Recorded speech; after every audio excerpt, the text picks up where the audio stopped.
I looked at my future mother-in-law, Wang Cuihua, standing there with her hands on her hips, speaking righteously and forcefully. Chen Weidong, your family must add another 200 yuan to the bride price. Our Xiaolan is the flower of this whole region, and there are plenty of people lining up to marry her. If you don't add to the bride price, don't even think about taking her out of our house. Behind me, the Chen family's wedding entourage turned grim as they heard the sudden demand for more money. 200 yuan? The Tian family truly knew how to make an outrageous demand. It was the year 1975, and in rural households, the annual income was barely in the range of a few hundred.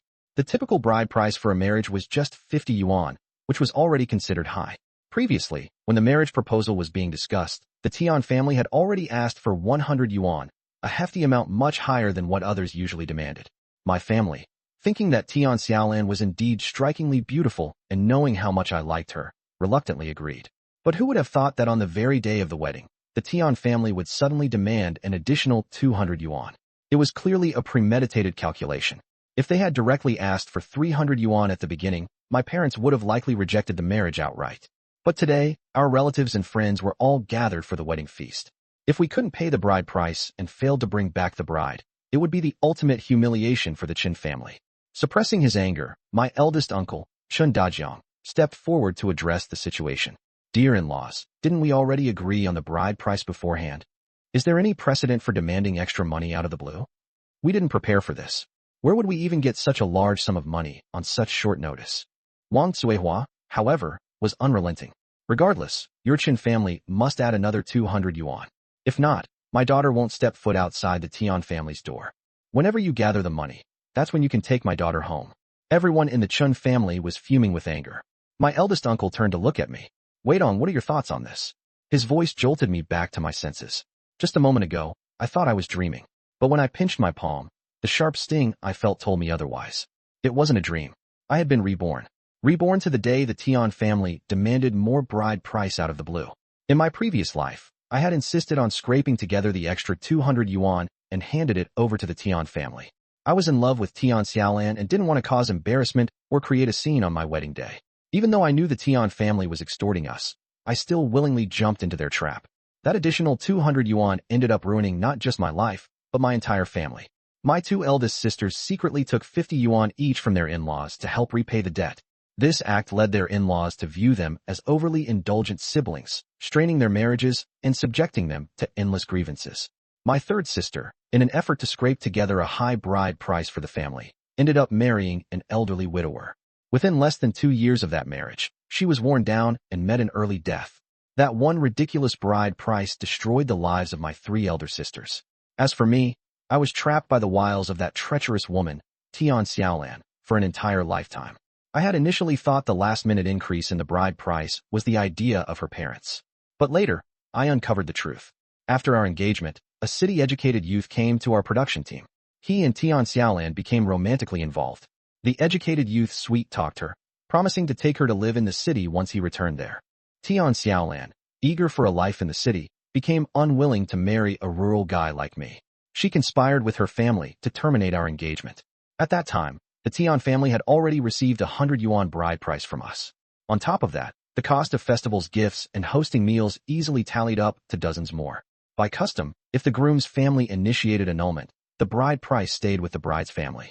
But if the bride's family backed out, they would not only need to return the bride price, but also compensate our family for other expenses. The Tian family didn't want to suffer a financial loss, so they devised this scheme to demand an extra 200 yuan on the wedding day. If the Chun family was willing to pay, then the Tian family wouldn't lose anything. If the Chun family refused, that would serve as an excuse to annul the engagement, and all they'd need to return was the initial bride price. In my previous life, I foolishly gave in to their demand, married Tian Xiaolan, and treated her with the utmost kindness after our wedding.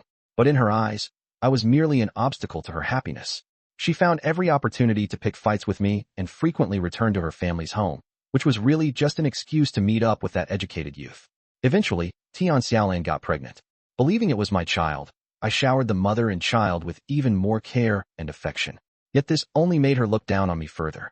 When that educated youth passed the university entrance exams after their reinstatement, her disdain for me reached new heights. I was nothing more than a lowly nobody compared to a city university student.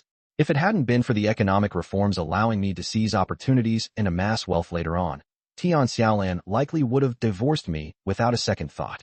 When I finally caught her in bed with her lover, I immediately did a paternity test. The child wasn't mine. Devastated, I suffered a heart attack and died in our villa, consumed by fury. Fortunately, I had made prior arrangements to donate all my assets to the country. Otherwise, Tian Xiaolan and that bastard child would have reaped my entire life's hard work. When I opened my eyes again, I found myself back on the very day of the wedding, during the moment Wanqiu demanded additional bride price. It seemed the heavens had granted me a second chance because of the good deeds I must have done in my past life. This time, I swore I wouldn't tread the same tragic path. I wouldn't let my 3 sisters be ruined again.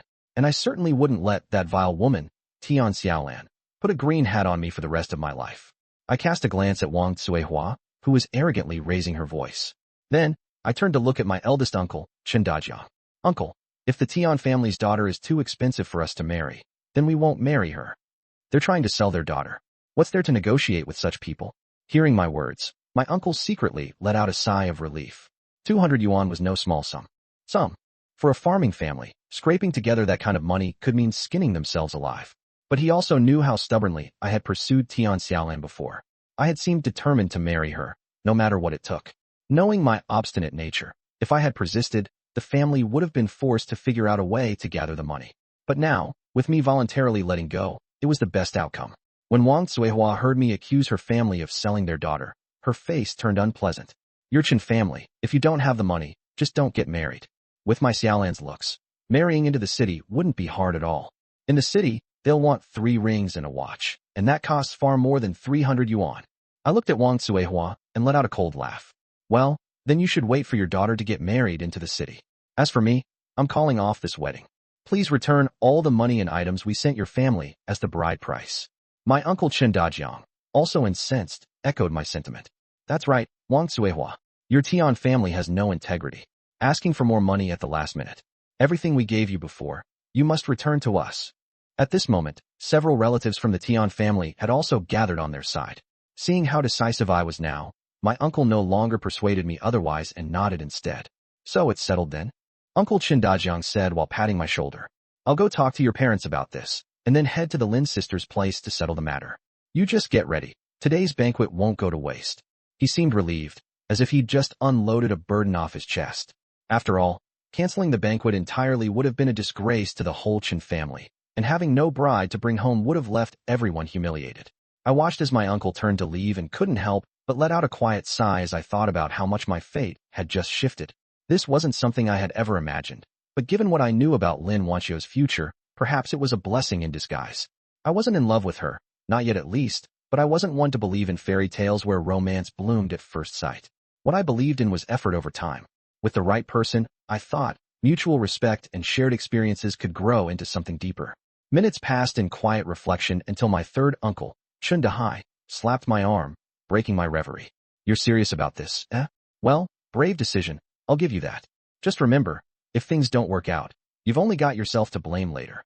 He chuckled, his usual teasing tone making a swift return. I smirked at him. Third uncle, don't jinx me. I know what I'm doing, or at least, more than you think I do. He laughed, shaking his head before walking ahead to rally some of the others back in the group.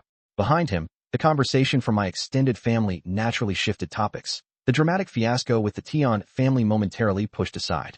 It felt strange, a mix of relief and apprehension. But in my heart, I knew this decision was far from impulsive. It was calculated, guided not only by what little I remembered of my past life, but also by what seemed right in the present. Even with the engagement broken, he thought, I couldn't let go of Tian Xiaolan. Who knew I'd agree to marry another woman so quickly? My uncle double-checked to make sure he heard right. Wait on, you really want to marry her? Uncle, I know you're looking out for me. If you say she's good to marry, then she must be. Perfect timing. I'll show the Tian family that without Tian Xiaolan, I can still marry an educated city girl. That was just what I told my uncle. Actually, I thought such a kind woman shouldn't have to suffer so much. If I married her, her sister would have a chance to be saved. With my protection, the local thugs wouldn't dare target her. Plus, a beautiful, well-educated, kind woman from a good family. 8 times better than that cheap Tian Xiaolan. Marrying her would be no loss for me. Hearing my confirmation, Uncle's frown disappeared. A smile appeared on his face. Good, wait on. Since you've agreed, I'll arrange everything.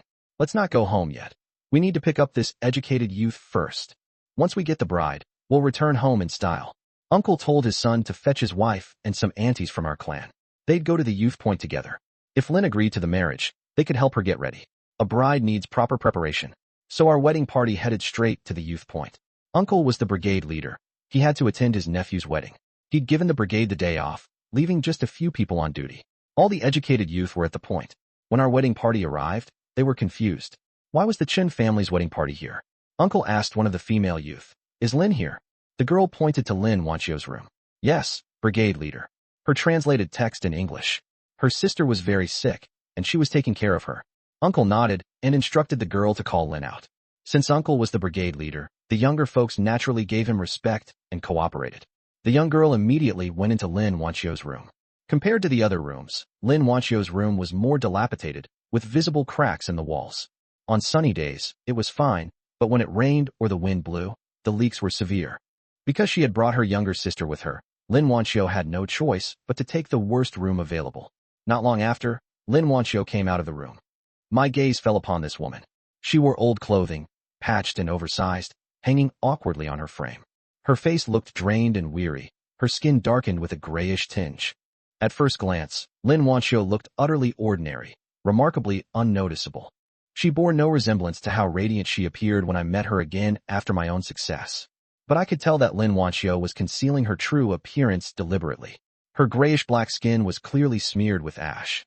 And near the edges of her sleeves, I caught a glimpse of the porcelain-white fairness of her real skin. Lin Wanqiu stepped forward and approached Uncle. Brigade leader, you're looking for me? She asked softly. Uncle nodded and got straight to the point. Lin, you mentioned before that whoever paid the 100 yuan for your sister's medical expenses, you would marry them. Does that still hold true? Lin Wanqiu hadn't expected this to be the reason for his visit. However, thinking of her gravely ill sister, she didn't hesitate and nodded firmly. Yes, brigade leader. Whoever can cover my sister's medical expenses, I'll marry them. Her words carried the weight of someone who had no other options, as if she was throwing herself into an abyss. She knew that no decent family in the village would be willing to take her in. 100 yuan, and a burden like her sister. Who would want to shoulder it? The ones willing to marry her under such conditions would likely be older men who couldn't find wives or men with other deeply rooted issues. But her sister's condition couldn't afford to wait. The doctor at the commune clinic had already said her sister couldn't last more than 3 days. If she wasn't sent to the hospital within those 3 days, Yi Guixiang pick a new Nissan law on the spot. With the brigade leader having the authority and reputation he did, and the right match being key, Lin Wanqiu quickly became the obvious choice. Here she is, Lin Wanqiu, Li Guixiang said, her sharp gaze scanning the young woman. Quiet, well-mannered, hard-working. This is the kind of girl fit for our family. Lin Wanqiu stiffened under their watchful eyes. She hadn't expected her fate to change so abruptly, but the hours she'd spent wrestling with the idea of marrying an old widower had hardened something in her heart. For the sake of her sister, she'd already resolved to make sacrifices. If anything, this unexpected turn of events seemed like salvation. Lin Wanqiu, Uncle said, his tone gentler now. You're an intelligent girl. Marrying into our Chen family won't just help your sister. It'll give you a stable life, too. What do you think? All eyes were locked on her. Whispered gossip buzzed in the background like the hum of cicadas. Lin Wanqiu looked at me again. I stood there, meeting her gaze squarely, letting her see I wasn't just a random choice. I wanted to be honest, to show her she wouldn't just be accepted as a wife in our family, she'd be respected. Her lips trembled slightly. After a moment, she nodded. I'm willing. It was only 2 words, but for Lin Wanqiu, they carried the weight of her whole world. My gaze was instantly drawn to Lin Wanqiu. Of course, I knew she was beautiful, but in my past life, the next time I saw her, she was already 40. I never expected the young Lin Wanqiu to be this breathtaking. Tian Xiaolan was no slouch herself, but compared to Lin Wanqiu, it was no contest. The more I thought about it, the luckier I felt. If the Lin family hadn't fallen on hard times, or if her younger sister didn't urgently need money for treatment, how could I have dreamed of marrying such a stunning woman? It wasn't just me who thought so. My brothers-in-arms in the wedding entourage were all whispering among themselves. Chen Weidong sure struck gold. This Lin-educated youth is way prettier than Tian Xiaolan. Plus, she's a city girl, with an education. Noticing my heated gaze, Lin Wanqiu blushed and lowered her head. Li Guixiang, standing nearby, called out, Weidong, why are you just standing there? Hurry up and take your wife home. Snapping out of my daze, I pushed the borrowed bicycle forward and walked up to Lin Wanqiu. Wife, get on. I'll take you home. In this day and age, bicycles were rare treasures. Our Hongqi production brigade was poor. No one could afford one. This particular bike, my uncle Chan Dajiang had gone out of his way to borrow, just to lend some credibility to the wedding procession. Lin Wanqiu nimbly hopped onto the rear seat. Hold on tight, I said, pedaling slowly, careful not to jolt her. The road was uneven and bumpy, and soon, the bicycle hit a dip. The jolt caused Lin Wanqiu to yelp in surprise, instinctively wrapping her arms around my waist. The moment her body touched mine, I felt a current course through me. Her hands were so soft, and my heart raced uncontrollably. Lin Wanqiu seemed to notice, too.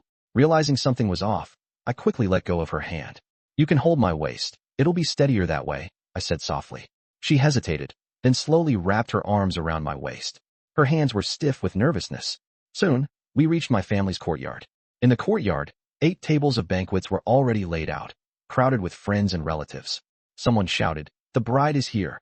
My parents, Chen Dai and Zhang Shufan, squeezed out from the crowd with joyous expressions on their faces.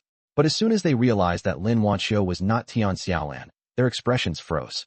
Someone in the courtyard also noticed that the bride had been switched and began whispering among themselves. I parked the bike and walked into the yard with Lin Wanqiu, loudly announcing, "Dear friends and family, there's been a slight change today. The Tian family raised the dowry by 200 yuan at the last minute, so I canceled that engagement. This here is Lin, a fellow educated youth, and my new bride. Thank you all for coming to celebrate our wedding. Please eat and drink to your heart's content." I explained the situation clearly, and only then did our relatives and friends understand. The Tian family tried to raise the dowry by 200 yuan at the last minute, leading me to break off that engagement and marry someone else. They all sympathized with my decision. If they were in my shoes, they likely would have done the same.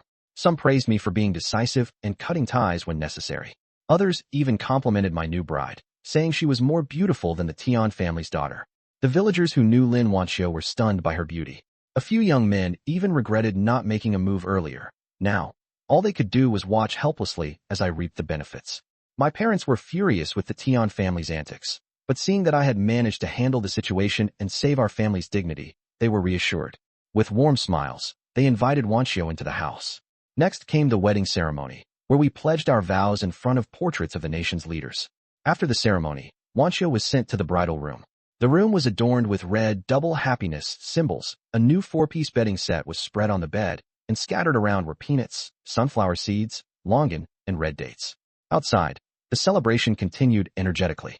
My parents, who were originally worried that I might sink into despair after the break-off with the Tian family, were relieved to see me in good spirits. To tell the truth, I had nothing to feel sad about. Being reborn gave me the chance to avoid being taken advantage of, and I even ended up marrying such a good wife. How could I not be thrilled? By around 3 in the afternoon, all the guests had left. With a body reeking of alcohol, I returned to the bridal room. Wanqiu was sitting on the bed alone. Seeing me enter, she appeared a little tense. 2 strangers had suddenly become husband and wife. It was only natural for her to feel uneasy. "Don't be scared. I'm not going to eat you," I joked with a smile. Seeing my smile, much of her nervousness visibly dissipated. "Did you drink too much?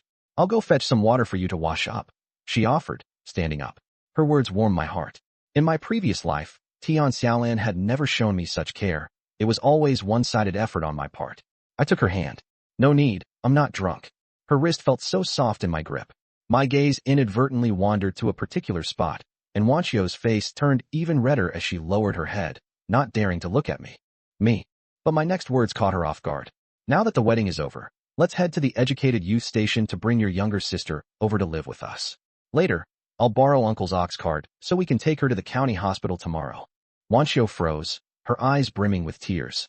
"Thank you," she said softly. "We're husband and wife now, the closest people to each other in this world. There's no need for thanks." We exited the bridal room, and I asked my third sister, Chen Hongyan, to tidy up a room for Wanqiu's younger sister, Wantang. Looking at third sister's bright and cheerful smile, I couldn't help but feel a pang of heartache, remembering her tragic fate in my previous life. Thankfully, in this life, she wouldn't have to endure any of that. We headed to the educated youth station. Because of the wedding, Wanqiu had asked a fellow female educated youth to look after Wantang for the time being. The conditions at the station were poor. Wanqiu had only packed a few sets of worn-out clothes, toiletries, and a thin blanket. Seeing this, I could only imagine the hardships she'd endured in her previous life. Wantang lay on a bed, looking about 13 or 14, with facial features that bore about a 60 to 70% resemblance to Wanqiu. In the future, this little sister-in-law of mine would grow into a beautiful young woman. If she were to perish from illness like in the previous life, it would be such a tragic waste.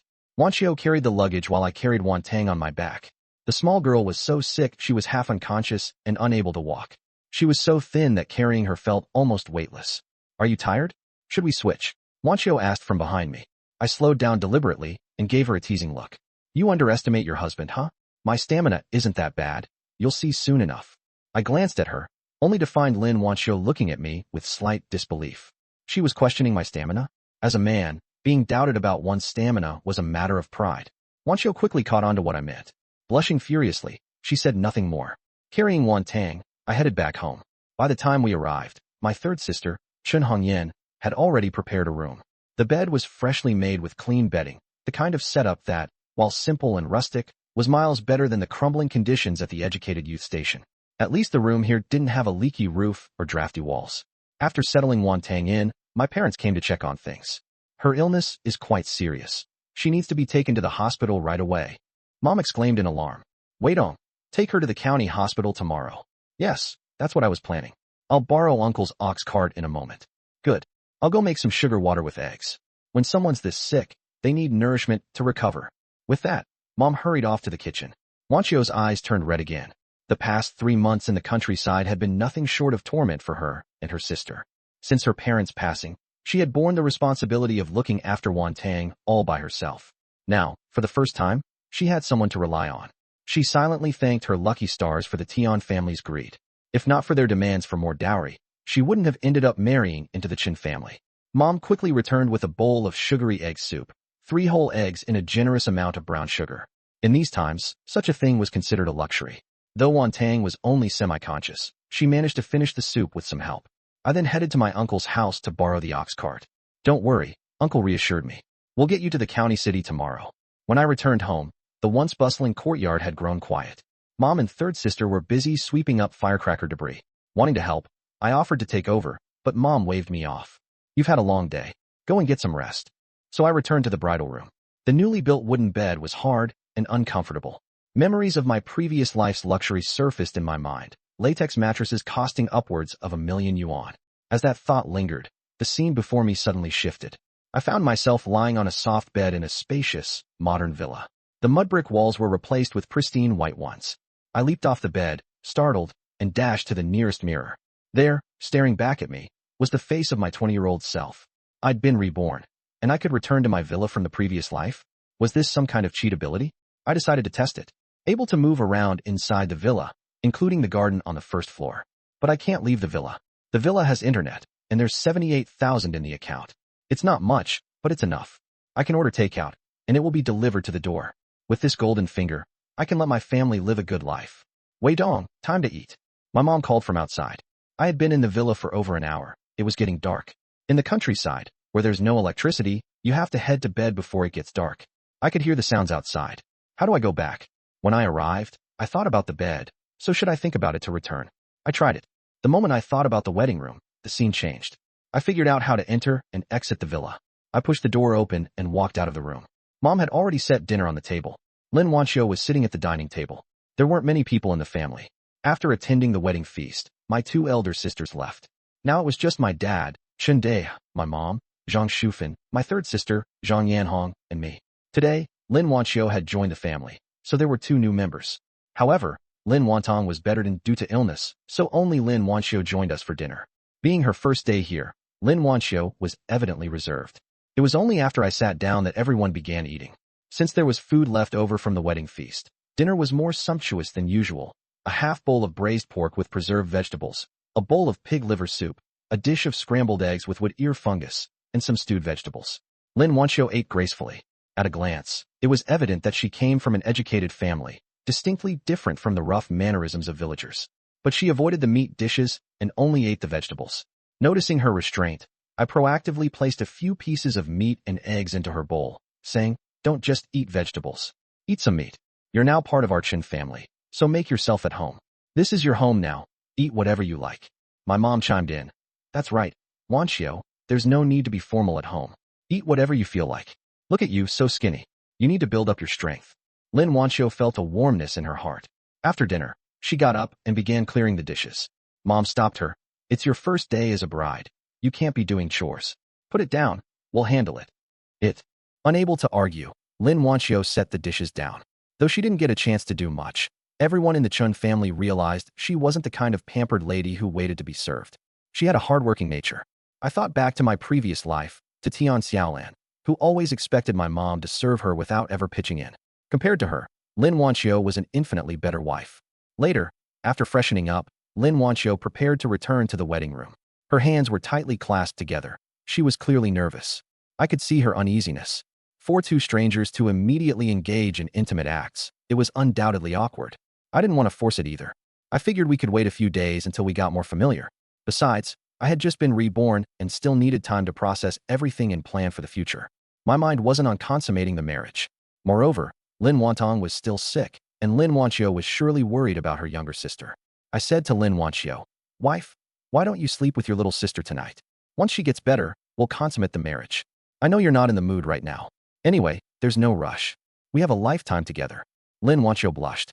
This girl was truly easy to make shy. She felt a mix of shyness and gratitude for my understanding, and her affection for me grew even stronger. My mom, however, seemed a bit skeptical, suspecting if there was something wrong with me since I didn't push for the wedding night. Dad reassured her. "What's the rush? The bride is already in the house. She's not going anywhere. They'll consummate the marriage eventually and give you a big, healthy grandson." They hardly knew each other before. Taking it slow and cultivating a relationship first is a good approach. Mom thought his reasoning was sound and decided to give us some time. I returned to my room, closed the door, and re-entered the villa. I planned to take inventory of what was in the villa and think about what I could bring out tomorrow. The villa had 3 floors, mostly furnished with daily household items. I couldn't bring most modern items out, but some medicine could be used by removing the packaging: painkillers, fever reducers, cold medicine, and antibiotics. In terms of food, there were a few bags of rice, barrels of cooking oil, kitchen staples like salt and sauces, and meat, eggs, and shrimp in the refrigerator. In the 70s, the best-selling items were grains, meat, and eggs. I decided to head to the county town tomorrow to sell some grain and meat for cash. I picked up my phone and ordered some more rice, flour, grains, and oil. Within 10 minutes, the items arrived at the villa's doorstep. After finishing this task, I took a hot shower. Everything in the villa worked perfectly: electricity, water, internet. It felt like paradise. With this villa, I could live a far better life compared to my previous life. After showering, I lay down on the soft latex mattress and quickly fell asleep. I woke up at 6 in the morning. Today's plan was to take my sister-in-law to the hospital, so I got up early. Mom had already prepared breakfast. Women from this era were all virtuous and diligent, and my mom was no exception. Breakfast wasn't fancy: sweet potato porridge, a bowl of pickled vegetables, and a plate of stir-fried shredded potatoes. But since Lin Wanqiu had just married into the family, and as a city intellectual, Mom didn't want to treat her poorly. Lin Wanhong was still sick and needed nourishment too. So Mom boiled 1 hard-boiled egg each for the 2 sisters. As the only son in the family, I also got one. I had no complaints about my mom giving eggs to my wife and sister-in-law, but the one meant for me, I didn't eat it. Instead, I split it in half and handed 1 portion each to my mom and dad. "Mom, Dad, I'm grown up now, tall and strong. I don't need the extra nutrition. You're getting older, your bodies can't keep up like us young ones. You need it more than I do." Thinking about my past life, how my insistence on marrying Tian Xiaolan had burdened my sisters and caused my parents so much hardship, I couldn't let something similar happen again. Tian Xiaolan had been selfish, hoarding anything good for herself without ever considering my parents. As for me, I was nothing more than a pathetic lapdog at the time. Even when I knew how she mistreated my parents, I didn't dare say a word. My parents didn't eat well, didn't rest well, and still had to do heavy labor. Their health deteriorated after just a few years. By the time I caught up with the opportunities brought by the economic reforms and started earning money, my parents' health had already declined, and they never got to enjoy the fruits of my work.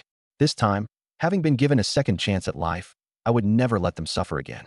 Hearing my words, Chen Dai and Zhang Shufan were moved to tears. The other day, my son wasn't so thoughtful.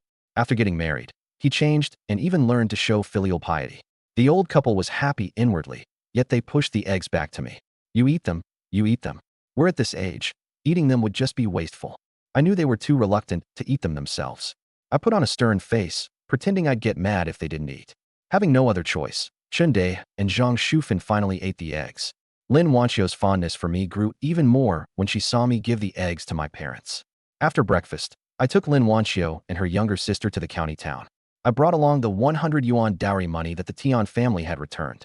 Her younger sister was gravely ill, and I wasn't sure if the money would be enough. If it wasn't, it wouldn't be a problem. I had resources in my space, and selling some on the black market would suffice. My parents stuffed me with the money and ration vouchers they'd received as gifts yesterday. Take more with you, just in case you need it. I didn't decline. It was indeed good to be prepared. Our cart driver was old Grandpa Huang from the village, a widower with a slight limp. My eldest brother had arranged for him to take up this light task of driving the cart. Grandpa Huang cracked the whip, and the ox cart wobbled its way toward the county town. Hongqi production team was 20 to 30 li away from the county. It took a full 3 hours by ox cart. I figured that, later on, I should get a bicycle. It would make the commute much easier. After 3 long hours of swaying back and forth, we finally arrived at Chongping County.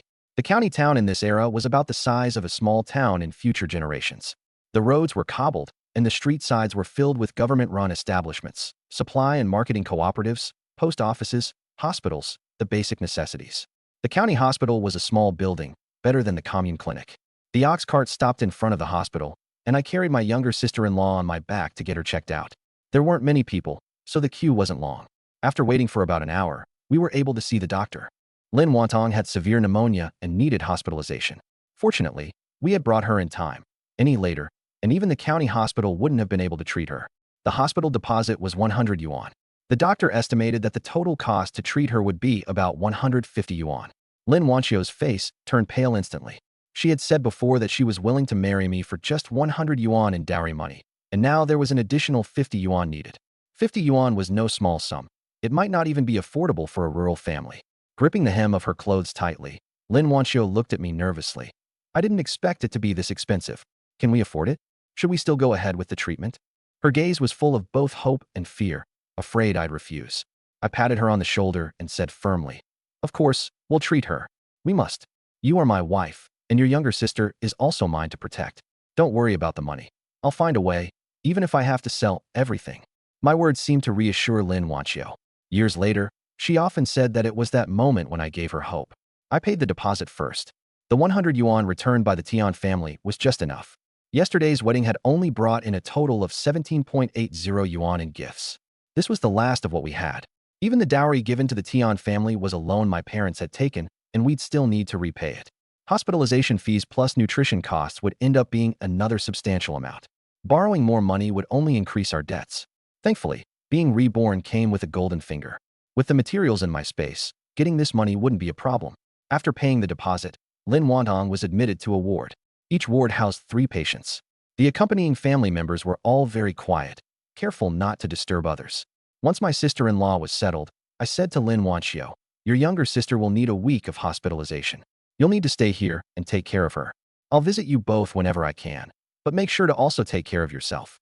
The hospital only allowed 1 family member to stay overnight, so even if I wanted to stay, I couldn't. Lin Wanqiu nodded. "Don't worry, I can manage." She had already been toughened up by 3 months of life in the countryside. Taking care of her sister was easier compared to farming work. I handed her all the remaining money and ration tickets. Hospital stays and food would all require money. By the time everything was settled, it was already past 11. I didn't leave immediately. I had to sell some stock and turn it into money. The medical expenses still needed more funds. I told old Grandpa Huang to wait for me at the hospital. "I'll go buy some things and come back soon." Grandpa Huang chuckled. "All right, go ahead. I'm in no rush." I found a secluded spot to enter my villa to prepare. First, I disguised myself. Going to the black market required extreme caution. I couldn't let anyone remember my face. I prepared 30 caddies of pork and 2 old hens.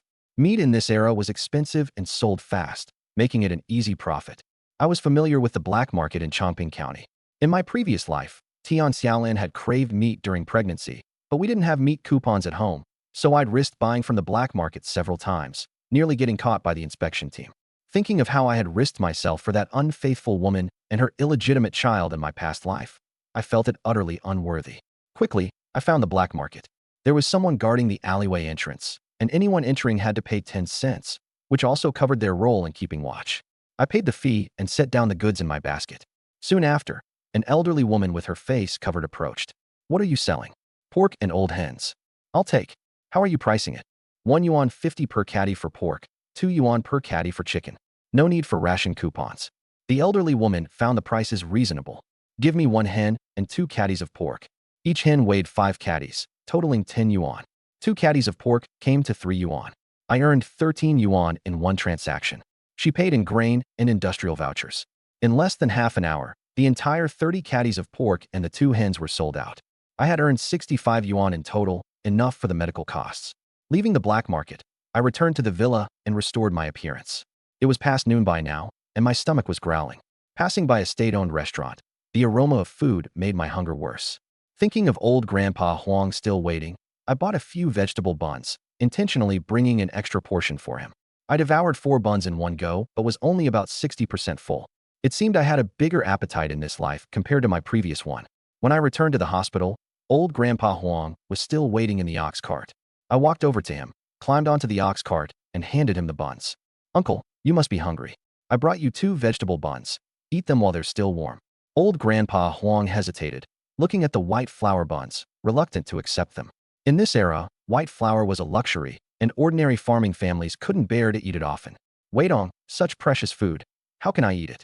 Keep it for yourself." I shoved the buns into his hands. "Uncle, you've accompanied me all this way.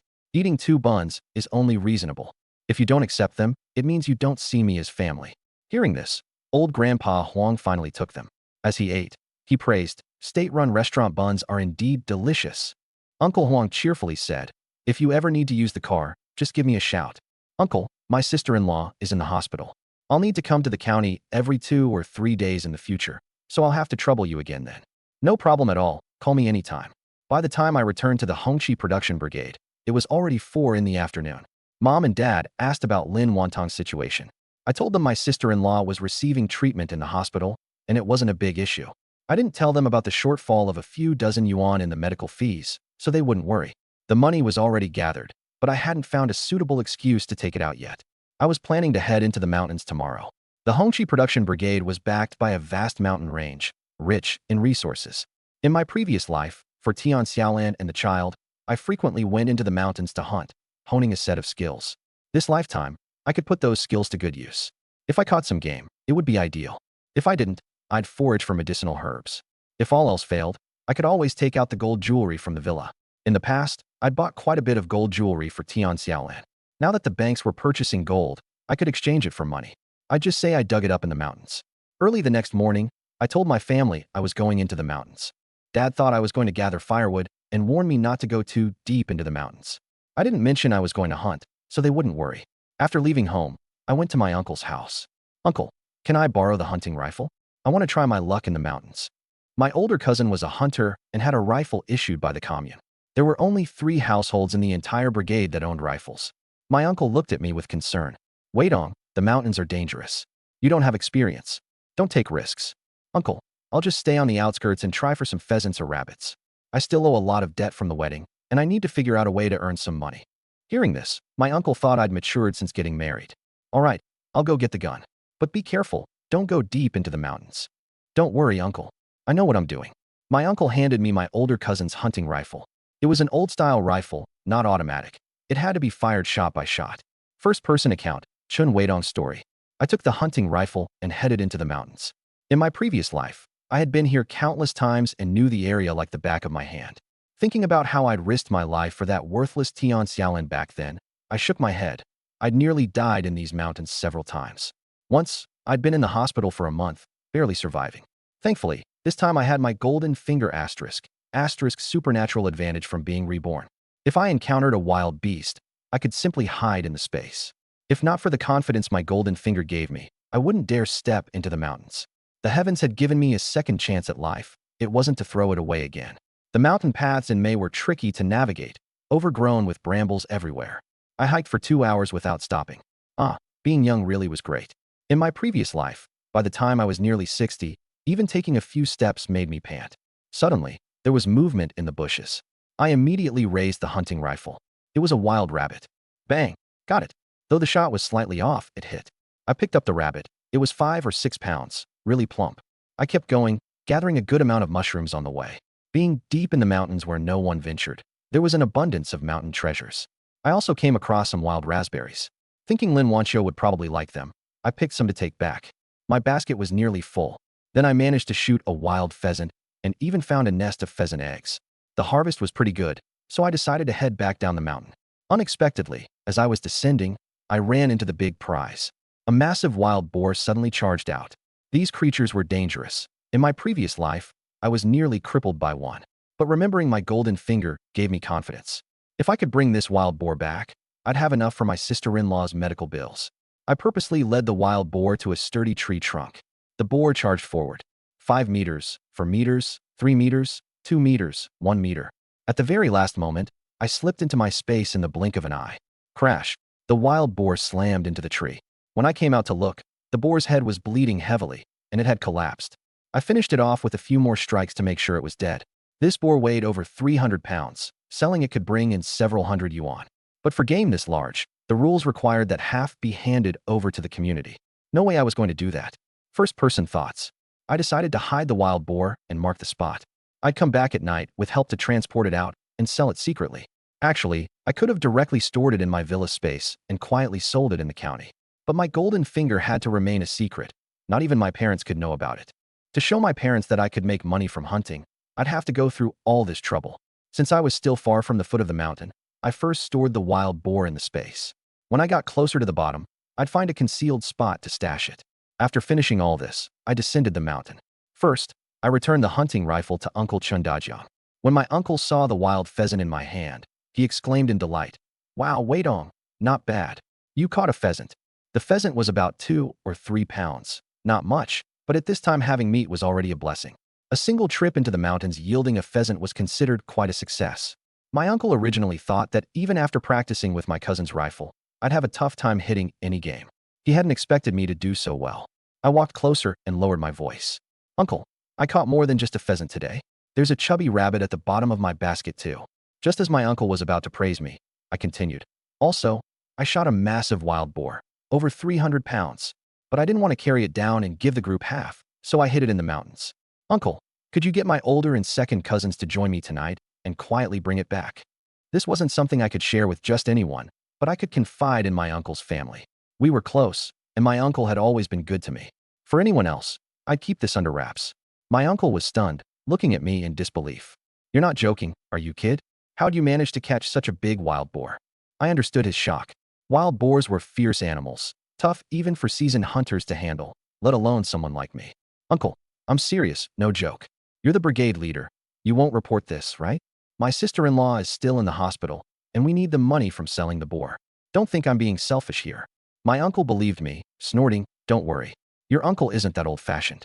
I'll turn a blind eye to this for you. Knowing your family is in a tough spot." Rules were rules, but how they were enforced was up to the individual. My uncle knew how much debt my family had taken on for the wedding and how much we still needed for Lin Wanqiu's treatment. This was exactly when we needed money the most. As his nephew, he couldn't offer much, but could slow things down. Plus, since I hunted that wild boar all by myself, the village didn't contribute, so there's no guilt in not handing it over. Hee, uncle is the best. I'll come back tonight then. No one's going to help me now, and I can't handle it alone. All right, come over tonight. I'll have your cousins go up the mountain with you. With that agreement, I headed home. By the time I got back, it was past lunchtime, but the family was waiting for me to eat. They all looked concerned. Chopping firewood shouldn't take that long. They were afraid something had happened to me. Dad looked like he was just about to head up the mountain to find me, but then he finally saw me coming back. When they saw the wild chicken in my hand, both Dad and Mom looked curious. "Wait on, where'd you get that wild chicken?" Mom pointed at it, asking. I grinned. "Mom, obviously I got it from the mountain. It's not like I stole it or anything." "Weren't you just chopping firewood? When did you start hunting?" Mom asked, confused. Dad chimed in. "Yeah, you said you were going to chop firewood. How did it turn into hunting?" At first, I didn't want to say it, worrying they might stress out. Now that I've taken down a 300 to 400 pound wild boar, I can at least prove I'm capable. So I told them what happened today. I thought they'd be wowed or proud of me, but instead, Dad immediately grabbed the broom and started hitting me. "You brat, have you gone mad? How could you go hunting in the mountains without saying a word to us first? What if something had gone wrong? What would your mom and I do without you?" I wasn't expecting it, and the broom landed hard. Hiss! I sucked in a sharp breath at the sting. But Dad didn't stop. He smacked me again with the broom. I didn't dodge. I let him hit me. In my past life, I've stood at the top of the business world, with everyone nodding and bowing before me. But in front of Dad, I've always just been his son. This is the undeniable pull of blood ties. I didn't dodge because I knew Dad was only angry out of concern. I'm the sole heir of the Chin family. He wouldn't risk letting anything happen to me. If I wasn't the one being punished for taking such a risky gamble by heading into the mountains, who else could it be? Oddly, I found solace in these scoldings and beatings. In my previous life, my parents worked themselves to the bone for my small family, to the point that they didn't live long. After they were gone, I was alone for many years, often longing for the days when they would nag at me. Now, being berated by my dad, I felt a strange sense of intimacy. Mom couldn't take it anymore. She snatched the broom away. That's enough. The boy's learned his lesson. What if you beat him too hard and injure him? She turned to me. You silly boy. Why didn't you dodge when your dad came at you with the broom? Why stand there and take it? Dad's broom was taken, but he didn't hit me anymore. Instead, he played up his anger. You always spoil him. If I don't discipline him, how will he realize he was wrong? His guts are getting way too big. I softened my tone to placate my dad. Dad, I know you're worried about me, but I'm confident in my abilities. I wouldn't attempt something I wasn't sure I could handle. I didn't tell you ahead of time because I thought you wouldn't believe me. Now that I've proven myself, I dared to bring it up. Mom backed me up. Dahai, Weidong has a point. Our son's got skills. Wild boars aren't easy to deal with, and he managed to handle it. That says something about his capability. He's married now and much more mature. We need to trust him more. Dad's expression eased considerably. Though he didn't want to outright compliment me, it was clear he recognized my accomplishments today. His anger subsided, gradually replaced by a sense of pride.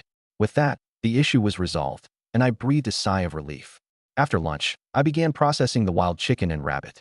I had no intention of selling these on the black market. These were for the family, to help with their health. The wild boar alone could fetch a good sum, so there was no need to sell the small game. Coming back to this life, my goal wasn't only to make money. I wanted to improve my family's life. It wasn't easy for rural folk to eat meat, so the wild game I worked hard to get should naturally stay with the family. I also thought about Lin Wanqiu and Lin Wanqiu, who were still in the hospital and couldn't come back to enjoy the food. I decided to leave the rabbit for us and bring the wild chicken to the county hospital tomorrow. I'd asked the hospital kitchen to cook it up as a nourishing meal for them. Especially for Lin Wanqiu, it wasn't just about medication. A strong body needed proper nutrition to heal well and fight through tough times. Once everything was prepped, my parents and third sister readied themselves for work in the fields. I washed my hands and intended to join them, but Mom stopped me. Wait on, don't go. Rest at home. You worked hard hunting this morning, and tonight you still need to go carry that wild boar down. If you push yourself this afternoon too, how will you have the energy for that?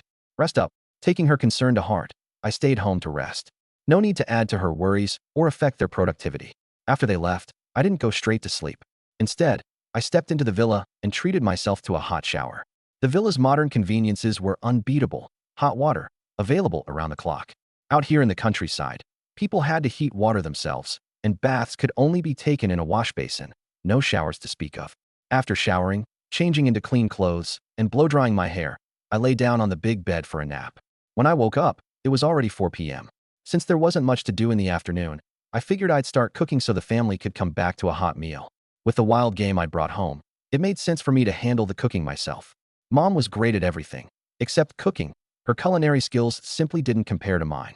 In my previous life, Tian Xiaolan was notoriously picky about food and often complained about Mom's cooking. To get her to eat more, I'd painstakingly taught myself to cook. Later, even as a successful business tycoon, I still found myself personally cooking for her. I had studied almost all of the national cuisines. Her friends all envied her for marrying such a good man. But that ungrateful woman threw my love away like trash, choosing betrayal instead. Still, the cooking skills I learned back then weren't entirely wasted. This time around, I'd use them to treat my own family. I headed to the kitchen. The plump rabbit was chopped into small pieces and thoroughly cleaned. I also prepped some mountain-picked mushrooms and wild vegetables. I planned to make braised rabbit with potatoes, a cold dish of malantu, indigo vegetable, and a mushroom soup for dinner. After prepping everything, I glanced around the kitchen. In the 70s, seasoning options were limited to oil, salt, and soy sauce. Nothing like the vast variety available in later decades. Mom's cooking hadn't shown not because she wasn't trying, but because the ingredients and condiments were so sparse. Good ingredients deserved proper preparation. Looking at the sparse condiments in the kitchen, I secretly fetched some spices from the store in the villa. Luckily, no one was home, or I wouldn't have gotten away with it. First, I started stewing the rabbit. Soon, the enticing aroma filled the entire courtyard. When the rabbit was nearly done, I added potatoes to simmer. Meanwhile, the mushroom soup and Malanu salad were simple and quick to prepare. By the time all the dishes were placed on the table, my family wasn't back yet. Timing it out, though, they should be home any minute now. Sure enough, 7 or 8 minutes later, Dad, Mom, and third sister returned. They were visibly tired from working all afternoon. The day was hot, and farm labor was grueling, with the sun beating down relentlessly. As soon as we reached the entrance, we caught the scent of cooked meat. Pushing open the courtyard gate, we were greeted by a table full of dishes. The three of us froze in place. My mother spoke up first. "Wait on, has Wanqiu come back?" I found it strange and replied, "Mom, didn't the doctor say my sister-in-law needed to be hospitalized for a week?" Mom looked even more puzzled, pointing at the food. "Then who made all this food?" She thought only a woman could cook. I chuckled. "Mom, I made it, who else would have?" The three of them stared at me in disbelief. "Wait on, you know how to cook?" My father asked first. I scoffed lightly. "Dad, who do you think you're underestimating here? I've watched Mom and third sister cook plenty of times. When the village has big banquets, I've even studied how the chefs do it." I made up an excuse to make it sound more reasonable. Judging by the appearance of the dishes, they thought it couldn't be that bad. Deep down, my parents thought, "Our son is so gifted at learning, isn't he?" Whether the food tasted good or not, the fact that their son was willing to cook was enough to make them proud. Thinking about how I used to be so irresponsible, but now showed filial piety, their eyes reddened with emotion. A man matures when he builds a family. "Dad, Mom, third sister, why are you all standing there? Hurry and give it a try." The three of them came back to their senses and sat down to eat. Mom was the first to try the mushroom soup. She squinted her eyes in satisfaction. So fresh. Even fresher than chicken soup. Third sister, still skeptical, took a sip. She was stunned. Could her younger brother be this good at cooking? And on his first try? They sampled the other dishes one by one and found them all delicious. The braised rabbit, in particular, was extraordinary. My father, eating the potatoes, marveled. "Wait on, is this really your first time? Your mother has been cooking for decades and can't compare to even a tenth of this." Mom didn't know whether to laugh or cry. She nudged Dad with her elbow and said, "It's already good enough that I cook for you." Dad chuckled sheepishly. "Our son's cooking is just too good." Mom turned to me skeptically. "Wait on, is it really your first time?" Of course, I couldn't tell them about my past life. I lied. Of course, I just followed the banquet chef's methods. Mom and Dad didn't probe further. The family ate until their bellies were full and rounded. Seeing how happy they were as they ate, I felt deeply accomplished. Coming back to life was all about giving my family a good life. At 9 in the evening, I headed out. By this time, everyone in the village was already asleep. In the dark, I made my way to Uncle's house. Two older cousins came out and followed me up the mountain. My eldest cousin, Qin Weiman, was in his 30s. The second eldest, Qin Weihua, was also 7 or 8 years older than me. They'd both settled down and married, with the eldest already having 4 kids. In these times, it was common for families to have many children. When we reached the mountain and made sure no one else was around, we finally started talking. Wayman looked at me admirably. "Wait on, you're amazing.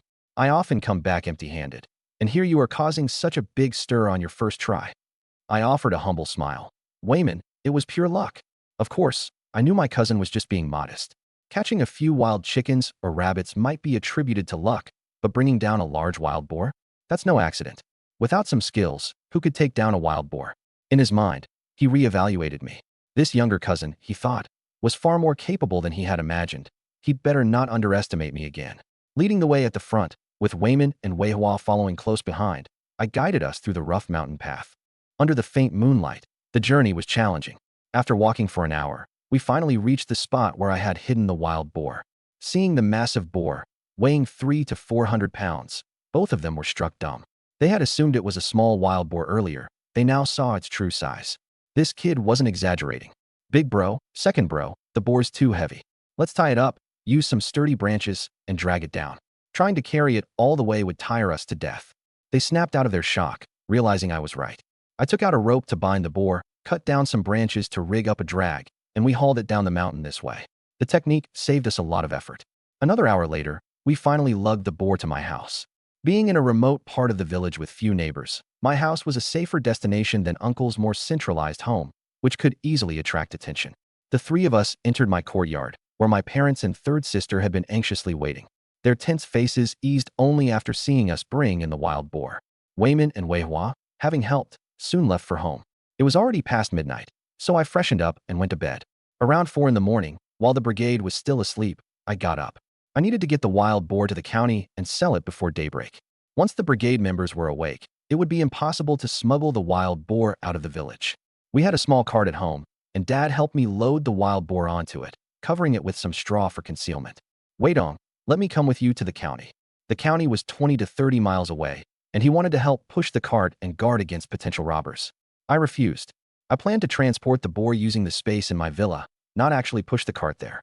Plus, I intended to sell it in the black market, not at a government-run store.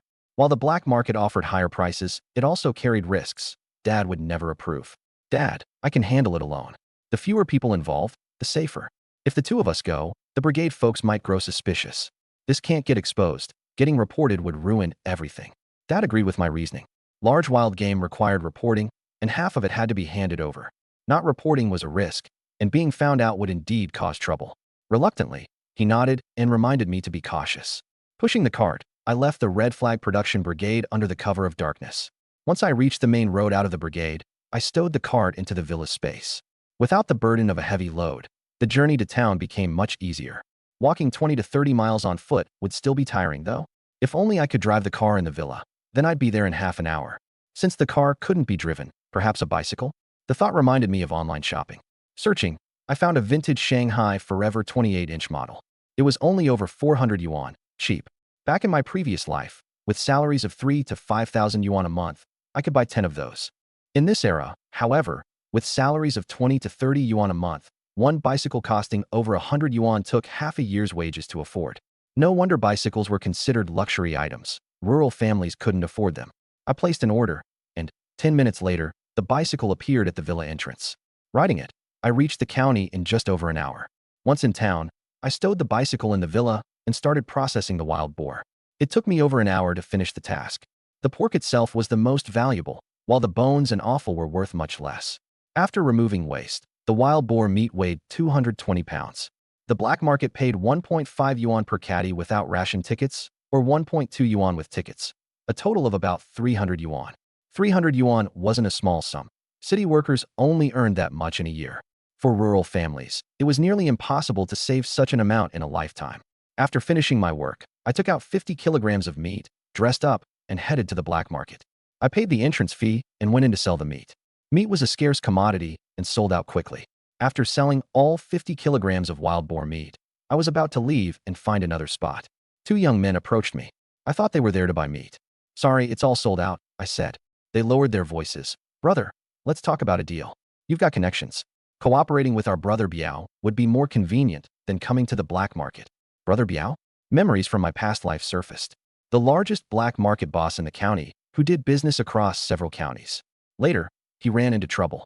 His subordinates all wanted to take the fall for him. Not wanting to implicate his brothers, he confessed voluntarily and was executed. For someone who could earn such loyalty from his subordinates, his character must be solid.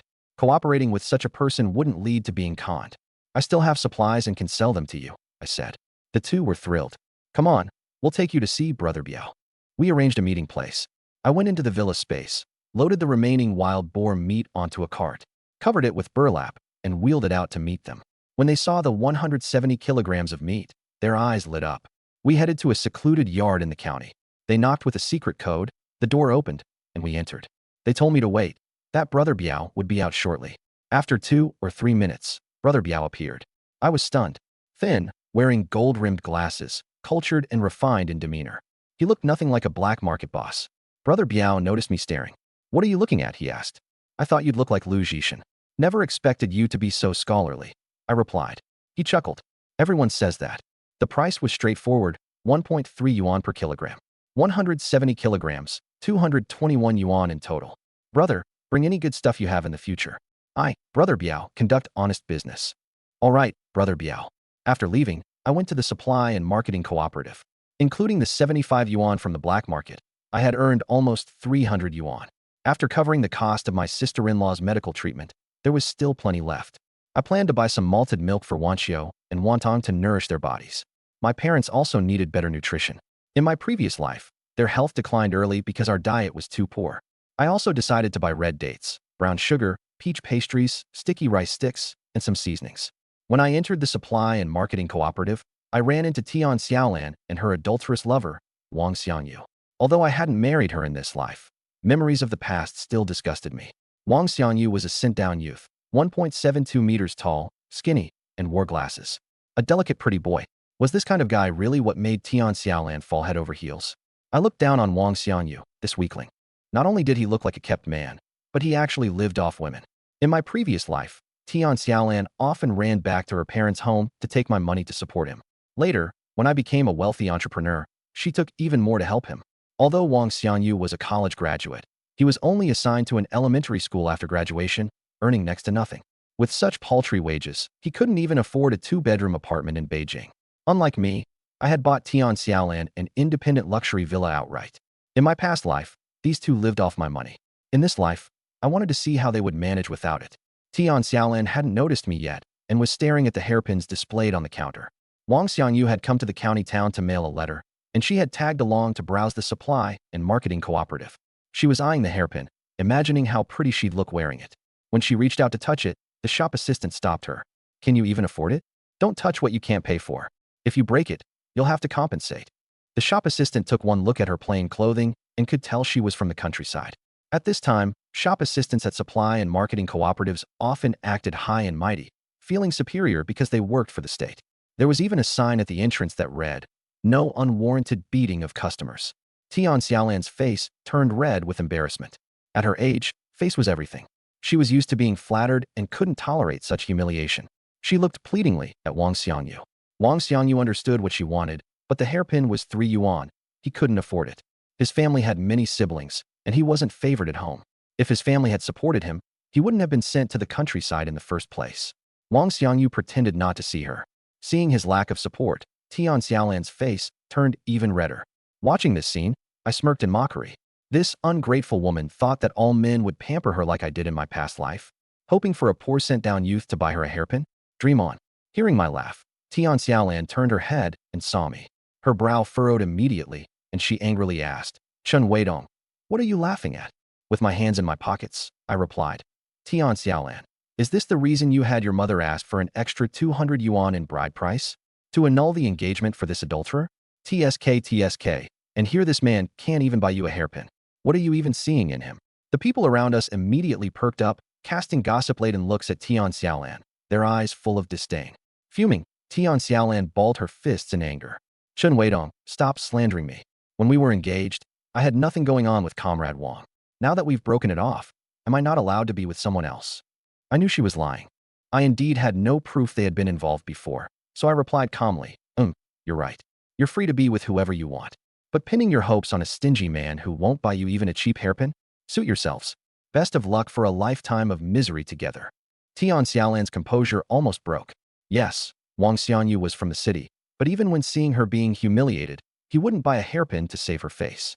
Wang Xiangyu's expression wasn't great either, but seeing that I was tall and strong, he didn't dare say a word. If it came to a fight, he'd be the one suffering.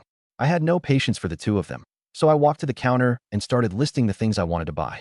The shop assistant looked at the expensive items I was requesting and questioned suspiciously. "Comrade, these items come to 32 yuan and 8.7 cents, and you'll need ration tickets too. Are you sure you can afford this?" Deliberately, I pulled out all the cash in my pocket. "Is this enough for you?" The shop assistant's eyes widened at the sight of the stack of bills. It was at least 200 or 300 yuan, and her attitude immediately turned respectful. "Comrade, I'll fetch them for you right away." Both Tian Xiaolan and Wang Xiangyu stared at the money in my hand. Tian Xiaolan was stunned, realizing how well off I was. It wasn't that I couldn't afford the bride price before. I simply hadn't been willing to pay it. Her feelings were conflicted. If she had known I had this much money, she might have married me. Now, she could only console herself, thinking I was just a man with a bit of loose cash, incomparable to her Wang Shi. Continued fate. The universe is vast with culture. The saleswoman gathered the items, asking, "Comrade, would you like anything else?" I glanced at the hairpin that Tian Xiaolan had just been looking at. Lin Wanqiu is so beautiful. She would definitely look even better wearing this hairpin. When we got married, I hadn't bought her much, not even clothing. Those were handed down from the Tian family. Now that I have money, I'll buy her a hairpin. "Give me this butterfly-style hairpin as well," I said. Tian Xiaolan puffed up her chest. She assumed I was buying the hairpin for her. I'm always her loyal follower. Earlier, she must have thought I was jealous when I saw her with another man, thought I intentionally said those things just to get her attention. And now that I'm regretful, I'm buying the hairpin to appease her. "Chen Weidong, don't think I'll forgive you just because you buy me a hairpin. You need to apologize, or I still won't talk to you," she declared. I looked at her as if staring at an idiot. "Who said this is for you? You really know how to flatter yourself." Tian Xiaolan froze. "Stop pretending. If not for me, then who else?" I sneered. "Of course, for my wife." Your wife? You're actually married. Actually, after breaking off the engagement, I married an urban-educated youth. Her family had also heard of this, but Tian Xiaolan dismissed it as nonsense. After all, she knew perfectly well how devoted I had been to her before. How could I possibly turn around and marry someone else? But now, with me confirming I have a wife, maybe the rumors were true. I hadn't expected her to be unaware. No wonder she was so confident. Exactly. Right after you called off the engagement, I married the city girl you speak of. Tian Xiaolan, don't think you're such a prized possession. Just because you won't marry me doesn't mean I can't find someone better. Now that the engagement is off, I have my wife, and you better stay far away from me. One look at you makes me sick. You, Tian Xiaolan hadn't anticipated me being so cutting. The salesperson had already embarrassed her earlier, and now I'd humiliated her publicly. Her dignity was being stomped on the ground. People around her were watching with odd expressions, some even suppressed laughter. Her eyes reddened. Stomping her foot, she yelled, "Chun Weidong, you're so over the line. Even if you beg me on your knees later, I won't pay attention to you." With that, she stormed out of the supply store. I looked at her retreating figure, letting out a soft sneer. Even if I didn't have a wife, which I do, I wouldn't want anything to do with this faithless, hat-wearing woman. I'd gladly remain single than stoop so low. After buying what I needed, I quickly headed to the county hospital. It's already 9 a.m. I wondered if Lin Wanqiu had breakfast yet. Thinking of her frail frame, I grew concerned. She's my wife now. It's only right that I take good care of her. In my past life, women like Tian Xiaolan were as precious as treasures to me. But Lin Wanqiu is hundreds of times better than her, more deserving of my effort and care. Reaching the hospital, I saw my young sister-in-law resting while getting in for drip. Her face was pale, but she looked marginally better than yesterday. She lay dazed on the sickbed, while Lin Wanqiu busied herself with wiping her hands and face. The doctor said Lin Wantong had a lung infection causing a fever. Medication and cold compresses were needed to reduce her temperature. Lin Wanqiu, anxious to see her sister recover, followed the doctor's every word to the letter. Watching Lin Wanqiu's busy figure moved me deeply. "Wife," I called softly. There were other people in the ward, so I didn't want to shout. Hearing my voice, Lin Wanqiu turned around immediately. The moment she saw me, a burst of joy filled her heart. She didn't even realize how much she had been yearning to see me. Hearing me address her as my wife made her blush with shyness, but also with sweetness. "You're here?" she asked. I nodded. "How's your little sister?" "What did the doctor say?" Relief flashed across Lin Wanqiu's face. The doctor said it was a good thing she was brought in on time. Her condition was severe, but with proper treatment, she'll recover. If we delayed even a couple more days, she might not have made it. After getting fluids all day yesterday, she's much better today. The fever's not as high anymore, just a mild one. The doctor said progress is good and told me not to worry too much. Hearing Wanqiu's update, I relaxed and nodded. Wanqiu suddenly looked at me, her eyes filled with gratitude. "Brother Dong, thank you for sending my sister to the hospital in time. If not for you, she wouldn't have made it through this." I purposely put on a strict face. "I told you, we're husband and wife, so no need to be formal. Your sister is my sister. Sending her to the hospital was what I was supposed to do." Wanqiu found my tone a little harsh, but she was deeply moved. She thought to herself, heaven must truly favor her, granting her such a good husband. Seeing her thoughts reflected in her eyes, I couldn't help but tease her. "If you really want to thank me, then have lots of babies. Help the Chun family prosper and thrive." Mentioning children made Wanqiu's face instantly flush red, but she still nodded. She thought, with him treating me so well, I must have more children to repay him. Seeing her sincere face made me burst out laughing. Girls of this era are so pure. They're nothing like the cunning foxes of the future. I handed the things I bought to Wanqiu. "I went to the supply store earlier and bought some items for you too. 1 bottle of malted milk extract for each of you, peach cookies, white rabbit candies, canned fruits. I heard they're good for people who are unwell." Seeing all the valuable goods I had bought, Wanqiu gawked at me in shock. "Brother Dong, why'd you buy so much? That must have cost a lot." Her concern for how much money I spent warmed my heart. She wasn't like Tian Xiaolan, who only ever took without care. What's the harm in spending money? Spending on my wife is only right and proper. Your man's loaded, and this is nothing, I reassured her. Wanqiu didn't quite believe me. Rural families couldn't have that much money. I whispered softly. Yesterday, I went up the mountain and hunted a massive wild boar. 300 to 400 pounds. I sold it today. So don't worry, your man really does have money. Wanqiu listened, feeling not only moved but also deeply impressed. She hadn't realized her husband was so capable. Noticing the admiration in her eyes, I couldn't help but feel smug. In my past life, Tian Xiaolan had looked down on me at every turn, but in this life, Wanqiu admired me instead. "Oh, I also got this hairpin for you. Do you like it?" I asked, producing the hairpin from my pocket. Wanqiu's eyes lit up. I love it. But brother Dong, this hairpin must not have come cheap, right? I didn't gift you anything when we got married, so it's just a small token now. When we have more money in the future, I'll buy you plenty more. I took out a freshly caught wild pheasant next. I brought a wild pheasant too. Let's have the cafeteria make some soup. You both should drink it to nourish yourselves. I went to the cafeteria, paying 50 cents for cooking, and the chef happily set out to prepare the chicken soup. While the soup simmered, I returned to accompany Wanqiu in the hospital room. I spent time by her side while we waited for the comforting aroma of freshly cooked chicken soup to fill the air. The family members of the patient in the hospital bed each took a handful of fruit candies, agreeing to help look after the patient. Receiving a small benefit, the relatives readily agreed. Wanqiu felt even more touched in her heart. In the past, her parents had arranged everything for her. Now, finally, there were others she could rely on. The chicken soup was ready, and I brought it over, reminding the two sisters to drink more of it. My sister-in-law, Wanqiu, was still a little shy around me. In truth, this girl used to be very lively. However, due to the drastic changes in her family circumstances and the hardships of being sent to the countryside, her once cheerful character had turned subdued. Wanqiu offered, "Brother Dong, why don't you have some too? We can't finish it all. If you can't finish it, heat it up again tonight. There's plenty of food at home. We had rabbit meat yesterday, and tonight we can stew pork ribs again. Xiaomei is sick and needs all the nutrition she can get. It's only right for her to eat more." Wanqiu, seeing through my concern, blushed. Once they finished the soup, I prepared to leave. Before I left, I handed Wanqiu 100 yuan and some ration coupons. "Take these. If the hospital requires additional payments, use this. When I'm not here, just buy whatever you want to eat. There's no need to save money for your husband." Although Wanqiu was a bit embarrassed to accept, she couldn't help but take it when she thought about how there wasn't enough deposit for her younger sister's continued treatment. After leaving the hospital, I found a secluded spot and pulled out a bicycle from the space I had access to. I pedaled for over an hour. Only when I was close to the village did I put the bike away. When I got home, my family hadn't yet left for work. They all gathered around me, asking, "Did everything go smoothly? Were you noticed on the way?" I smiled. Everything went well. The wild boar weighed 220 pounds and sold for 7 dimes per pound, making a total of 154 yuan. My family finally breathed a sigh of relief. For an ordinary rural family like ours, we would typically only earn a few dozen yuan in an entire year. Just that one wild boar I hunted brought in several years' worth of income. I brought out the items I had purchased, saying, "Dad, Mom, third sister, I bought malted milk powder. It's great for replenishing your health." I also brought home some peach crisps and sponge cakes.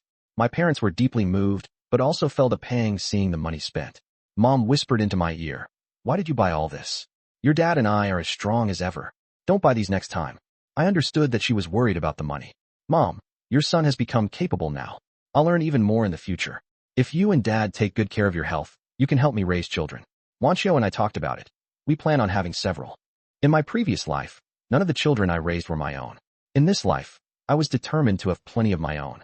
Mom's expression immediately lit up. "Just have as many as you'd like. I can take care of them all." "That's why you need to take care of yourself," I replied. My third sister, Chun Hongyan, chimed in, "Mom, little brother's right. You have to keep yourself in good health." My third sister had always been conscious of the fact that our parents were getting older, still doing heavy labor daily, but lacking the proper nutrition. This would inevitably take a toll on their bodies. She also noticed how much I had changed in the last couple of days, more considerate, more mature. Mom, persuaded by the both of us, reluctantly let go of her worries about money.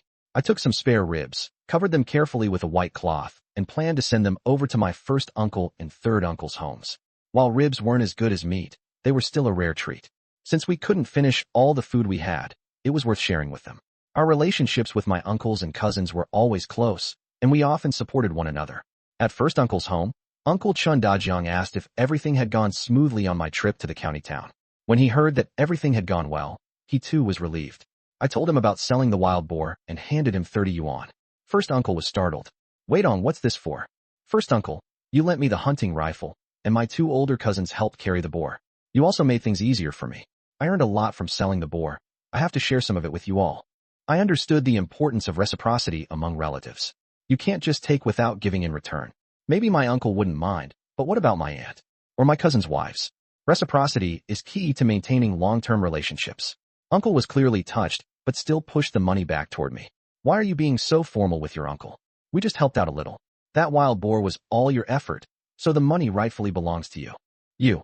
Besides, you just got married and still have debts to settle." I refused to take the money back. Uncle, I've still got over 100 left, which is enough to repay the debt. If you don't take my share, I'll feel too awkward to ask for your help next time. Now, I've got to head to third uncle's place, so I'll take my leave. Before he could argue further, I bolted out of there. Seeing how quickly I ran, Uncle chuckled helplessly and finally accepted the money. He understood my intentions. By sharing the earnings with his family, I was leaving no room for anyone else in the household to gossip or complain. When Aunt Li Guixiang learned that I had shared 30 yuan, she praised me as being sensible and generous. Next, I went to distribute meat to the rest of the family. My older cousins and their wives all commended me for my thoughtfulness. Uncle Chun Dajiang noticed how happy everyone was and recognized my intentions. He thought to himself, this kid has grown quite tactful after getting married. Afterward, I went to deliver some ribs to third Uncle Chen Dahai's house. Although it was just some ribs, my third uncle's family was genuinely delighted. Ribs can be stewed into either soup or a delicious dish. Right now, it was the harvest season, and eating something hearty gave people the energy to work hard. Once I had delivered everything, I headed back home. Mom, Dad, and third sister were about to head out for work. I wanted to follow them and help out in the fields. But Mom wouldn't let me. She said I had been up since 4 a.m., dealing with deliveries and making the trip to the county town, which wasn't an easy task. Though I wasn't tired, her stern expression left me no choice but to listen. Even though I had once dominated in the business world of a future life, in front of my mother, I remained the obedient son. I went to the villa, took a bath, and caught up on some sleep. When I woke up, I felt fully refreshed. Seeing that it wasn't too early, I started preparing dinner. There were still a lot of spare ribs left. I cleaned them and put them in the pot to stew. I peeled some yam to accompany them in the stew. Yam and rib soup is not only delicious, but also great for nourishing the spleen and stomach. There were still some pork intestines left. People in this era didn't particularly like eating these. Pig intestines were considered dirty and stinky, and with limited seasoning options, many had no appetite for them. But I love them. I carefully cleaned the intestines, turning them inside out and rinsing them thoroughly with clean water. Then, I scrubbed and rubbed them multiple times with some flour. Thank goodness my parents were out working. If they saw me using flour to clean pig intestines, they'd scold me for wasting precious food. In these times, flour was a luxury food item. Many families even rationed coarser grains carefully. Once the pig intestines were cleaned, I prepared the accompanying ingredients. We grew ginger, garlic, and onions in our small garden, so they were easily available. With everything ready, I headed into the kitchen. Since I'd bought a few extra seasonings at the supply and marketing cooperative today, it was a perfect opportunity to use them. I lit the stove. When the wok was hot, I tossed in some onions, ginger, and garlic to stir-fry the pig intestines. Once the seasonings, onions, and chili were added, the stench vanished, replaced by an enticing aroma. The tantalizing smell made my mouth water. Before being reborn, there wasn't a delicacy I hadn't tasted. Now craving food was purely a reflex of this body's lack of rich nutrition. After frying pork intestines, I also stir-fried some water spinach. With yam and pork rib soup, it was a banquet fit for a family. As for the staple food, I made multigrain rice. Thanks to having a villa storage space, I didn't lack grains and could afford to eat white rice at every meal. But if I did that, my mom would tug at my ear and scold me for being wasteful. Forget it. Until the family is truly well off, we'll remain frugal. Once the meal was ready, the family dragged their tired bodies home. I quickly brought the dishes to the table and urged them to wash up and eat. The family felt that things had been different these past few days. Before, after coming home from work, Mom and eldest sister would still have to go into the kitchen to cook. Now, they could sit down to a hot meal the moment they returned home. For my parents, this was heartwarming, having a thoughtful, considerate, and filial son. Dad picked up the bowl of pork rib soup and took a contented sip. After a day of farm labor, having a sip of fresh soup was sheer happiness. Eldest sister pointed to the pork intestines and asked, "Wait on, what's this?" Rural folk didn't eat pork intestines, so she didn't recognize them. Eldest sister, these are pork intestines. At that, she instinctively gagged. Wait on, pork intestines are so stinky. How could you possibly bring yourself to cook and eat them? Eldest sister, take a sniff. Do they still smell bad? Only now did she realize that there wasn't any odor. Huh, why aren't the pork intestines stinky? I puffed up with pride. Of course not. Your brother personally cleaned and prepared them. Anything stinky, in my hands, becomes a delicacy. Eldest sister, have a try. I guarantee it'll taste even better than meat. But she couldn't bring herself to taste it. Forget it, you all can eat. Dad thought it would be disrespectful not to try something his son had worked so hard on preparing. Taking a deep breath, he picked up a piece of the pork intestine and shoved it into his mouth. At first, he looked like he was preparing for the worst. But then, to his surprise, the taste exceeded his expectations. His eyes lit up as he looked at me incredulously. Weidong, is this really pork intestine? I confirmed. Yes, Dad, it's absolutely pork intestine, no doubt about it. But even then, Dad still seemed in slight disbelief. It's really pork intestine? How is it so tasty? He chewed and praised as he went on. Weidong, you weren't kidding. This is even more flavorful than meat. Finishing one piece, he quickly reached for another. Mom, Zhang Shufan, seeing Dad's reaction, decided to try a bite. She initially thought Dad was exaggerating on purpose, but to her surprise, when she tried it, it really wasn't smelly at all. She got hooked as well, and soon, the two of them were competing to grab more. Curiosity piqued. Eldest sister Chun Hongyan also tried a piece. With just one taste, she was also drawn into the little food chase.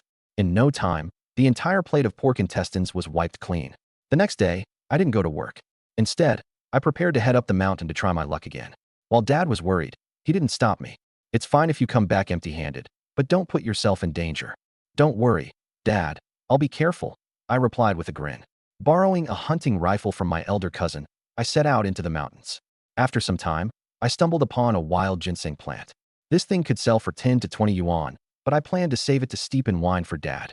Just as I finished digging up the ginseng, I heard someone shouting for help up the mountain. Help! My senses immediately sharpened. Following the sound, I saw a family of 4 running wildly. Behind them were 4 feral boars giving chase. On closer look, wasn't this the family allocated to our production team as part of a labor program? Suddenly, memories of my past life surged back. The elderly man had been rammed to death by a wild boar, the middle-aged couple had succumbed to grievous injuries, and the young man had suffered a mental breakdown. Could this be that very incident? As the wild boars closed in, I raised my gun and took aim. Bang! The leading boar dropped dead on the spot. Hearing the gunshot, the despair in the eyes of that family was replaced with a glimmer of hope. Without hesitation, I fired a second shot. The second boar went down. The remaining boars turned and tried to flee. Run? Not a chance. With boars this hefty, each weighing over 300 pounds, how much money would they go for? Asterisk bang. Bang. Asterisk. 2 more shots, and it was over. All 4 wild boars lay dead on the ground. This was a fortune. I couldn't help but feel immensely pleased. Not even in my previous life, when I made fortunes in business, had I felt this kind of elation. Exhausted, the family collapsed to the ground, trembling. I approached them. Are you hurt? The middle-aged man gasped out. No, we're fine. Thank goodness you came in time. His face was filled with gratitude.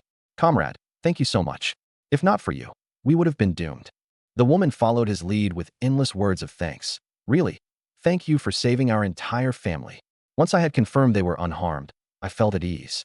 I waved a hand dismissively. Don't mention it, just lending a hand. The young man among them, Fu Mingbo, looked at me closely. You're Chen Weidong, the brigade leader's nephew, right? I turned to him with mild surprise. You know me? Yeah, I saw you before, working alongside the brigade. Fu Mingbo nodded. While Fu's family hadn't had much interaction with the brigade, they must have observed enough to recognize me. Looking at the family and the 4 boars, I realized this wasn't something I could hide. I'd have to share half with the brigade. Even so, keeping half meant 2 boars for my family, each worth hundreds of yuan. This was already a bountiful haul. One shouldn't be too greedy. Sharing a portion was only right. I turned to Fu Mingbo. Could you go downhill and let my uncle know? Tell him to gather some people to come carry the boars. I could have gone and left the Fu family to guard the boars.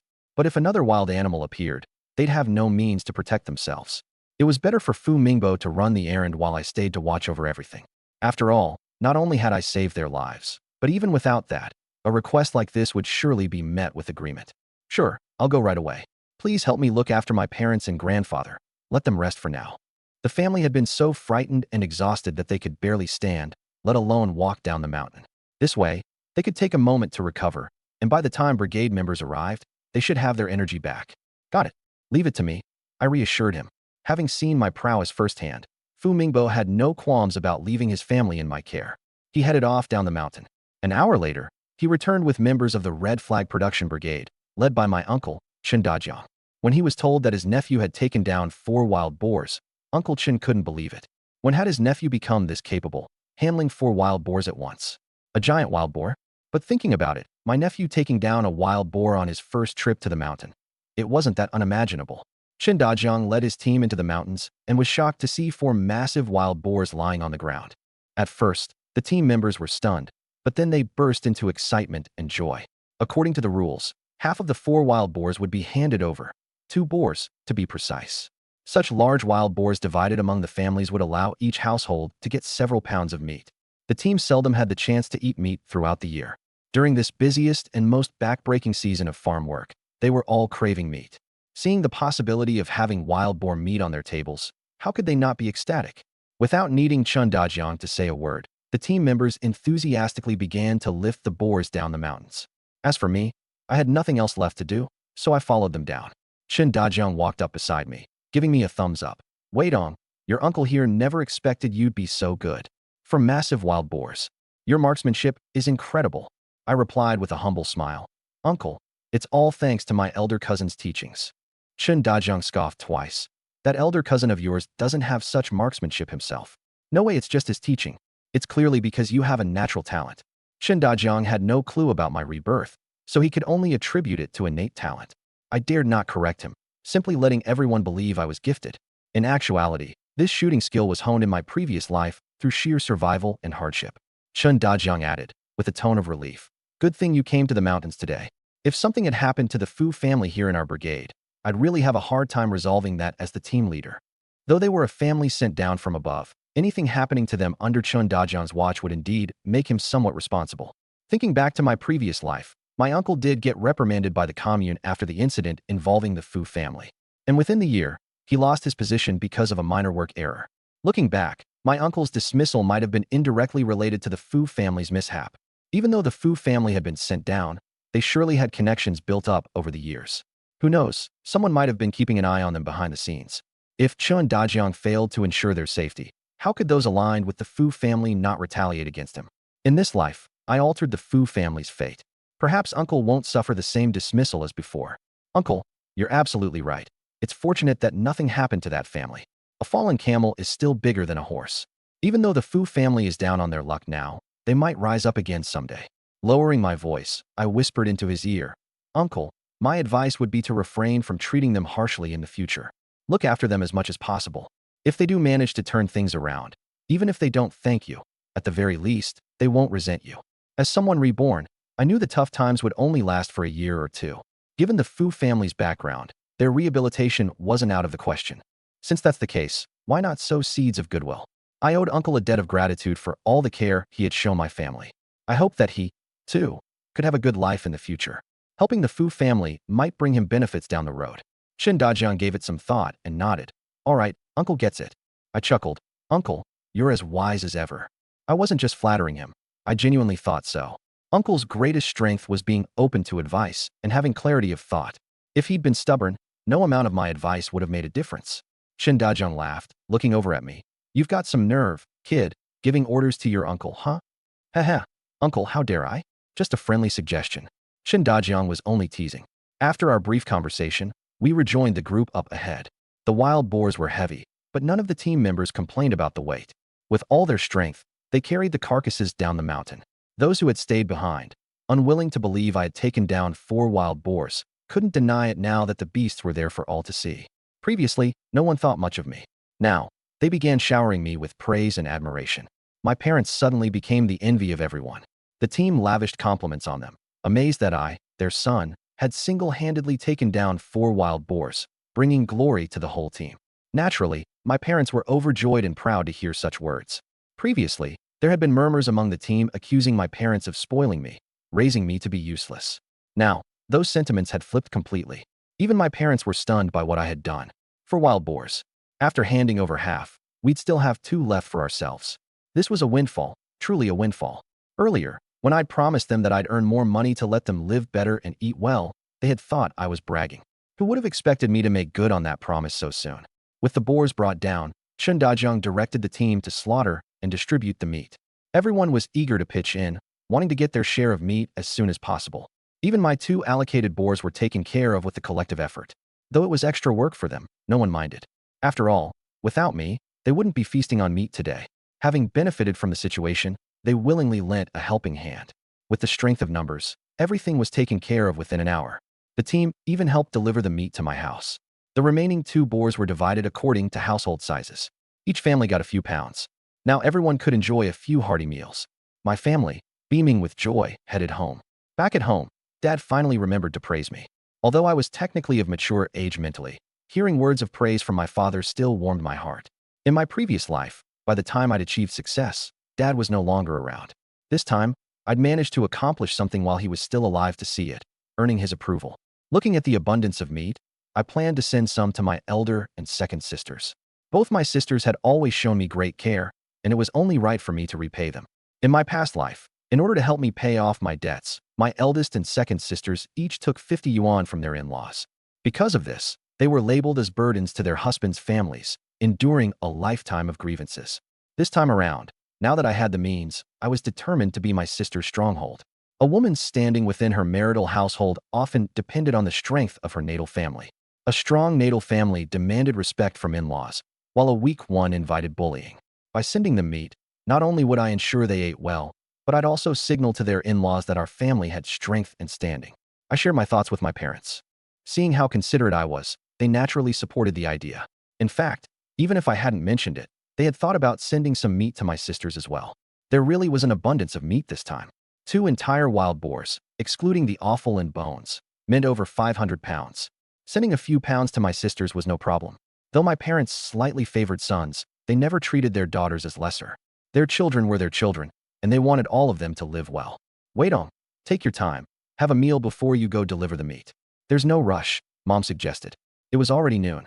Since I brought down those wild boars, no one on the team had eaten yet, waiting until the meat was divided up before heading back to cook. I wasn't in any particular hurry either. All right, Mom, I'll go after we eat. Now that you mention it, my stomach is about to starve to death. We had missed the meal time, and with all the physical exertion on the mountain, it was no wonder we were hungry. Seeing that I was starving, Mom immediately called my third sister to the kitchen to prepare a meal. Lunch on normal days was simple, but today, after hunting 2 wild boars, there was no need to scrimp. We were going to have a bountiful feast to celebrate. Mom took out some noodles and even added 2 poached eggs just for me. The meal was both delicious and joyful. After eating my fill, I carried 2 strings of meat to deliver to my sisters. I first went to my second sister's house. Her in-laws' home was in the neighboring village, about a half-hour walk. Unexpectedly, on the way, I ran into my ex-brother-in-law from my past life, Tian Xiaolan's younger brother, Tian Yaozu. Tian Yaozu was squatting under a tree with a few hooligans, bragging. Since I had to pass through the Tian family's brigade to get to my second sister's house, we bumped into each other. In the past, I would have eagerly gone over to greet him. In my previous life, I wasn't just nice to Tian Xiaolan. I was overly attentive to everyone in the Tian family. But this time, things were different. Having been reborn into a new life, I no longer planned to marry Tian Xiaolan, nor did I need to curry favor with anyone from the Tian family. When I saw Tian Yaozu, I acted as if I hadn't seen him at all and deliberately let my gaze pass over him. However, he locked his eyes on the meat I was carrying. The Tian family was poor and ate meat only a handful of times a year. Staring at the strings of meat in my hands, his eyes lit up with greed. The group of hooligans with him noticed too. One of them whistled and teased. Whoa, Yaozu, isn't this your brother-in-law? He's carrying 2 big chunks of meat. Giving it to your family, right? Damn, I haven't had meat in ages. You lucky dog. Another said, didn't they call off the engagement? He's no longer your brother-in-law. That meat probably isn't for Yaozu's family. Then Yaozu's really lost out. If they hadn't broken off the engagement, wouldn't it be proper to ask your brother-in-law for a bite of meat? Tian Yaozu snorted.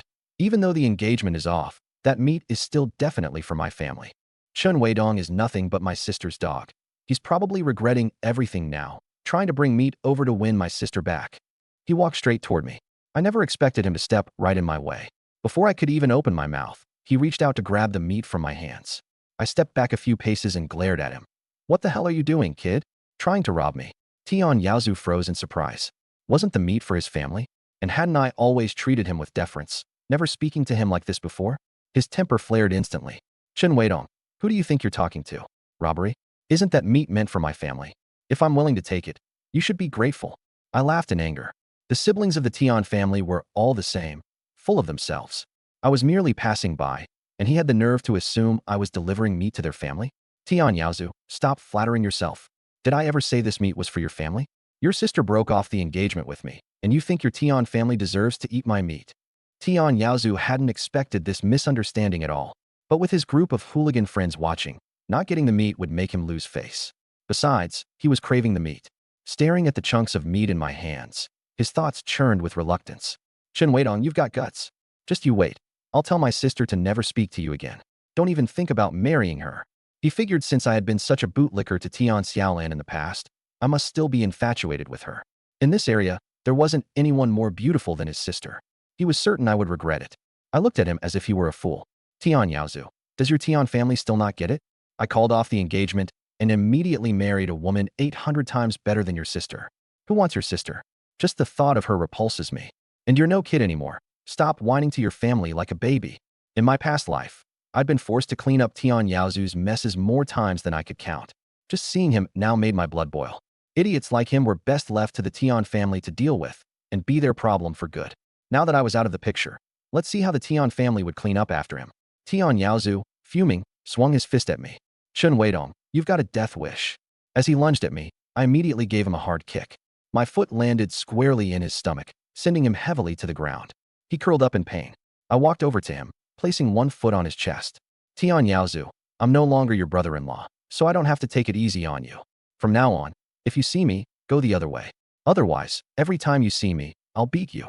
Tian Yaozu was in too much pain to talk back and hated me with every fiber of his being. But he didn't dare say another word. After warning him, I picked up my meat and continued on to my second sister's house. Once I was a good distance away, his group of hooligan friends finally dared to help him up. When I was dealing with Tian Yaozu earlier, none of them dared to step in. I was tall and strong. Just by appearance, I wasn't someone to mess with. They were only drinking buddies with Tian Yaozu. They weren't about to get hurt for him. Tian Yaozu, still in pain, eventually dragged himself home. Not only was he physically aching, but he had also lost face in front of his friends. He didn't have the dignity to linger. Wang Cuihua, his mother, noticed the sour look on his face. Yaozu, what happened to you? He was her only son, and she spoiled him dearly.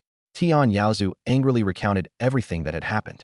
Wang Cuihua's face darkened instantly. She called out to Tian Xiaolan. Xiaolan, go find Chen Weidong right now and make him bring us some meat. And ask him to apologize to your brother. How could he treat your brother like that? In the past, Tian Xiaolan would have obeyed her mother's orders without question. But now, Chen Weidong was already married, and he clearly had no feelings for her whatsoever. Asking him to bring meat or apologize to her brother would simply be impossible. Tian Xiaolan clenched her sleeves tightly. Mother, I can't do this. He won't even give me the time of day. The educated youth owes me meat compensation. Tian Xiaolan hesitated. Mother, it's not easy for Wang Zixing to work in the countryside. How could I ask him to buy meat for us? Wang Cuihua became furious. You haven't even married him yet, and you're already taking his side? It's all because of you that your brother didn't get to eat meat. If you can't get meat today, don't even think about eating. She shoved Tian Xiaolan out the door. Left with no choice, Tian Xiaolan had to go and find Wang Xiangyu. I continued walking for another 10 minutes or so, arriving at my second elder sister's home. My second sister lived in the neighboring village. Her husband ranked second among his siblings and had a timid personality, unable to protect his wife and kids. In my past life, my second sister, in an effort to repay debts for our natal family, took 50 yuan from her husband's family. This act led her to be labeled as someone prioritizing her brother over her marital family, and her days became incredibly difficult. It wasn't until I eventually became successful, gave her money, and arranged a job for her that she started to stand tall within her husband's family. Now that I've been reborn, I refuse to let my second sister live such a harsh life again. When my second sister, Chen Hongmei, saw me, she ran out excitedly. Weidong, why are you here? Inside the house, my eldest sister-in-law, Yang Xia, muttered sarcastically to her mother-in-law. Mother, the younger brother of your second daughter-in-law is here, probably to borrow money. I heard he spent a lot on wedding gifts and dowries. Old Mrs. Lu snapped. She dares? If she dares to take our family's money to help her natal family, I'll break her legs.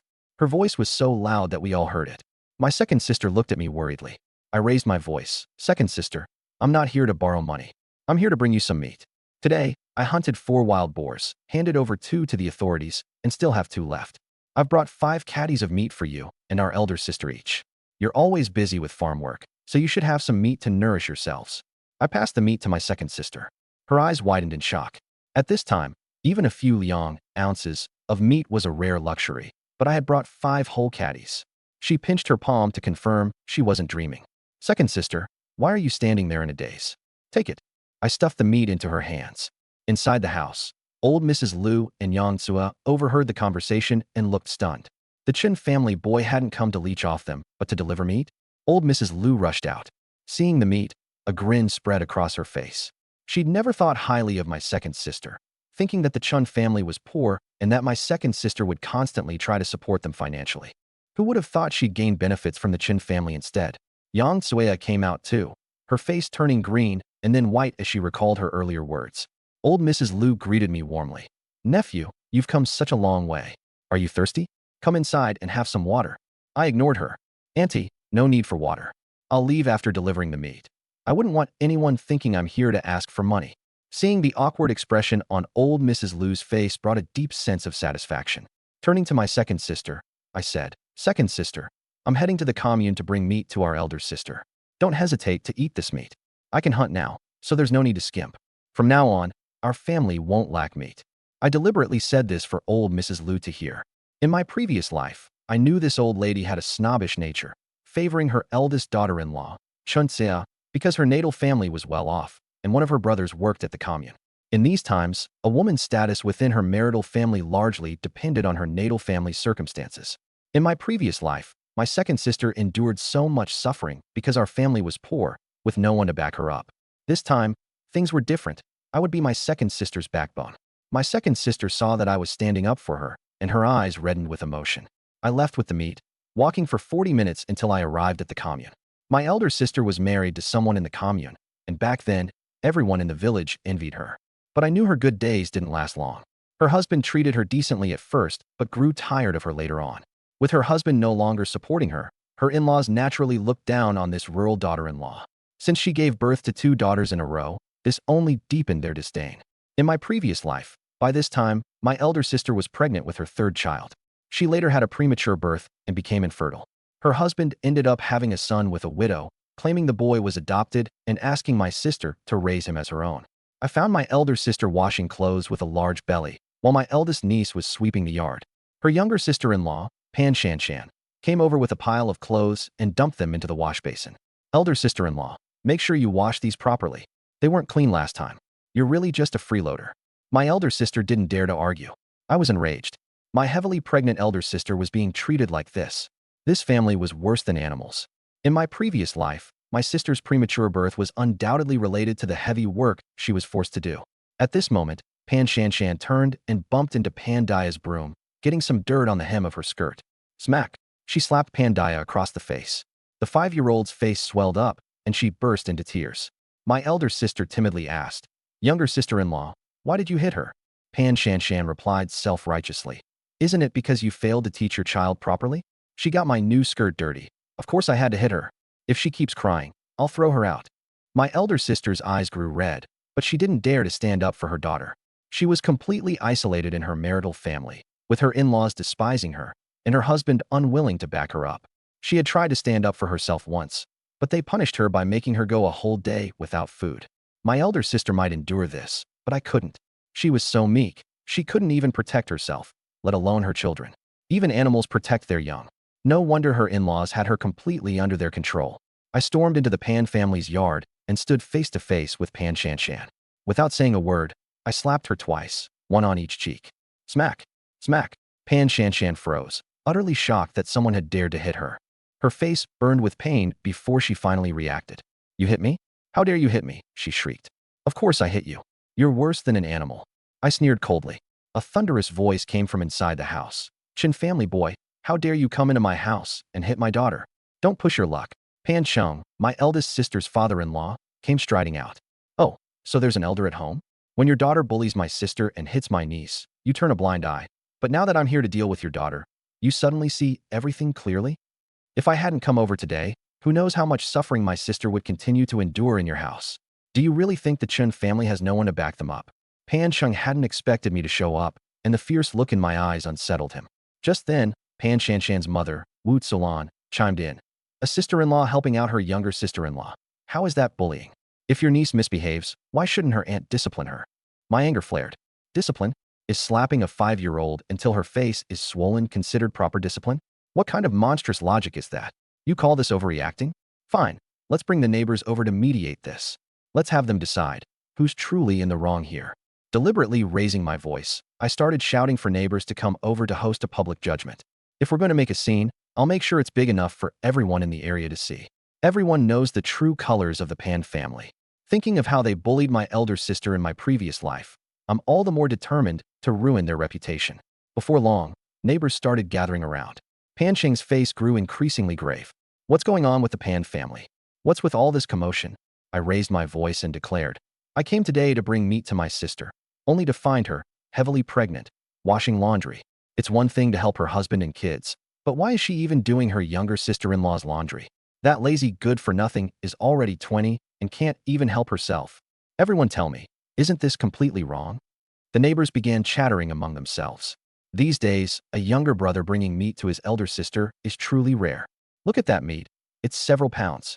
The Hongqin family sure knows how to treat people right. Someone spoke up with a fair comment. Pan Shanshan is 20 years old, yet makes her pregnant sister-in-law do laundry for her. Calling her lazier than a maggot isn't excessive. Who'd even dare to marry such a lazy woman? If my son brought home a wife like that, I wouldn't even acknowledge him as my son. The faces of the Pan family turned darker by the minute. In these times, reputation matters most. Pan Shanshan was at the age for matchmaking, but now, with this reputation for laziness, she'd never find a good husband. The Pan family also had an unmarried younger son. Behaving like this towards a daughter-in-law, who'd risk pushing their own daughter into such misery. Listening to the neighbors' chatter, I felt quite satisfied. Treating my sister so poorly deserves retribution. Tarnish her reputation so badly that she'll remain unmarried for life. My sister was bullied by that younger sister-in-law. Even my little niece, just so small, was beaten. Look, the child is only 5 years old, yet the Pan family even forces her to work. Her aunt accidentally touched a broom and dirted her skirt, then took out her anger on the child. Half of her little face is swollen. The two old Pan family elders pretended not to see and ignored it. I couldn't stand by and do nothing, of course. And yet they had the nerve to tell me I was an outsider, that this was none of my business. My sister and niece deserved to be bullied because of that. The looks from the crowd toward the Pan family became increasingly contemptuous. Pan Shanshan, that woman, lazy and cruel. Who raises a hand against a 5-year-old child? Finally, people noticed the swelling on Pan Danny's face. This isn't Hongqin's brother's fault. The Pan family has gone too far. A daughter-in-law shouldn't be treated this way. They treat other people's daughters like trash, but their own daughter like treasure. Pan Shang, sensing the situation spiraling out of control, glared at Chun Hongqin. Aren't you going to rein in your little brother? Do you still want to stay in this house? Hearing the veiled threat, Chun Hongqin hesitated, fearing the possibility of being divorced back to her parents' home. But her little brother was standing up for her. She couldn't let him down either. Just as she struggled to decide, I spoke up. Are you threatening my sister? Who wants to stay in this den of wolves? My sister was the flower of 10 villages when she married. And now? She looks 20 years older, reduced to skin and bones. If you don't treat her like a human, I'll take her back home. The Chen family can't afford to take care of her. Turning to my sister, I urged, Sis, bring the kids and come with me. Chen Hongqin was momentarily stunned, but, accustomed to obeying her younger brother since childhood, immediately went to pack up. She thought I was just making the Pan family back down for now, and that I'd bring her back in a few days. But my real intention? To truly take her home and care for her for life. Why should she stay and continue suffering? Especially with that husband. In my previous life, he even had an affair with a widow. A man like that isn't worth it. With only 2 sets of clothes in her arms, Chun Hongqin emerged, carrying a still napping Pan area. I took the luggage and Pan area from her, asking her to just hold on to Pan Danny. Pan area was only 3 years old, yet so light it felt like she weighed nothing. The Pan family was truly monstrous, even raising their children poorly. My heart ached terribly. Once home, I'd make sure to properly nourish the kids. Pan Cheng's face grew as dark as the bottom of a pot, unable to fathom that I'd actually take them away. Wu Tsulan, stubborn as ever, spat. If he's so capable, let him raise her forever. Don't send her back. I'd like to see how long the Chen family can keep this up. She believed that once a daughter was married, her maiden family couldn't unconditionally support her. The Pan family merely felt humiliated, refusing to believe that Chun Hongqin would truly never return. Hearing Wu Tsulan's words, I coldly replied, Old witch, you'd better live a long life. Otherwise, I'm afraid you won't live to see the day my sister gets sent back. You. Wu Tsulan's face turned as green as a cucumber. I had no more patience for the Pan family. Taking my elder sister and her 2 daughters, I hurriedly left. If it were just me, I'd walk the entire way back. But with my pregnant sister and 2 kids, I needed transportation. The eldest niece couldn't possibly walk that far, much less her heavily pregnant mother. On the street, I rented a cart. Everyone, hold on tight. I reminded them, beginning to pull. On the cart, Chun Hongqin sat holding her 2 daughters, watching the younger brother pulling them forward. For the first time, she truly realized how much her little brother had grown up. Her nose tingled with emotion. Mom, why are you crying? Pandaya asked. Hearing this, I paused the cart. Sis, why are you crying? Are you still angry? If it's not enough yet, I'll go back and sort the Pan family out some more. Chen Hongqin wiped her eyes and replied, It's nothing. I just feel like my little brother has grown up and knows how to protect his family now. I said seriously, Sis, I'm your brother. Standing up for you is what I should do. Why didn't you tell the family about your grievances with the Pan family? The more you endure, the worse they'll treat you. From now on, remember, while I'm around, no one will bully you. Chen Hongqin nodded. Beside her, Pandaya looked at me with admiration. Uncle, you're amazing. I patted her little head. If anyone bullies you in the future, just come to your uncle. Uncle will protect you. Okay, Pandaya answered softly. I continued pulling the cart toward the red flag production brigade. My strength made it easy, not tiring in the slightest, and I pulled all the way home in one go. Our parents and third sister had just returned from work and noticed Chen Hongqin's red, puffy eyes immediately. Zhang Shufan rushed over, asking, Weidong, what's wrong with your sister? I told the family everything that had happened today. The Chen family was livid. Zhang Shufan erupted into cursing. The Pan family is truly vile. Do they think the Chen family has no backbone? Then, turning to me, she praised. Weidong, you did well.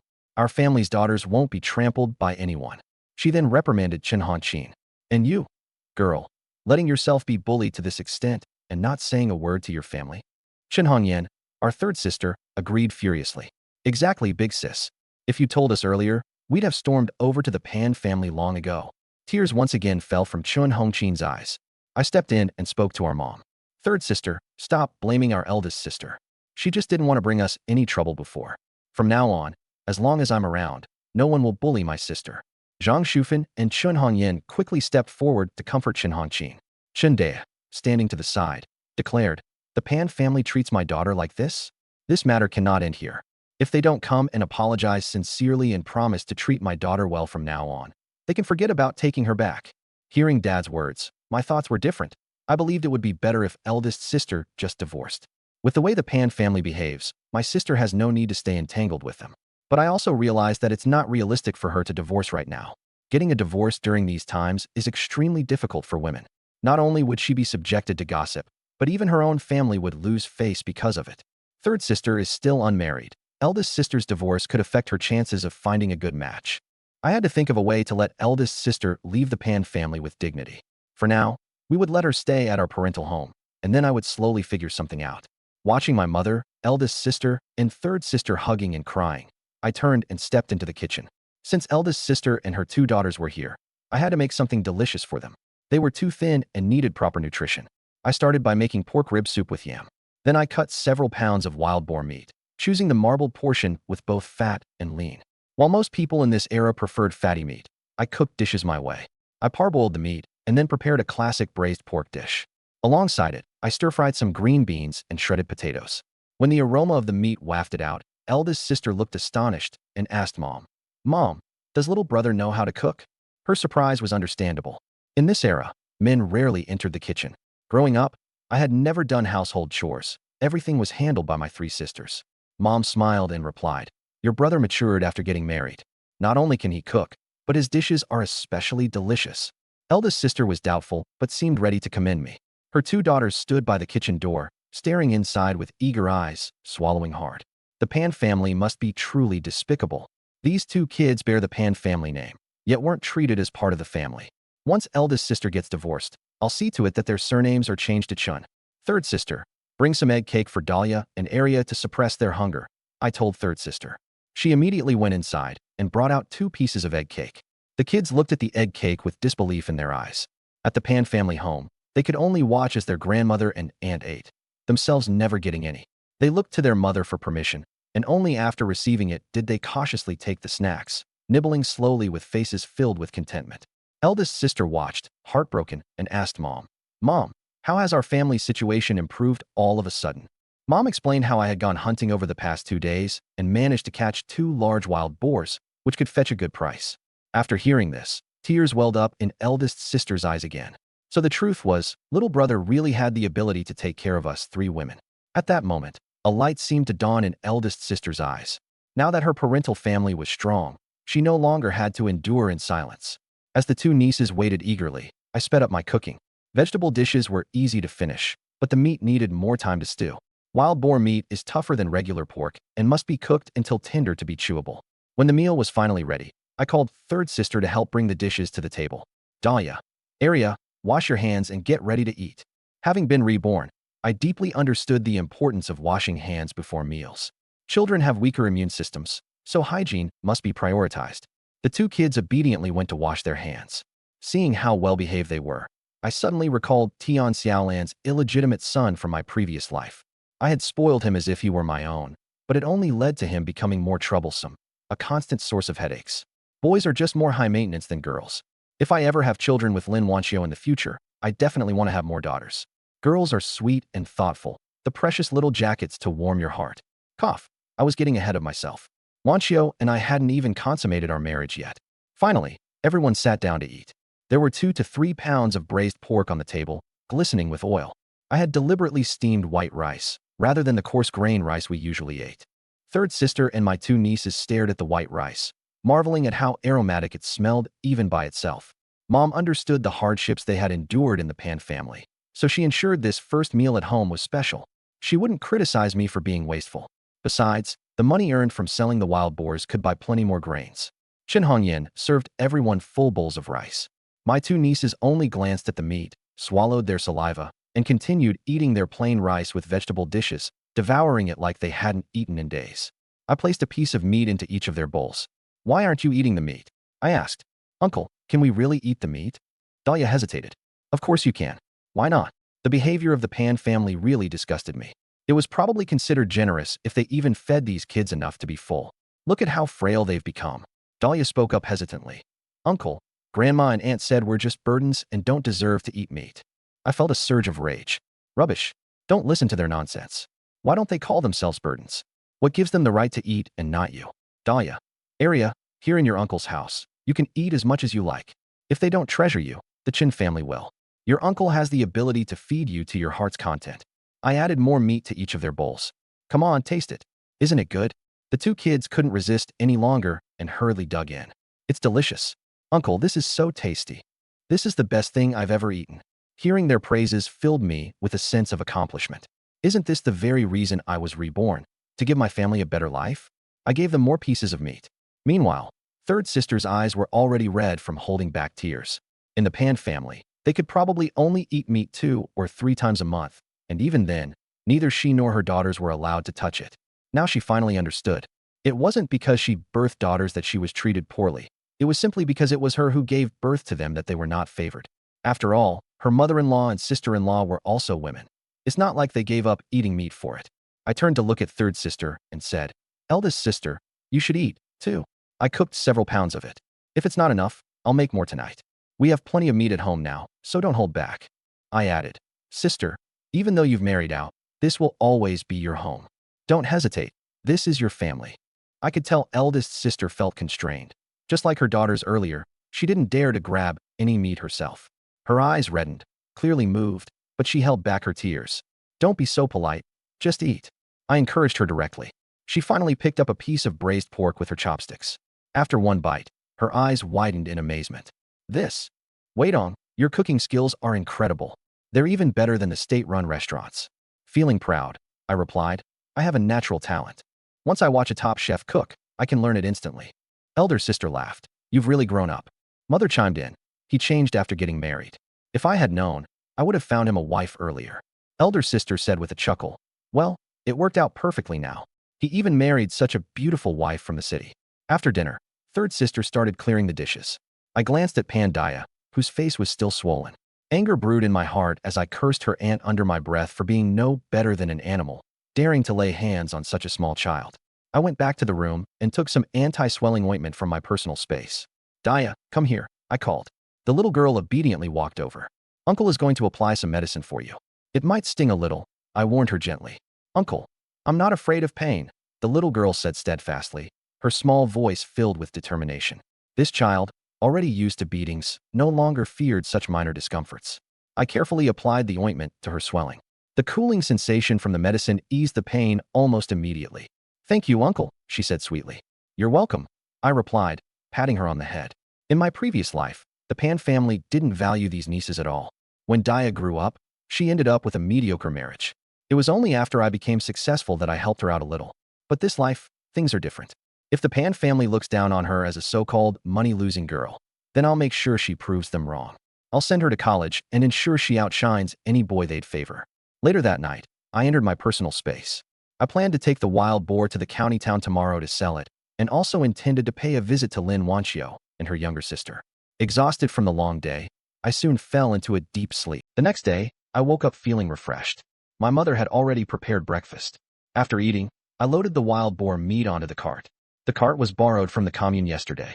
My father wanted to accompany me to the county town again, but I refused. This meat was going to be sold on the black market, and I couldn't let him know. I made up an excuse to send him off and pulled the cart out of the production team. Once I confirmed no one was around, I stored the goods in my space and switched to a bicycle. Over an hour later, I arrived at the county town. I found Brother Biao's place and exchanged the secret code. His men came out to move the meat. They worked quickly, finishing the job and shutting the door. Brother Biao came out and said, "You're delivering goods again so soon?" "It's still wild boar meat, 512 pounds, I replied. Brother Biao's gaze changed as he looked at me. "Brother, you're impressive." "Not as impressive as you, Brother Biao," I said. Brother Biao appreciated me even more. At 1.3 yuan per pound, I received 665 yuan. Brother Biao also gave me quite a few ration tickets. I planned to make new clothes for my elder sister and nieces to humiliate the Pan family. Taking the money and tickets, I left. I found a secluded spot, changed back into my regular attire, and headed to the supply and marketing cooperative. This time, I felt confident. Over 600 yuan was a fortune in this era. I bought white rabbit milk candies and selected several pieces of fabric. One outfit each for my elder sister and two nieces. Just as I left the cooperative, I heard someone shouting, "Thief! Catch the thief!" A skinny man wearing glasses was chasing after a young man who was running ahead with his briefcase. Some passers-by wanted to help, but the thief pulled out a dagger. "Anyone who dares come near, I'll kill them," he threatened. The passers-by backed off. The man grew desperate. "There are important things in the bag. Please, someone help." But no one dared to step forward. I hesitated for a moment before deciding to help. In my previous life, doing charity earned me the chance to be reborn. Doing good deeds brings blessings, and I hoped those blessings would fall upon my family. Taking advantage of the thief's moment of relaxation, I rushed forward. In my past life, hunting had honed my skills, and later, I had learned martial arts from a master. With a few moves, I subdued the thief. My arm was grazed, leaving a shallow cut, but it was nothing serious. I kicked away the dagger and pinned the thief down. The passers-by breathed a sigh of relief, their eyes filled with admiration as they looked at me. I didn't think much of it. I often do things like this. I shouted to the passers-by, "Go report to the police." The passers-by didn't dare confront the thief directly, but reporting to the police was something they could do to help. Someone immediately ran off to do so. The thief knew he was done for if he fell into the hands of the police.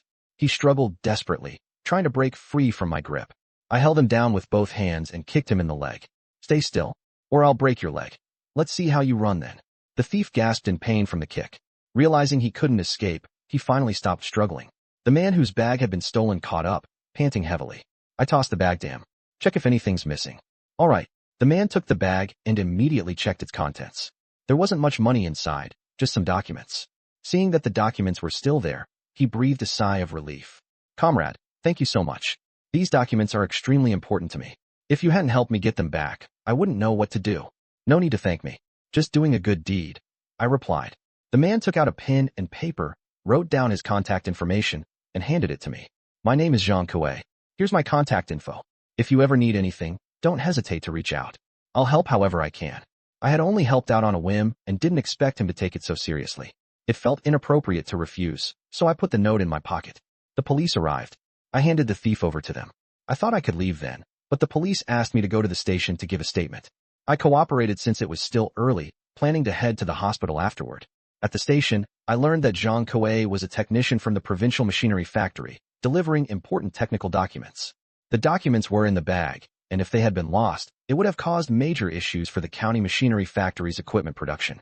The police thought I had made a significant contribution, took down my information, and said they would apply for a reward and a commendation banner for me. I didn't think much of it, assuming it was just standard procedure. After giving my statement, I headed to the hospital. It had only been a day since I last saw Lin Wanqiu, but I found myself missing her a little. My pace quickened. When I arrived at the ward, my sister-in-law was sitting up, leaning against the bed. Lin Wanqiu was feeding her malted milk. Lin Wantong looked much better than before. Her condition seemed to be improving quickly. The sooner my sister-in-law recovered, the sooner I could take them home. Without Lin Wanqiu at home, how could I develop our relationship? We hadn't even consummated our marriage yet. Once we got back, I'd make up for our wedding night. Lin Wanqiu heard the commotion and looked toward the door. When she saw it was me, her eyes lit up, and a smile unconsciously appeared on her lips. Brother Dong, you're here?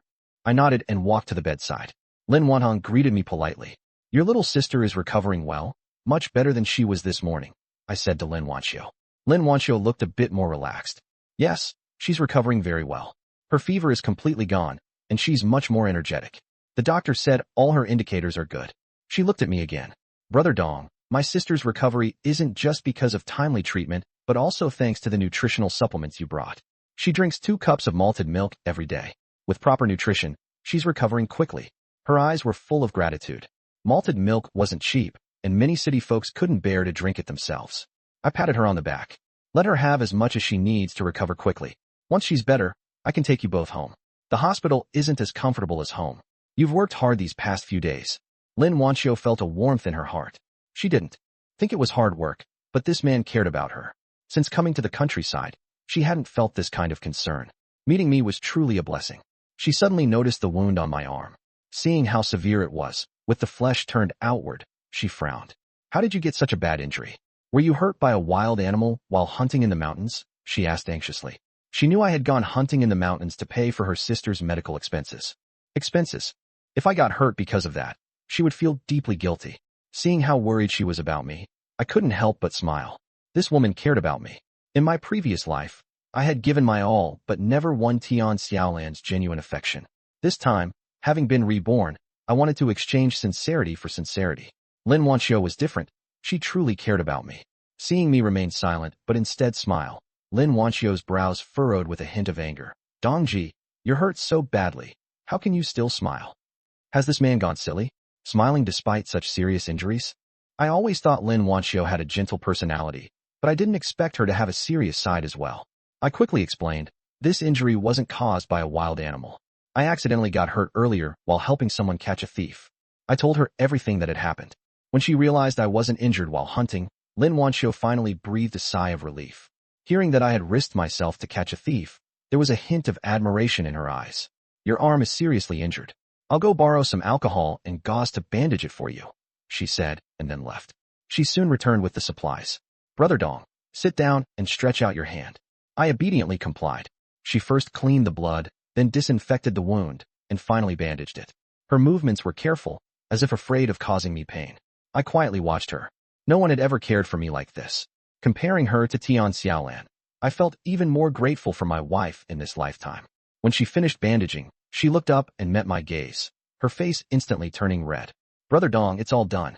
Don't strain it, and don't let it get wet, or it'll get worse. Got it, I nodded. She went to return the supplies. I didn't leave immediately, and instead told her about my eldest sister and niece. After hearing everything, Lin Wanqiu was very supportive. They're your family, so they're my family too. If our family is wronged, who else will stand up for them, if not us?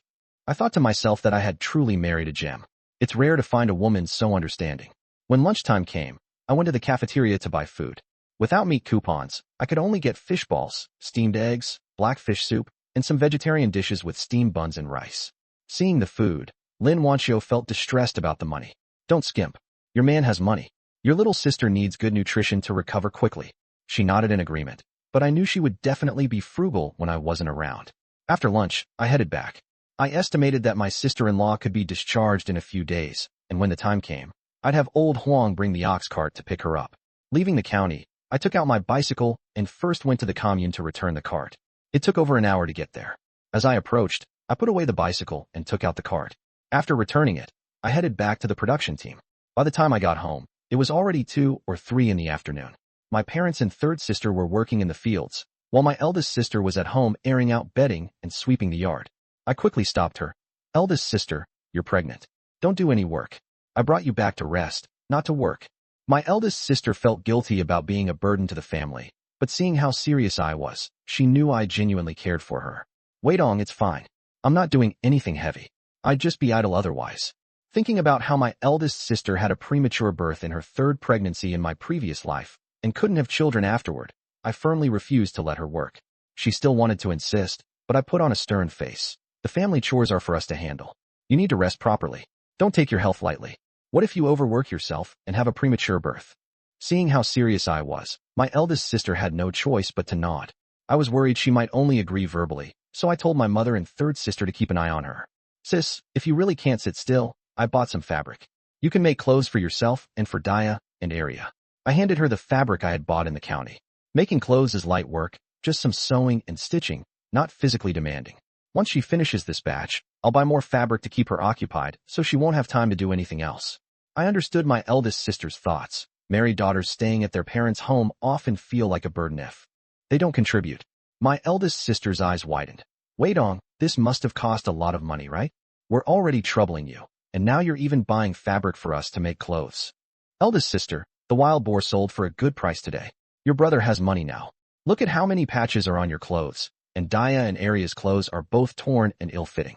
If the Pan family won't buy clothes for you, I will. When you all dress nicely and go back to your in-laws, it'll be a slap in their faces. I stuffed the fabric into her hands. Take it and go make some clothes. My eldest sister's eyes turned red as she took her two daughters back to the room to measure their sizes. The two nieces were overjoyed. Uncle treats us so well. My eldest sister reminded them. Remember how good your uncle is to you. When you grow up, you must be filial to him. Don't worry, Mom. We'll be good to whoever is good to us. I listened under the eaves, the corners of my mouth lifting. I treated them well because they were my eldest sister's children, without expecting anything in return. But it's a good thing for children to know gratitude. In this life, I want to protect them as they grow up, not letting them endure hard days again. Since it wasn't time to cook yet, I chopped firewood in the yard.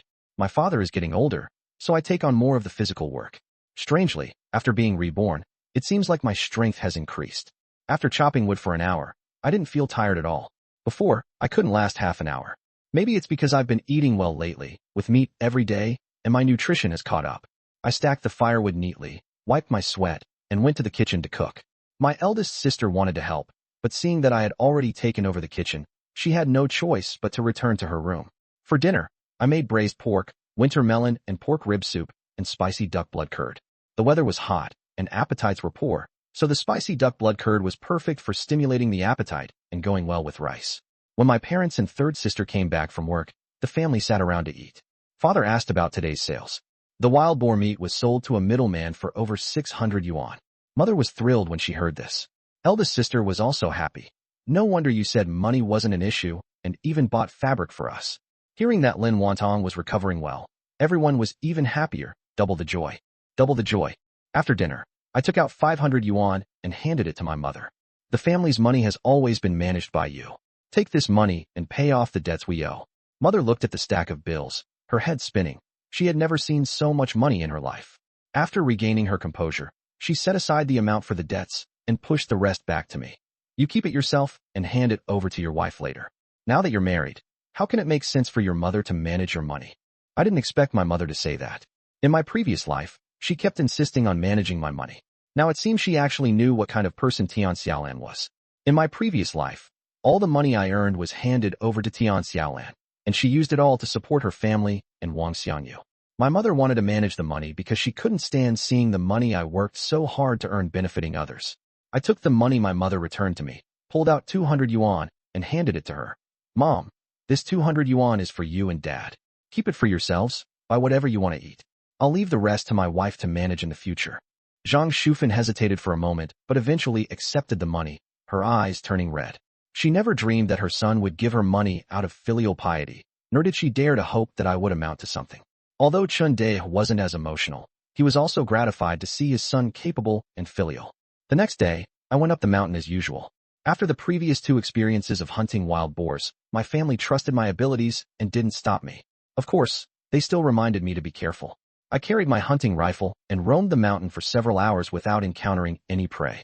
Perhaps my luck had run out after the last 2 successful hunts. After wandering around for half a day with no results, I decided to take a break. It was mealtime, so I needed to fill my stomach. My mother had made me a few pancakes to bring along. But since I had the means, why should I settle for less? When no one was around, I entered the villa space. There were still plenty of ingredients in the fridge. I took out a steak and went to the kitchen to pan-fry it. Once the steak was ready, I reheated the pancakes and grabbed a bottle of cola. After eating and drinking to my heart's content, I lay on the sofa to rest for a while before leaving the space to continue hunting. After wandering for a while longer, I finally had my first catch. I shot down a wild pheasant. I picked it up and weighed it. It was 3 pounds, quite plump.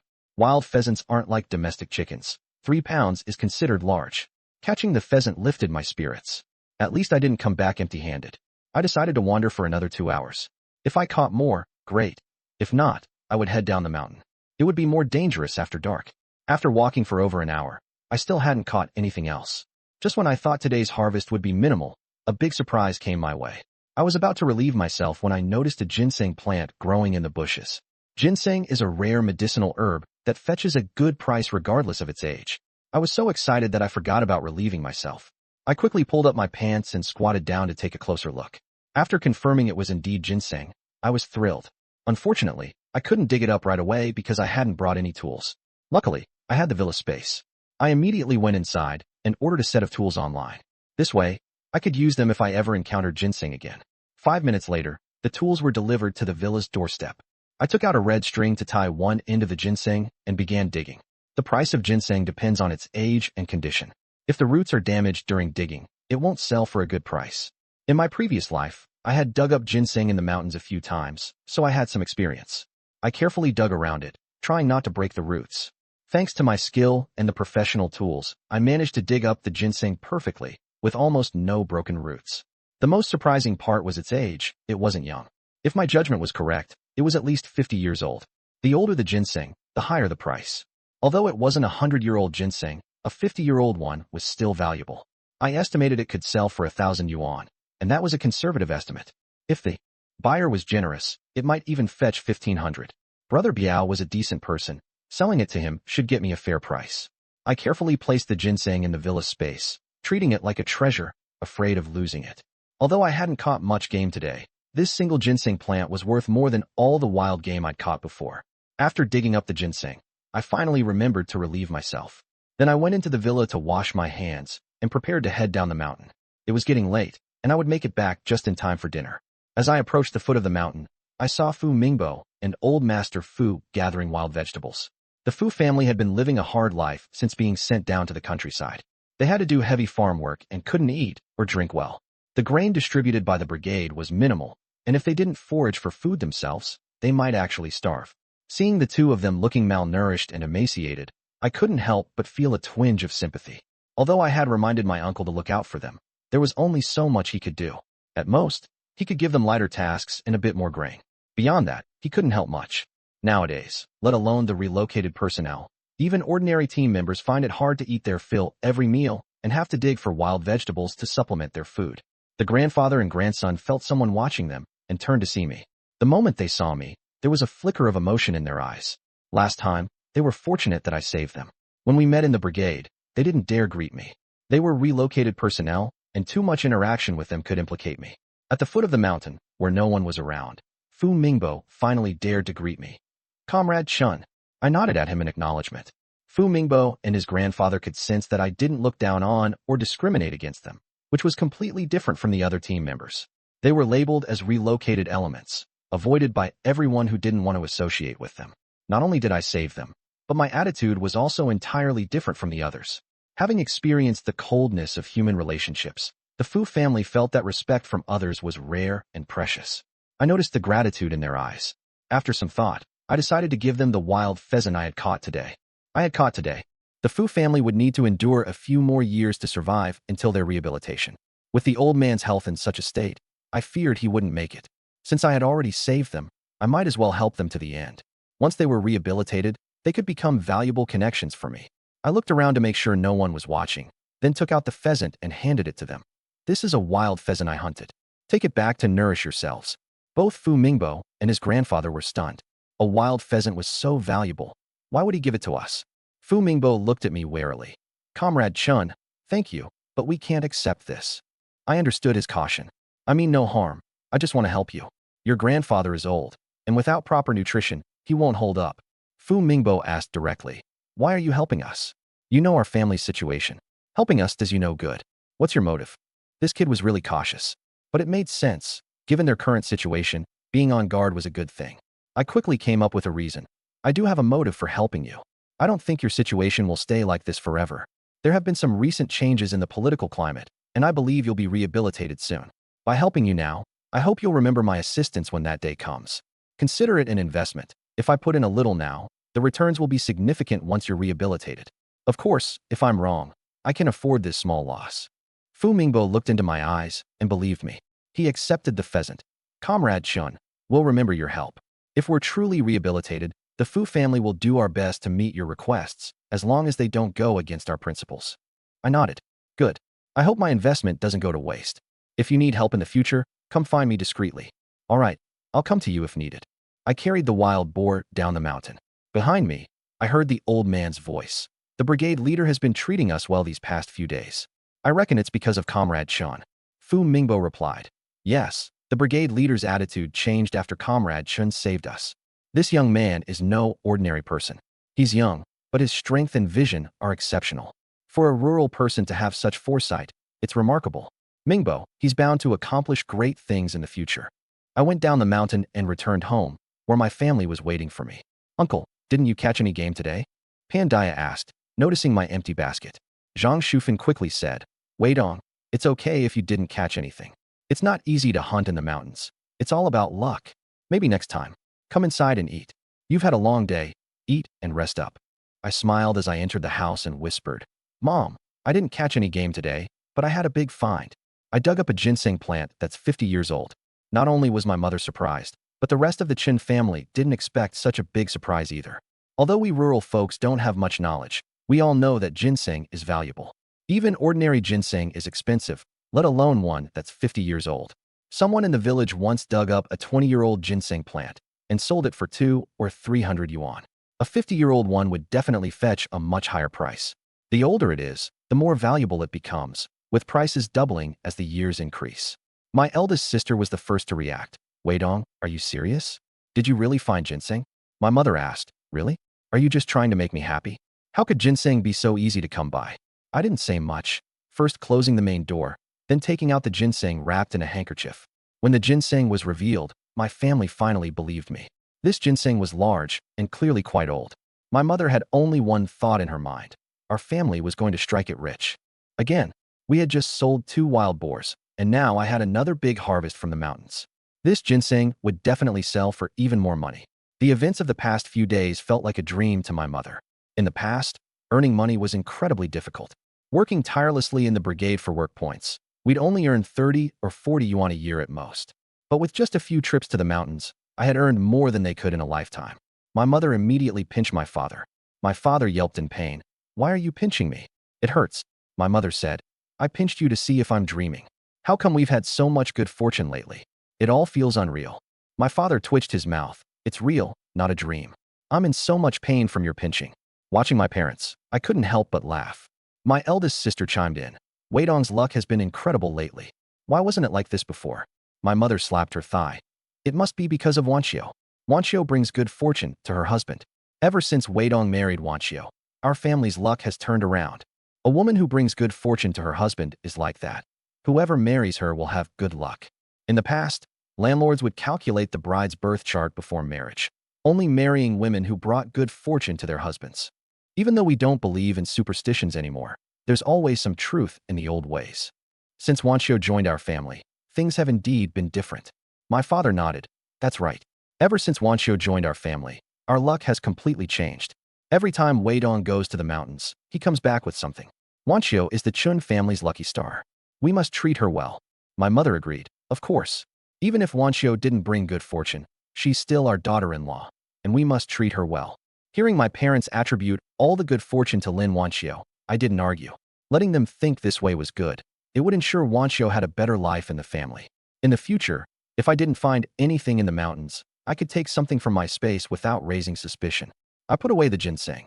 I'll take this ginseng to the county tomorrow to sell. Mom, Dad, eldest sister, third sister, we're not short on money anymore. With Wanqiu bringing me such good luck, my fortune should continue. Don't be too frugal anymore. Eat and drink as you please. Tomorrow, when I go to the county, I'll buy some fabric and make everyone a new set of clothes. In the past, my mother would have been reluctant. But now that my luck had turned, she felt more confident. The money from selling the wild boar meat alone was enough to buy many things. My father chuckled. Wei Dong, you've settled down and become capable. From now on, the family will listen to you. My mother echoed. Yes, we'll listen to my son. Seeing that my parents didn't object, I was happy. I had been worried that, after a lifetime of frugality, they wouldn't be willing to spend money even if we had it. It was a good thing their mindset was changing. I seized the opportunity to discuss. Mom, Dad, if the ginseng sells for a good price tomorrow, I'd like to buy a bicycle. A bicycle would be convenient. I'll be hunting often and need to go to the county. My parents didn't object. In these times, who wouldn't want to buy something big if they had the money? The distance from the Hongqi production team to the county was dozens of miles. My mother asked, Wait on, bicycle tickets aren't easy to get. Can you manage it? Mom, the tickets are hard to get, but you can buy them with money. It's not a big problem. All right, if you can get a ticket, buy it. The money is yours, you earned it. Just don't waste it on drinking, gambling, or other vices. After the discussion, the family happily finished dinner. I went to wash up. After a day of trekking in the mountains, I was covered in sweat and needed a good scrub. At home, we didn't even have soap, let alone body wash. I made a mental note to buy a few bars of soap at the supply and marketing cooperative in the county tomorrow. I had body wash in my space, but it wasn't convenient to take it out, and my family needed it too. Soap was good for cleaning and left a pleasant scent. After walking all day, my legs were sore and weak. I fell asleep as soon as I lay down. The next morning, after breakfast, I headed straight to the county to find Brother Biao. Brother Biao saw me coming again after a day and remarked, Brother, what goods did you bring today? Why don't I see you carrying anything? I pulled out a ginseng from my pocket. Brother Biao, I dug up a ginseng. How much do you think it can sell for? Brother Biao's eyes lit up. Usually, it's already good to collect some meat, but rare medicinal herbs are even harder to come by. He took the ginseng and examined it carefully. It was several decades old, with excellent quality, one of the best he'd received over the years. The age and quality are good. I'll give you 1,300 yuan, plus some coupons, Brother Biao said. My expectation was 1,000 yuan, so the extra 300 in coupons made me agree immediately. All right, deal. Brother Biao asked someone to bring the money, 1,300 yuan along with industrial coupons, fabric coupons, and sugar coupons. As I was about to leave with the money, I suddenly remembered something. Brother Biao, can I buy a hunting rifle?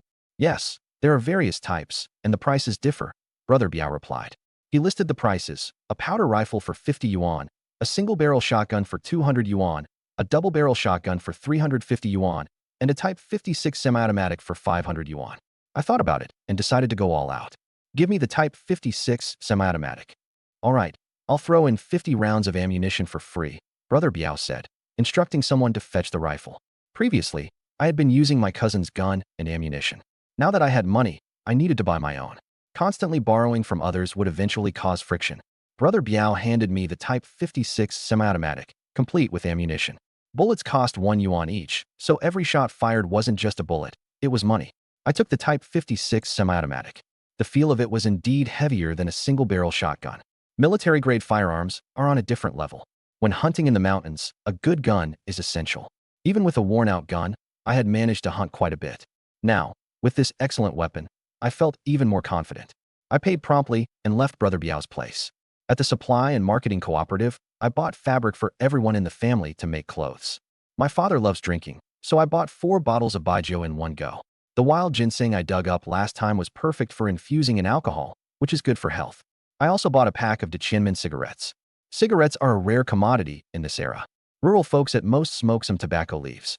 Rolled cigarettes are expensive and require coupons. Even city dwellers are reluctant to buy them.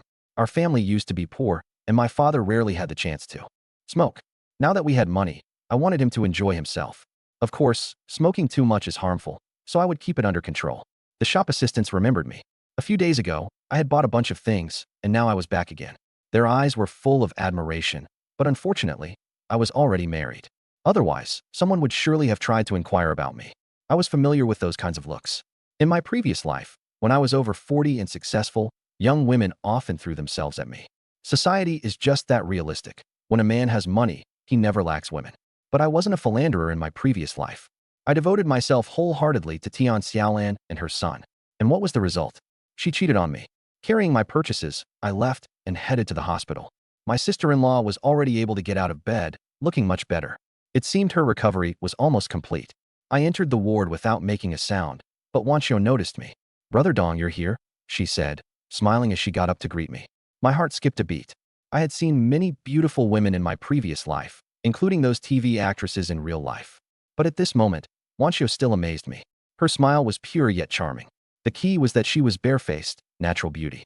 She looked even more beautiful than on our wedding day. Perhaps it was because she had been eating well these past few days and was no longer haggard. With her sister's condition improving, she was no longer anxious. Her physical and mental state had improved, and she seemed like a different person. I was mesmerized. "Brother Dong, why aren't you saying anything? Did something happen at home?" she asked, looking at me with concern. I snapped out of it. "No, nothing. I was just staring at you, lost in thought. My wife is so beautiful, even more stunning than movie stars." Her face turned bright red. This girl was shy, had never been in a relationship, and couldn't handle such words, especially in a hospital room with others present. Seeing her blushing made her even more charming, and I cherished her even more. If only we were at home, I wouldn't be able to hold back. A wave of heat surged in my chest. Once my sister-in-law was discharged, I would bring Wanqiu home and make sure to enjoy the feast soon. Over the next few days, I would continue to nurture our relationship so she wouldn't resist. An elderly woman in the neighboring bed chuckled. "Young man, your wife is indeed beautiful. I've lived for decades and never seen someone so radiant. You're really lucky." I didn't hold back. "Auntie, you're absolutely right. I hit the jackpot. My wife is so beautiful, educated, and kind-hearted. I'm the one who's lucky to have her."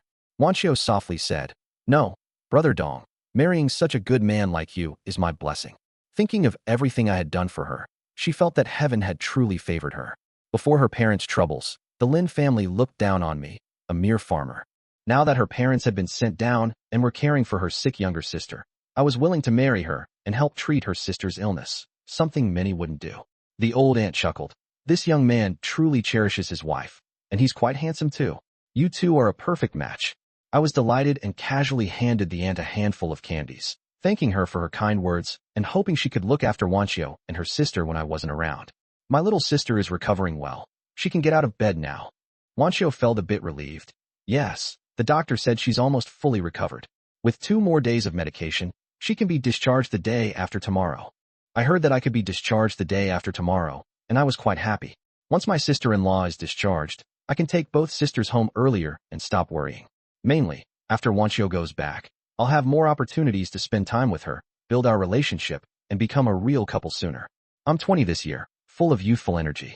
Without a wife to warm the bed, sleeping alone at night feels too lonely. "All right, I'll come to pick you up the day after tomorrow." "Okay." I chatted with Wanqiu about the situation at home and mentioned finding ginseng. Wanqiu didn't expect me to be so lucky, always having big harvests whenever I went up the mountain. This time was even better. A single ginseng sold for over 1,000. She had been worried that her sister's illness would cost too much and burden the family. Now, there was no need to worry. I earned more than I spent. At noon, I went to the cafeteria to buy food. I was lucky. Meat buns were available without meat coupons. They were a bit expensive, but I could afford them. I bought 6 meat buns, 2 for each of us. I also got vegetable dumplings and blackfish soup, which is good for recovery and suitable for Wantong. Back in the ward, I called them to eat. When Wantong saw the meat buns, her eyes lit up, and she swallowed hard. I handed one directly to her. "Eat it while it's hot. I bought it for you." Wantong took it and started eating in big bites, squinting her eyes in satisfaction. "Brother-in-law, this meat bun is so delicious." Hearing her call me brother-in-law, I felt quite happy. That brother-in-law sounded sincere, which meant she had accepted me. Before, I could sense that she didn't fully approve of me as her brother-in-law. Wanong had a good appetite and finished 2 large meat buns in one go. I gave her one of mine. "If you like it, have another." "Brother-in-law, no need. 2 are enough for me," Wantong said, waving her hand. Wanqiu also said, "Dong, you've been climbing mountains and coming to the county. It's been hard on you. You should eat more." Looking at Wanqiu's concerned eyes, my heart felt warm. Being cared for by my wife felt so good. After eating, I went to confirm the discharge date with the doctor. Once it was confirmed that we could leave the day after tomorrow, I returned to the Hongqi production team. This time, I rode a bicycle from my space directly back. We had discussed it at home before. After selling the ginseng, I would buy a bicycle. I took out a retro 28-inch bicycle, which was just right and saved me some money. Although I had money, I still needed to be frugal. When I arrived at the team, the members were just heading to work. Everyone gathered around to look at my bicycle. "Weidong, where did you get this bike? Is it new? It looks so fancy. Did you buy it or borrow it?" "A Forever brand bike." I answered honestly. I bought it, not borrowed. Everyone was envious. In these times, buying a bicycle was like buying a Rolls-Royce in later years. Someone muttered that if the Tian family knew I had bought a bicycle, they would regret it to death. If they hadn't suddenly raised the bride price, Tian Xiaolan would have married me, and the Tian family could have benefited. I rode the bike to my doorstep. My family was just about to leave for work when they saw me riding back on the bicycle. Mom immediately circled the bike a few times. Wait on, is this the one you bought? Although we had talked about buying a bike before, she still wanted to confirm, afraid of making a mistake. I nodded. Yes, Mom, I bought it. Zhang Shufan's face lit up with joy as she reached out to touch the bike. This bike is so fancy. It must have cost a lot, right? Afraid she'd feel bad about the expense, I understated the cost. I got lucky and found someone eager to sell their ticket. The ticket was 30 and the bike was 100, so it totaled 130. Mom thought that was reasonable. She had expected it to cost 150 without a ticket, and that would only get an ordinary bike. This one was a Shanghai Forever, so 130 was a good deal. Of course, 130 was still a significant amount. If I hadn't earned money recently, Mom definitely wouldn't have agreed to it. Dad circled the bike a few times. I never thought our family could afford a bicycle. I said, Dad, this is just the beginning. In the future, I'll buy you a car. In 1975, in a few years, when private businesses are allowed, I'll make money through business, and buying a car won't just be talk. But my parents only think I'm trying to make them happy. Mom asked about selling the ginseng. Spending so much on a car, we'd need the ginseng to recoup the money. I said directly, sold it for 1,300. The whole family was shocked. 1,300. Not just rural folks. Even city people would consider that a fortune. When Mom heard we made so much from selling ginseng, she immediately stopped feeling bad about the money spent on the car. I also mentioned that I spent 500 on a hunting rifle. My parents thought it was expensive, but since it's a tool for putting food on the table, they felt it was worth it. After calculating, we still had 600 or 700 left. Adding the money from selling wild boar meat earlier, I had over 1,000 in hand. When Mom realized our family had become a 1,000 yuan household, she was overjoyed. Just as we were celebrating, the work bell rang. Mom said we'd talk more in the evening, then headed to the fields with Dad and my third sister. I parked the car and put the things down. Earlier, Dad was so focused on the car that he didn't notice the cigarettes and alcohol I bought. When he comes back and sees them, it'll be a nice surprise. I handed the fabric to my eldest sister. Big sis, I bought fabric for Mom, Dad, and third sister.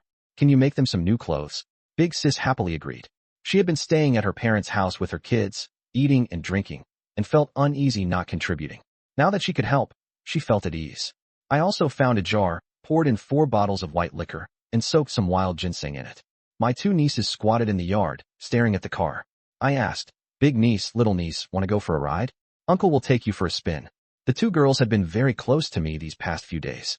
Hearing they could ride the car, they were thrilled. Really? Can we? Of course. I got on the bike and called them over. Come here, Uncle will help you up. We'll help you up. Big niece, being older, sat on the back seat, holding onto my waist. Little niece, being smaller, sat on the front bar, holding onto my arm. Once they were seated, I rode the bike and took them for a spin around the brigade. It was May, a bit warm. The wind brushed past our ears, ruffling our hair. People were busy in the fields, while I took the kids for a ride, their bell-like laughter ringing in my ears. At that moment, I felt the world was truly beautiful, and my heart was filled with happiness. Life after being reborn was so good, and happiness turned out to be so simple. This kind of happiness couldn't be bought with all the wealth in the world in my previous life. After a lap around, we returned home. The 2 girls' faces were full of satisfaction. Big sis came out of the house and saw her daughters laughing so happily, a smile she had never seen at her in-laws' house. Her daughters weren't cherished at their in-laws, but here at their maternal home, they were treated like treasures. Big sis thought it would be great if they could stay here forever, but she knew it was only temporary. Once her husband came to fetch her, she'd have to go back. Big sis waved. Big niece, come try on your new clothes and see if they fit. Big niece ran over to try them on. The clothes were slightly big, but not ill-fitting. Big sis had intentionally made them a bit larger since kids grow fast. This way, they could wear them for a couple of years. If they were made to fit perfectly, they'd outgrow them by next year. Fabric was expensive, and even city folks couldn't afford to make new clothes often. Big niece was very satisfied. I noticed Big sis's sewing skills were excellent, almost on par with professional tailors. The design was also attractive. Big sis had a natural talent for aesthetics. If Big sis ever got divorced, I'd help her open a tailor shop in the city. It would be enough to support herself and her kids, sparing her from wasting her life on a scumbag. Seeing that the older daughter's clothes fit, Big sis went to make new clothes for the younger one. I went back to the house and rested for a while.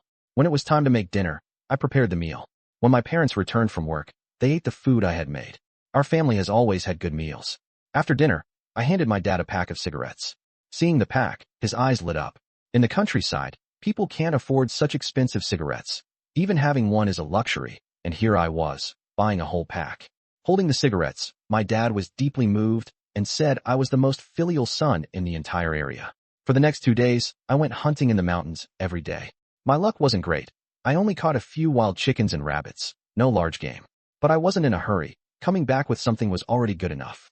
With the wild chickens and rabbits, our family didn't lack meat for the next few days. In just a few days, everyone at home looked healthier, especially my 2 nieces, who had gained a bit of weight on their faces. I thought that with a bit more nourishment, the 2 girls wouldn't look so skinny anymore. Soon, it was time for Lin Wanqiu to be discharged from the hospital. I needed to go to the county to pick her up. Before leaving, I asked my 3rd sister to tidy up my sister-in-law's room again. Although Lin Wanqiu had recovered, she still needed to rest. The house needed to be kept clean so the young lady could recuperate properly. After arranging everything at home, I set off early in the morning with old Huang, driving the ox cart to the county. It took 3 hours of bumpy travel to reach the hospital. Old Huang waited at the entrance while I went to the ward to pick them up. In the ward, Lin Wanqiu had already settled the bill. Lin Wanqiu's treatment had cost a total of 168.57 yuan. If I hadn't added more money later, the initial 100 yuan wouldn't have been enough. After settling the bill, Lin Wanqiu packed up their belongings and waited with Lin Wanqiu in the ward. At 10 o'clock, I arrived at the ward. I had planned to handle the discharge procedures, but to my surprise, Lin Wanqiu had already taken care of everything. Seeing that she had managed everything so well, I praised her. My wife is so capable. In my previous life, Tian Xiaolan relied on me for everything, even struggling with hospital procedures. Lin Wanqiu was different. She could handle all these tedious matters on her own. Her independent and strong-willed personality made her far more capable than the average woman. Thinking about what Lin Wanqiu had done in my previous life, I realized that although she appeared gentle, she was actually more resilient than most men. I naturally admired a woman like her even more. Hearing my compliment, Lin Wanqiu blushed. Since all the procedures were done, I had nothing to worry about.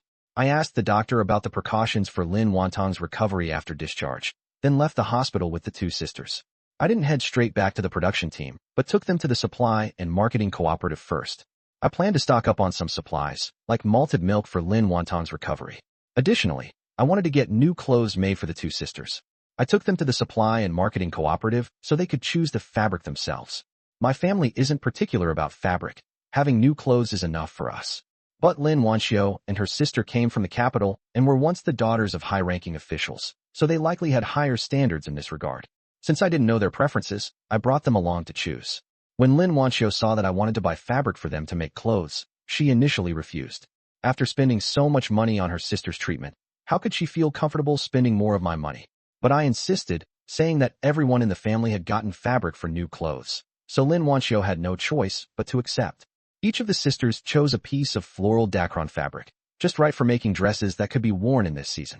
After finishing our shopping, we went to a state-run restaurant for a meal. Only after eating our fill did we take the ox cart back to the production team. This time, Lin Wanqiu's mood was completely different. On the way here, she had been worried about her sister's condition. Now that her sister had recovered, she felt completely at ease, even finding the journey back to the team shorter. The 3-hour journey passed in no time for Lin Wanqiu. By the time we got home, it was already evening. Everyone in the family had returned from work and was in the kitchen preparing dinner. Knowing that Lin Wanqiu had just recovered from a serious illness, my mom had specially saved a wild chicken to make soup and help her regain her strength. Seeing how well my family treated them, Lin Wanqiu and her sister were deeply moved. After all, it was my family who had saved Lin Wanqiu's life. If we delay a few more days, even having money to send her to the hospital might not be enough. After a busy day, I had dinner and went to take a shower. Lin Wanqiu and her younger sister also took hot showers. Over the past few days in the hospital, the conditions were limited, and they didn't even have the chance to bathe, only managing to wipe themselves down. Now that the weather was getting hotter, just wiping down wasn't comfortable. Back home, they could finally take proper showers and feel refreshed. After Lin Wanqiu finished her shower, I helped her pour out the bathwater. Wanqiu, is there anything else you need me to do? If not, I'll head back to my room to rest. You and your sister should get a good rest tonight. You've worked hard these past few days taking care of her in the hospital. I was about to return to my room to rest when Lin Wanqiu called out to me. Brother Dong, wait a moment. I looked at Lin Wanqiu, thinking she had something else to say. Instead, her face turned red. She glanced at me and stammered. Brother Dong, Am I still sleeping with my sister tonight? Or am I sleeping with you? After we got married, we didn't immediately sleep together. Lin Wanqiu thought it was because I was being considerate, knowing she was worried about her sister and didn't have the mind for anything else. But now that Lin Wantong had recovered, we couldn't keep sleeping in separate rooms. She remembered all the kindness I had shown her over the past few days and had truly accepted me as her husband in her heart. Since she had genuinely accepted me, there was no reason for a married couple to sleep apart. Of course, I wanted to sleep with Lin Wanqiu as soon as possible. I'm a normal man. How could I not desire her? But I thought we might need a few more days. After all, we had just returned from the hospital this afternoon, and she hadn't even had time to rest or adjust. I didn't expect her to bring it up herself. Since she, as a woman, had taken the initiative, how could I possibly turn down such a good thing? I immediately replied, "If you're willing to sleep with me, I couldn't ask for more." My answer made Lin Wanqiu's face turn even redder. She turned around to settle Lin Wantong in first, then came into my room. As soon as Lin Wanqiu entered the room, I closed the door. The sky had already darkened, and everyone in the house had gone back to their rooms to rest. The room was dimly lit, but even in the faint light, I could make out Lin Wanqiu's figure. She sat on the bed, clearly nervous. The room was so quiet that we could hear each other's breathing. I rested in my room for a while. When it was time, I prepared dinner. When my parents came back from work, they ate the meal I had cooked. Our family's meals were as good as ever. After dinner, I handed my dad a pack of cigarettes. Seeing the pack, my dad's eyes lit up. In the countryside, people couldn't afford such expensive cigarettes. Even smoking just one was a luxury, and here I was, giving him an entire pack. Holding the cigarettes, my dad was moved and said I was the most filial son in the area. Over the next 2 days, I went hunting in the mountains every day. My luck wasn't great. I only managed to catch a few wild chickens and rabbits. But I wasn't in a hurry. As long as I didn't come back empty-handed, it was fine. With some wild chickens and rabbits, our family didn't lack meat to eat. In just a few days, everyone in the family looked healthier and more vibrant. Even my 2 nieces had gained a bit of weight on their faces. With a little more care, they wouldn't look so thin and frail anymore. Finally, the day came for Lin Wantong to be discharged from the hospital. I needed to go to the county to pick her up. Before leaving, I asked my third sister to tidy up my sister-in-law's room again. Although Lin Wantong had recovered, she still needed to rest and recuperate. Early in the morning, I and old Huang drove the ox cart to the county. The ox cart swayed for 3 hours before we reached the hospital. Old Huang waited at the entrance while I went to the ward to pick them up. Lin Wanqiu had already settled the bill. The total cost of treatment was 168 yuan and 57 cents. If I hadn't added more money later, the initial 100 yuan wouldn't have been enough. Lin Wanqiu had packed up their belongings and was waiting with Lin Wantong in the ward. At 10 o'clock, I arrived at the ward. I had planned to handle the discharge procedures, but Lin Wanqiu had already taken care of everything. My wife is so capable. I praised her. In my previous life, Tian Xiaolan relied on me for everything. She couldn't even figure out hospital discharge procedures. Lin Wanqiu was different. She could handle all these matters on her own. She was independent and strong, far more capable than the average woman. Though she appeared gentle, she was actually more resilient than most men. I naturally admire women like this more. Lin Wanqiu blushed at my compliment. Once the formalities were completed, I asked the doctor about precautions and took the 2 sisters out of the hospital. I didn't go straight home, but first took them to the supply and marketing cooperative. I wanted to buy malted milk for Lin Wantong to nourish her body. I also planned to make new clothes for both sisters. I took them to pick out fabric. My family isn't particular. They're satisfied as long as they have new clothes. But Lin Wanqiu and her sister came from the capital and were once children of high-ranking officials, so they had higher standards in this regard. Not knowing their preferences, I brought them along to choose. When Lin Wanqiu saw that I wanted to buy fabric, she initially refused. She felt embarrassed to spend more of my money after so much had already been spent on her sister's treatment. I insisted, saying that everyone in the family was getting something, and only then did Lin Wanqiu accept. Each of the sisters chose a piece of floral dacron fabric to make dresses. After finishing our shopping, we went to a state-run restaurant for a meal before heading back on the ox cart. This time, Lin Wanqiu's mood was different. On the way here, she had been worried about her sister, but now that her sister was better, she felt completely at ease. The 3-hour journey passed by quickly. By the time we got home, it was already evening. Everyone in the family had returned from work and was in the kitchen preparing dinner. Mom had specially saved a wild chicken to make a nourishing soup for Lin Wantong. Seeing how well my family treated them, the 2 sisters were deeply moved. Lin Wantong's life had been saved by my family. If we had delayed even a few more days, no amount of money would have been enough. After dinner, I took a bath. Lin Wanqiu and her sister also took hot baths. During their days in the hospital, They could only wipe themselves down. With the weather getting warmer, just wiping down wasn't comfortable. Taking a bath at home left them feeling refreshed. After Lin Wanqiu finished her bath, I helped her pour out the bath water. Wanqiu, is there anything else you need me to do? If not, I'll head back to my room to rest. You and your sister should rest well too. I was about to return to my room when Lin Wanqiu called out to me. Brother Dong, wait a moment. I looked at her, thinking she had something to say. Her face turned red as she stammered. Brother Dong, am I still sleeping with my sister tonight? Or am I sleeping with you? After getting married, we hadn't immediately shared a bed. She thought it was because I was being considerate of her worries about her sister. Now that Lin Wanqiu was better, there was no reason to continue sleeping in separate rooms. Over the past few days, she had remembered all the kindness I had shown her and had come to accept me in her heart. There's no reason for a married couple to sleep apart. Of course, I wanted to share a bed with Lin Wanqiu as soon as possible. I'm a grown man. How could I not desire her? But I thought we'd wait a few more days since we had just returned from the hospital today. I didn't expect her to bring it up herself. Since she, as a woman, had taken the initiative, how could I refuse? If you're willing to sleep with me, I couldn't be happier, I said immediately. Lin Wanqiu's face turned even redder. She turned to settle her sister in first, then came into my room. Once she entered, I immediately closed the door. The sky had darkened, and everyone in the house had gone to their rooms to rest. The room was dimly lit, but I could still make out Lin Wanqiu's figure. She sat on the bed, visibly nervous. The room was so quiet that we could hear each other's breathing. I walked to the bed. Looking at Lin Wanqiu's fair skin, I thought to myself how beautiful she was. In my previous life, I had thought Tian Xiaolan was pretty, but now I realized she couldn't compare to Lin Wanqiu at all. As I leaned closer, I could feel her nervousness. But she didn't push me away. That night, the room was filled with movement. A 20-year-old body is truly something else. In my previous life, I couldn't manage this after 35. Next door, my parents hadn't fallen asleep. The house wasn't soundproof, so every noise could be heard. The old couple wasn't angry at all. Mom excitedly grabbed Dad's arm. You were right. I was worried before that they weren't sleeping together. But look, now that Wanqiu is better, they're already sharing a bed. I bet I'll be holding a grandchild soon. Dad smiled. How could he not be happy at the thought of a grandchild? I told you not to worry. Once they're married, having children is only a matter of time. Mom listened to the commotion next door. It's just that our son is being thoughtless. Don't let him wear Wanqiu out. You need to talk to him later. Dad chuckled. How am I supposed to talk to him about this? It won't make a difference. He was a man himself and knew how men behaved. Wasn't he the same back then? Mom thought about her own wedding and realized it was pretty much the same. Forget it. She'd just make something extra delicious tomorrow to help her daughter-in-law recover. It was around 2 or 3 in the morning when my room finally quieted down. Lin Wanqiu lay in my arms, too exhausted to keep her eyes open. I was fine. Men's bodies are stronger than women's. Seeing her so tired, my heart ached. There was plenty of time ahead, so I let her sleep peacefully.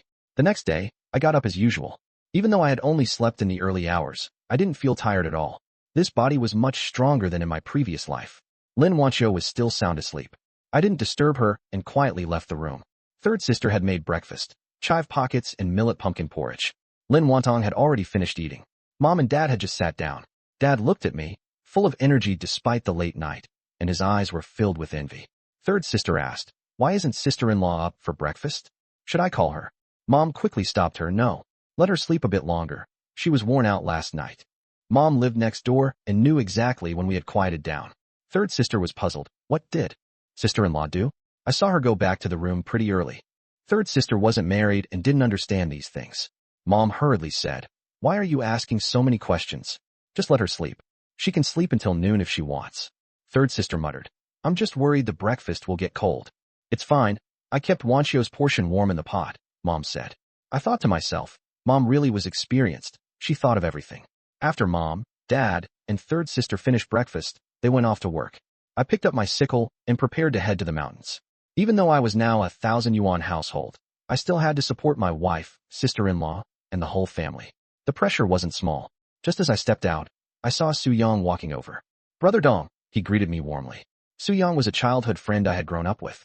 After I got together with Tian Xiaolan, I had distanced myself from him. He had warned me back then, saying Tian Xiaolan was untrustworthy and that he had seen her being intimate with another man. That man was probably Wang Xiangyu. But at the time, I trusted Tian Xiaolan too much and thought Su Yang was slandering her, so I cut ties with him. It wasn't until I was reborn that I realized Tian Xiaolan had indeed betrayed me. I owed this good brother an apology. He had been looking out for me, but I had distanced myself from him because of that woman. Seeing Su Yang again, I was filled with guilt. In this life, I would make it up to him. Yangzi, I called out to him. Su Yang hadn't expected me to acknowledge him. His eyes turned red. Brother Dong, you're finally willing to talk to me. There was a hint of grievance in his tone. The falling out was mostly my fault. A good brother had been worried about me being deceived and had kindly warned me. But I had chosen to trust a woman over a brother of more than 10 years. My greatest strength is my ability to let go. When I make a mistake, I admit it. I took the initiative to apologize to Su Yang. Yangzi, I was wrong before. I was blinded by greed and deceived by that woman. Give me another chance, I won't do it again. You're my brother, and I should have trusted you. Su Yang was stunned. He didn't expect me to apologize. He lunged forward and hugged me, his voice choked with emotion. Brother Dong, it's enough that you trust me. Let the past be the past. We're brothers, I won't hold it against you. Su Yang never blamed me.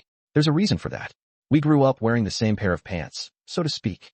Most importantly, without me, he wouldn't be alive today. He lost his mother at the age of 3. When he was 4, his father remarried. After his stepmother gave birth to a younger brother, Su Yang's life became miserable. All the food went to his younger brother, and all the chores fell to him. If he upset his stepmother, he'd get beaten. His father didn't care at all. With a stepmother came a stepfather's indifference. His stepmother not only beat and scolded him, but also withheld food. Fortunately, I had a good relationship with him. I was an only child, and my family had plenty to eat. Seeing that Su Yang had nothing, I shared my food with him. Without the food I gave him, he wouldn't have survived. Su Yang had no parental love and was often bullied by the village kids. I always stood in front to protect him. I grew up tall, strong, and tough. With me covering for him, no one dared to bully him. Su Yang always remembered my kindness, so no matter what I did, he forgave me. 2 grown men hugging was awkward. I cleared my throat. Yangzi, that's enough.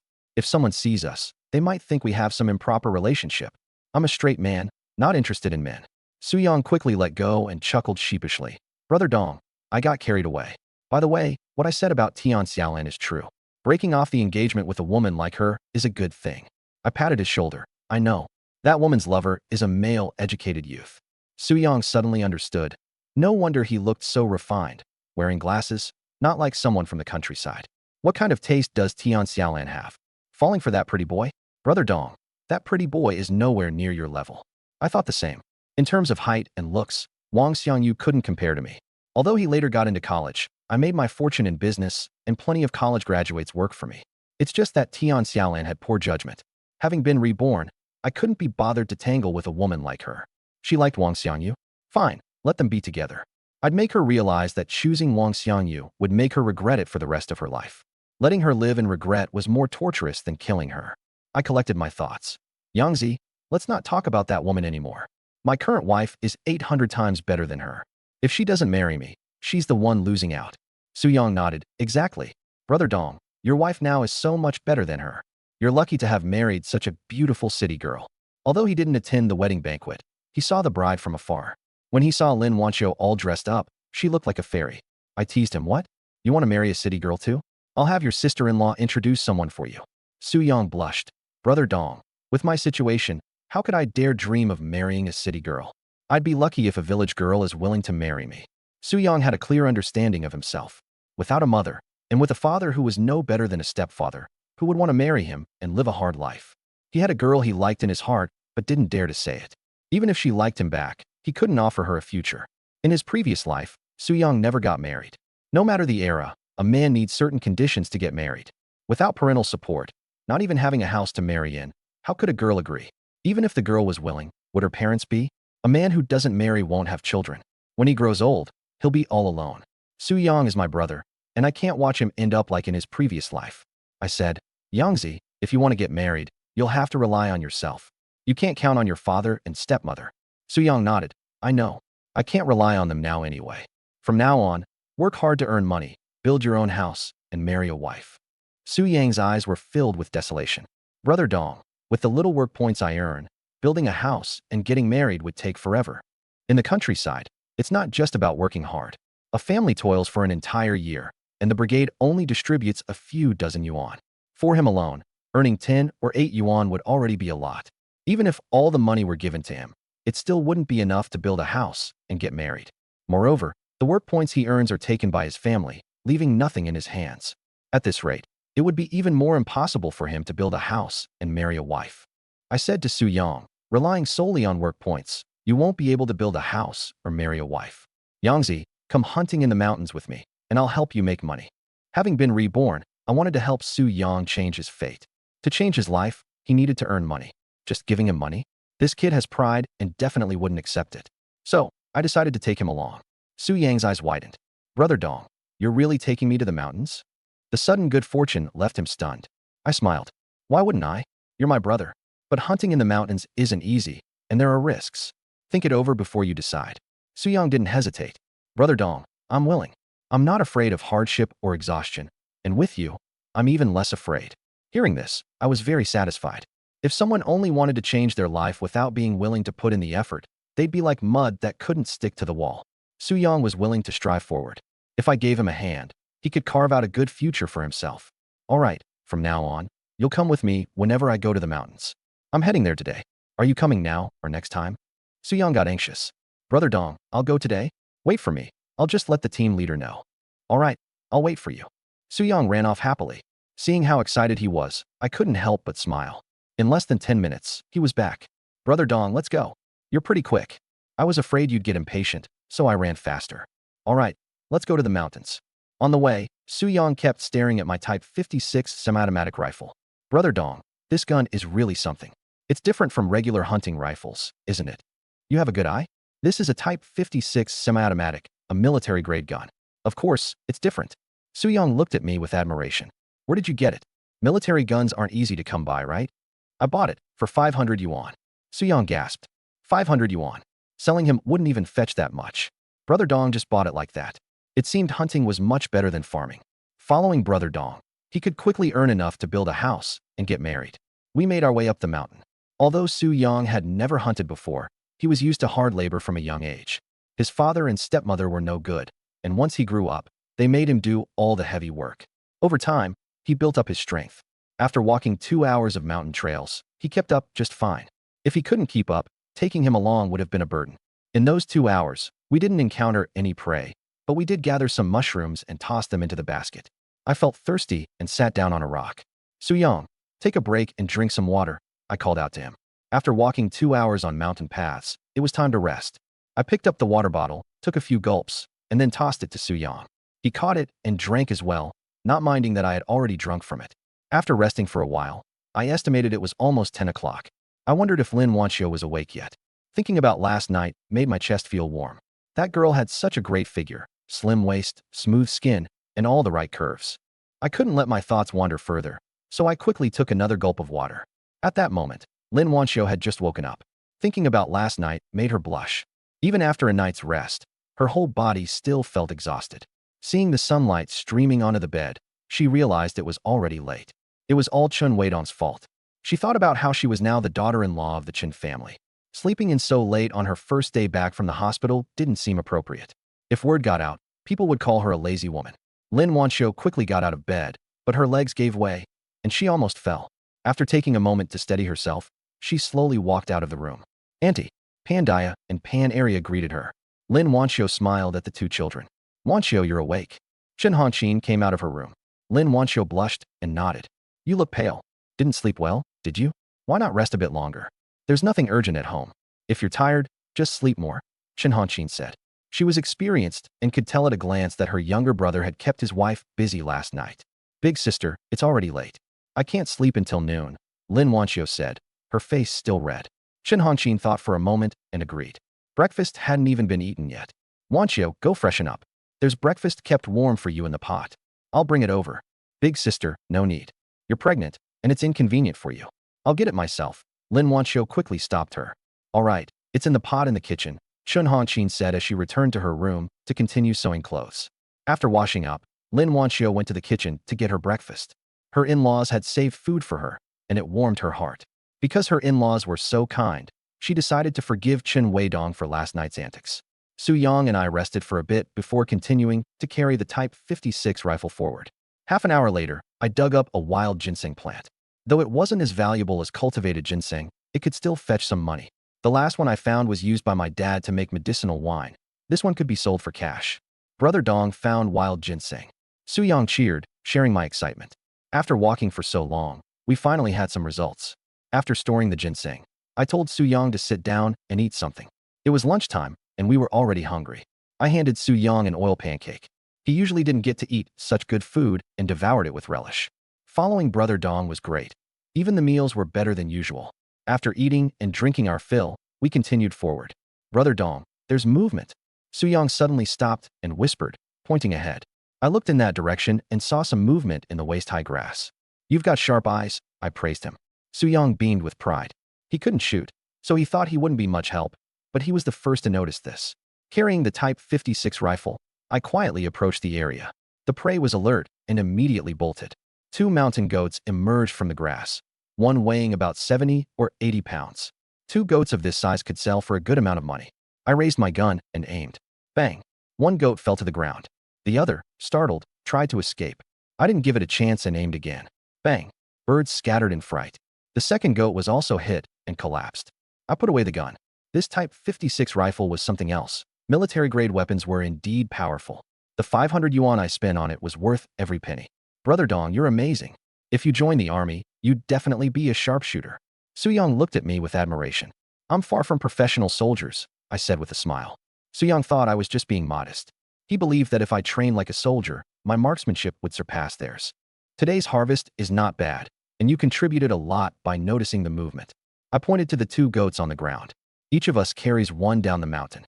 Since we had a good catch, there was no need to stay longer. By the time we got home, it would probably be around 4 or 5 o'clock. All right, Su Yang hoisted 1 goat onto his shoulders. Weighing 70 to 80 pounds, it wasn't something you could carry without some strength. Su Yang was used to heavy labor and could barely manage the mountain path. The terrain was tough, and after a while, it became exhausting. I picked up the other goat and signaled Su Yang to head down the mountain. After walking for half an hour, Su Yang was visibly struggling. Seeing that I hadn't stopped, he gritted his teeth and kept up. Hearing his increasingly heavy breathing, I knew he couldn't hold on much longer. Let's take a break. No rush, I said. I found a rock to sit on and placed the goat at my feet. Su Yang sat down beside me, panting heavily. Seeing that I wasn't even out of breath, he looked at me with admiration. Brother Dong, you're not only a great shot, but also incredibly strong. I looked him up and down. I eat well, so I build up my strength. With your skinny arms and legs, how could you compare? Stick with me, and I'll make sure you eat well. Once you're stronger, your strength will naturally improve. Su Yang became excited, looking forward to eating his fill and eating well.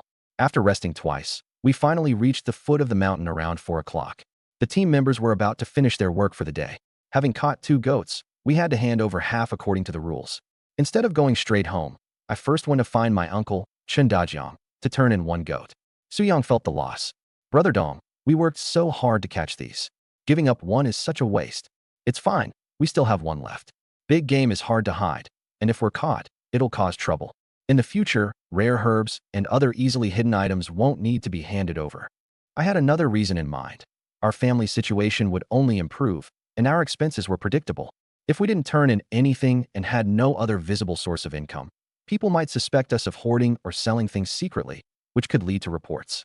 Su Yang nodded. Brother Dong, you see the bigger picture. I was being short-sighted. Carrying the goat, I found Chen Dajiang and handed over 1. The team was once again in an uproar. Chen Dajiang hadn't expected his nephew to be so capable. Just a few days ago, I had turned in 2 wild boars, and now I was bringing in goats. Although goats weren't as large as boars, each household could get at most half a pound, and being able to eat meat was something to celebrate. The team members were both excited and grateful.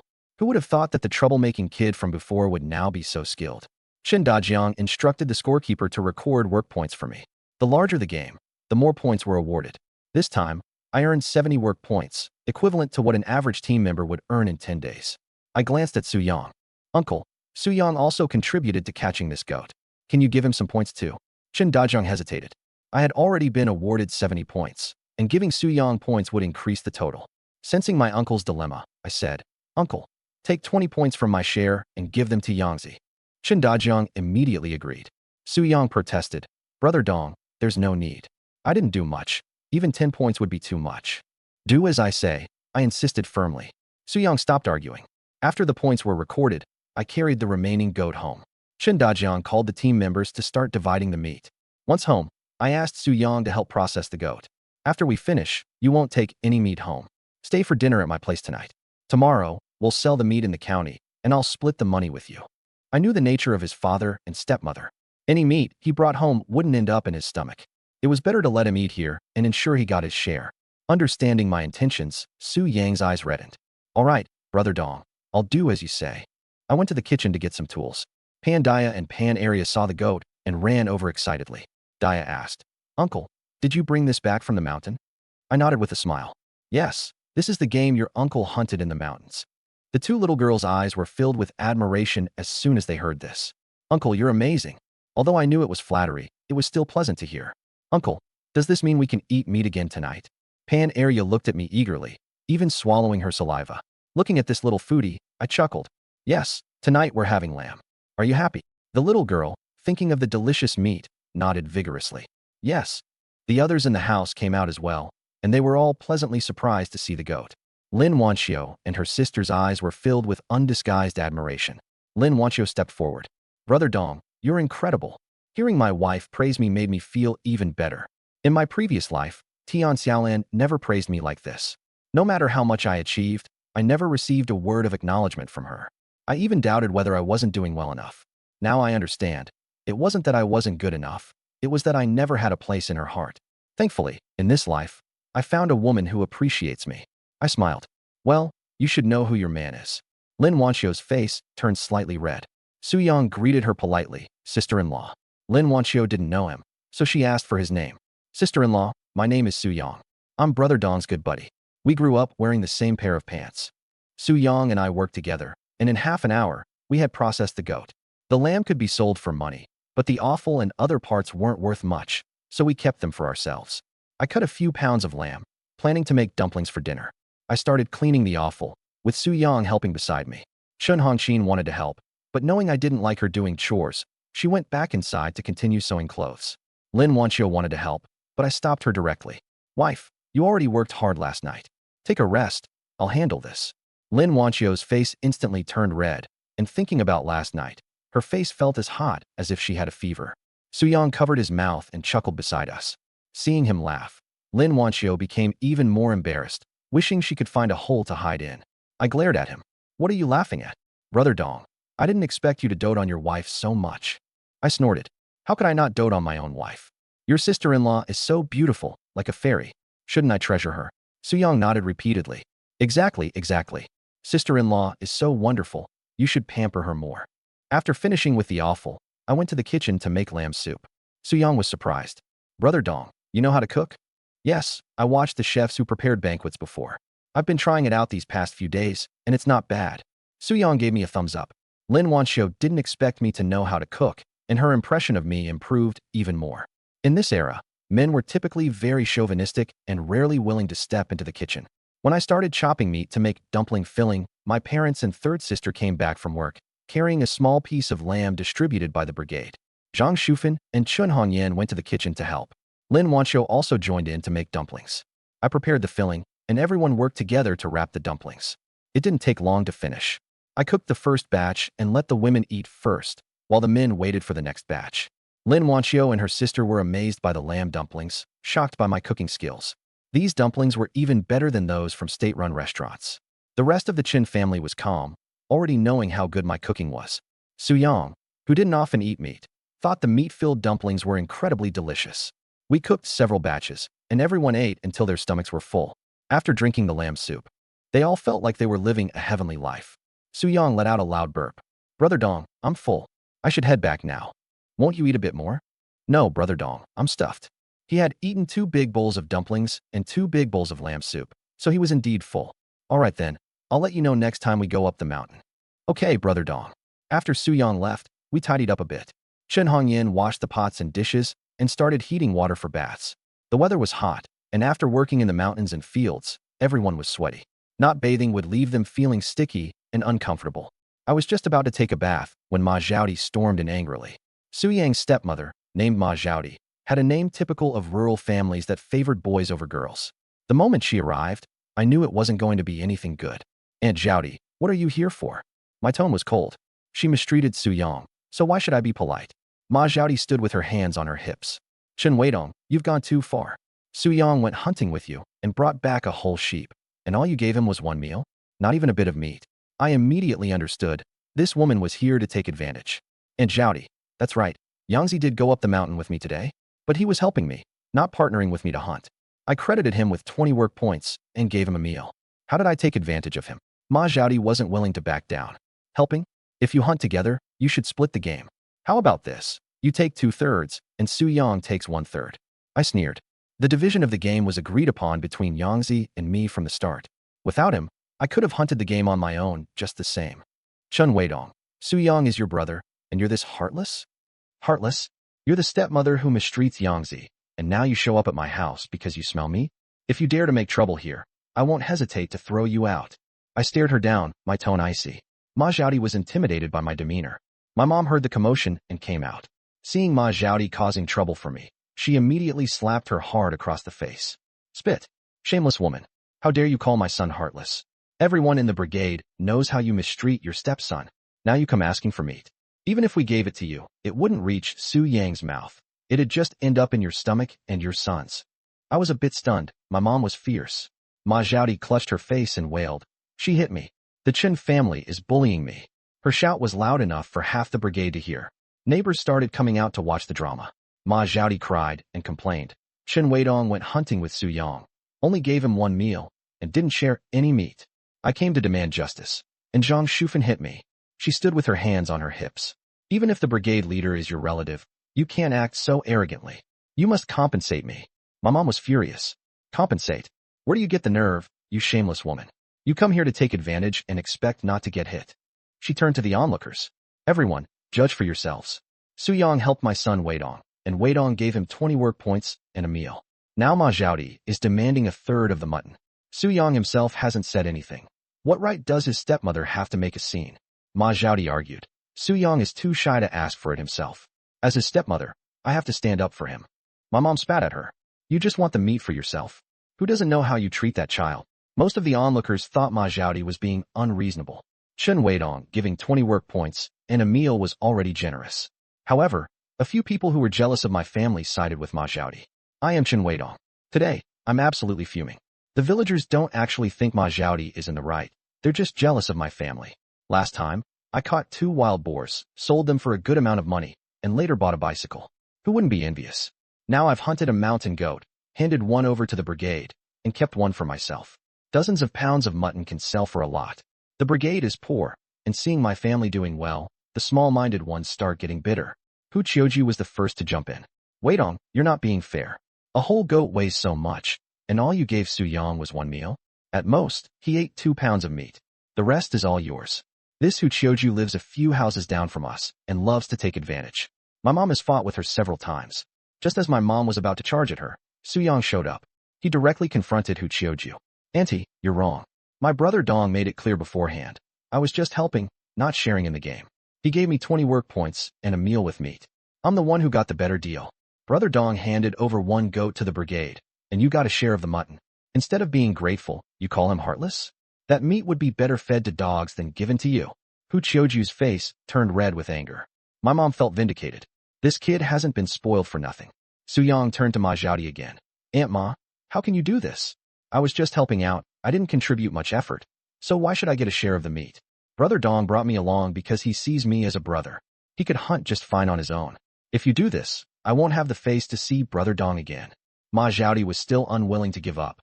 I'm doing this for your own good. Su Yang sneered. Stop pretending. You're doing it for yourself. The prey was hunted by Brother Dong, not me. Don't make our family lose face. Su's father also came over and scolded Ma Zhaodi to go home. After everyone dispersed, Su Yang came over to apologize. Brother Dong, I'm sorry for causing you trouble. I patted his shoulder. It's fine. Your stepmother is your stepmother, and you are you. I thought for a moment and suggested. Yangzi, you should consider splitting from the family sooner rather than later. If you don't, your stepmother will always be a ticking time bomb. Su Yang nodded firmly. All right, Brother Dong. I'll try to split from the family as soon as possible. This kid is treated like an outsider in that household. When he was younger, he had no place to go if he split from the family. But now it's different. I'm willing to support him, and he'll have a better life after splitting off. Su Yang is someone who listens to advice, acts decisively, and can be nurtured. People with weak personalities, no matter how capable, don't go far. Su Yang brought up the idea of splitting from the family as soon as he got home. Ma Zhaodi was the first to oppose it. Su Yang is 20 years old, in his prime, earning a lot of work points, and filling the family's gaps. If he splits off, the family will lose a strong laborer. Su's father also disagreed, thinking that it would be shameful for him as a father if his son, at just 20 and unmarried, were to split from the family. Su Yang didn't bring it up again for the time being, planning to come to me tomorrow for advice. The courtyard quieted down, and I went to take a bath. After sweating all over from hunting in the mountains, I couldn't stand not washing up. Besides, we're eating meat tonight. How could I have the nerve to approach Lin Wanqiu while reeking of sweat? After taking a shower, I lay on the bed in my room, waiting for Lin Wanqiu. While waiting, my mind was filled with thoughts of her soft and fragrant body from last night, and the more I thought about it, the hotter my chest felt. May was already hot, and thinking about these sensual thoughts made it even hotter. I simply took off my shirt and lay there bare-chested. Lin Wanqiu came into the room after her shower and, seeing me wearing only a pair of shorts, covered her eyes in embarrassment. "Ah, you scoundrel," she exclaimed. I laughed. "I'm not a scoundrel. I'm your man. Didn't you see everything you needed to last night? What's there to be shy about now?" Her face turned even redder. I beckoned her to come to bed, and as soon as she reached the edge, I pounced on her. "Wait, blow out the lamp," she whispered, pushing me gently. Knowing she was shy, I suppressed my heat and blew out the kerosene lamp. 2 hours later, I held her in my arms, satisfied. She nestled against me, both of us covered in sweat. Her face was flushed, and though she looked tired, she also seemed blissfully happy, almost drifting off to sleep. I whispered in her ear, "Wanqiu, can I ask about your family?" I already knew her family was high-ranking officials who had been sent down, but I had to pretend I didn't know. I wanted to help her family and leave a good impression on my father-in-law. Otherwise, as a rural boy, if it weren't for the Lin family's misfortune, how could I have married her? Once the Lin family was rehabilitated, they might even force us to divorce. Lin Wanqiu's body stiffened. She didn't want to talk about her family, fearing I would look down on her because of their political issues. I held her hand. "Wanqiu, we're husband and wife now. We should be honest with each other.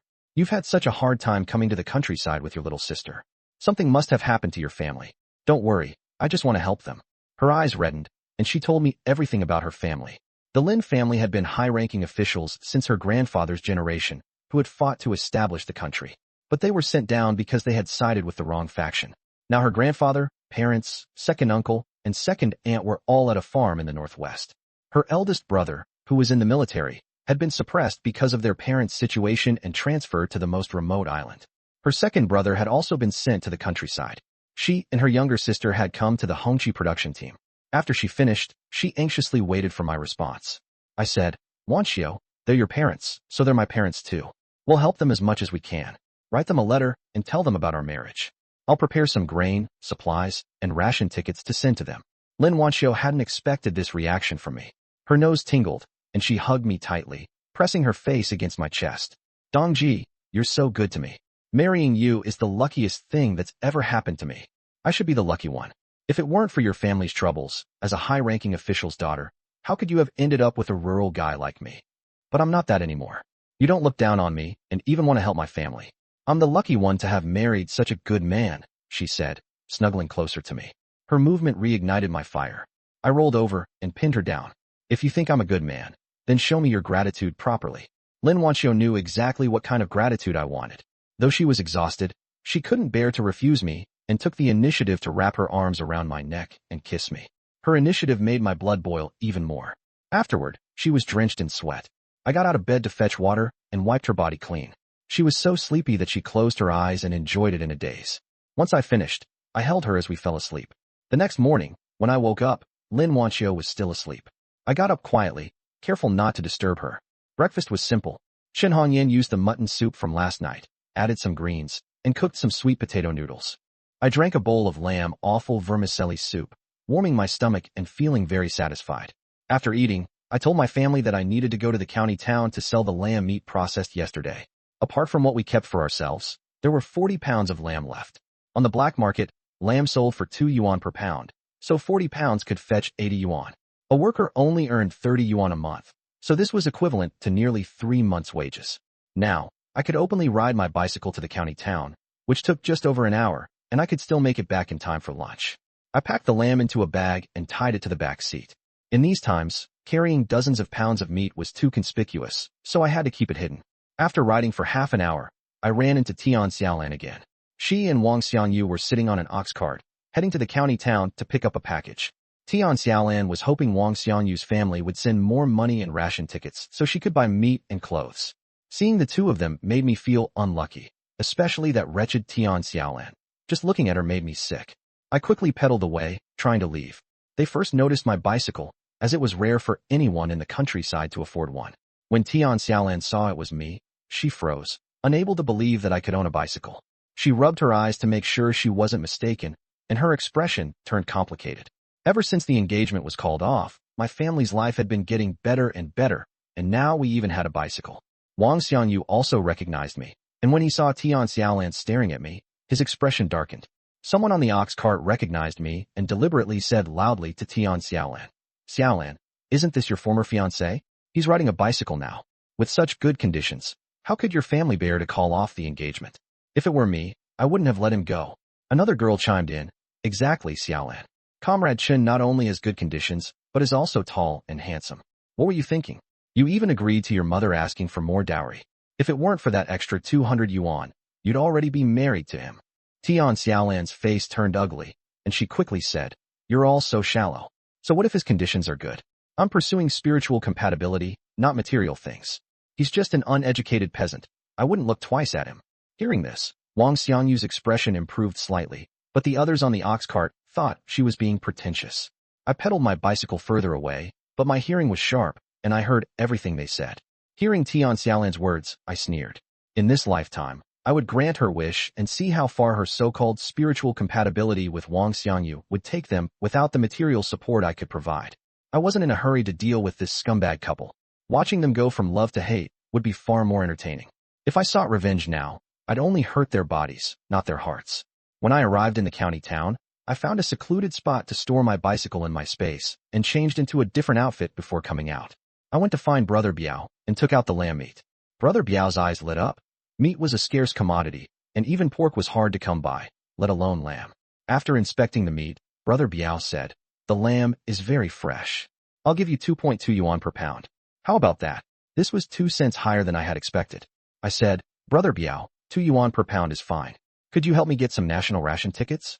I need to send money and tickets to my father-in-law's family, and they have to be national tickets. The more national grain tickets, the better." Brother Biao readily agreed.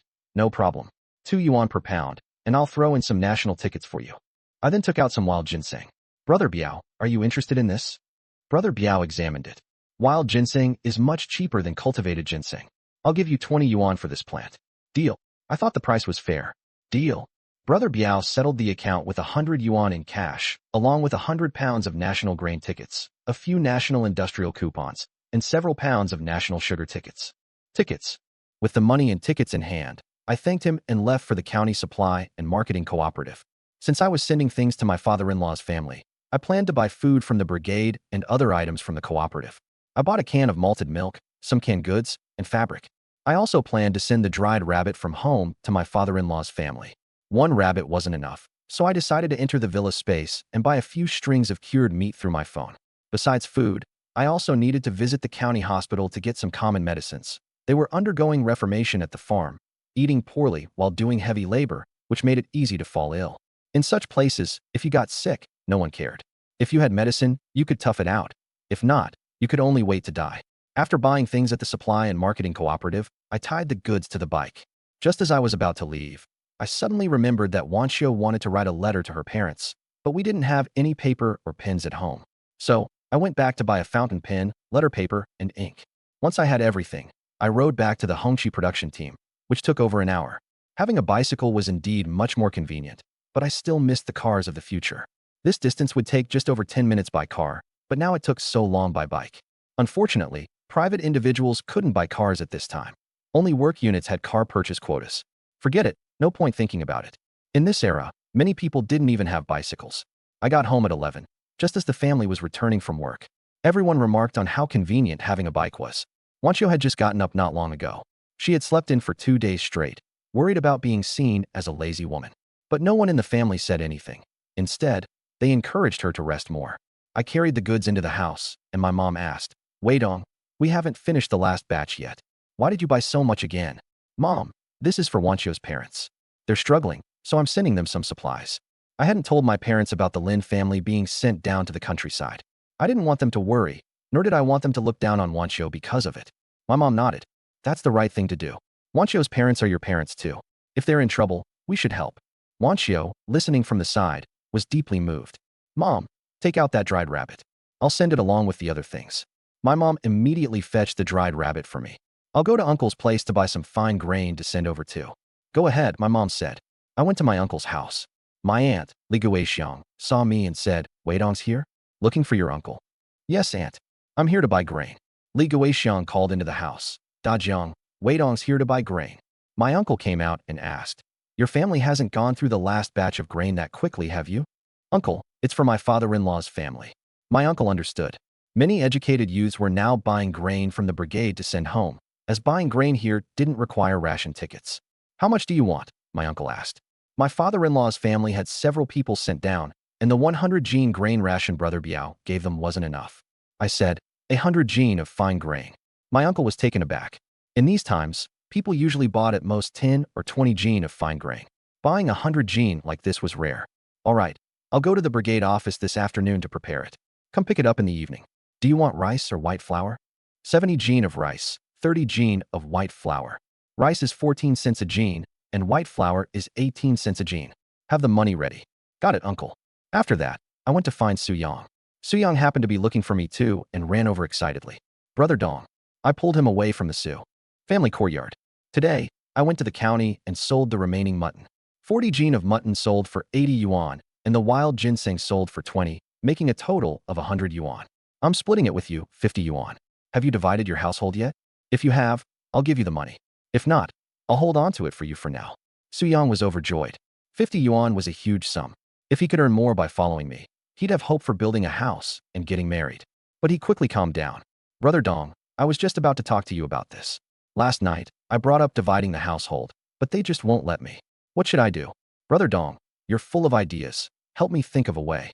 Su Yang said his family disagreed with splitting up the household, which didn't surprise me at all. This guy is the most capable one in the family, and Ma Zhaodi, that woman, would never let go of free labor like this. If the household isn't split, Su Yang will always be exploited by them. I rolled my eyes and said, they won't let you split the household because they see how capable you are and how little you eat. Let me teach you a trick. From now on, slack off at work whenever you can. The work points you earn from exhausting yourself are all for them anyway. In the past, you had to rely on them to survive, but now you don't need them at all. If they complain that you're not working hard enough and kick you out, that's exactly what you want. As for the family's belongings, fight for what's rightfully yours. Why should you do the most work and eat the least? If they don't give you food, go to the brigade and make a scene. Let everyone see what kind of people they are. Su Yang's eyes lit up. Brother Dong, I get it now. I'll do exactly as you said. In the past, he didn't dare to fall out with his family, afraid of being kicked out with nowhere to go. But now it's different. He has me backing him up. I patted his shoulder. Don't worry, I've got your back. Stick with me, and I'll make sure you have a warm home with a wife and kids in no time. Su Yang was deeply moved. Brother Dong, you're the best.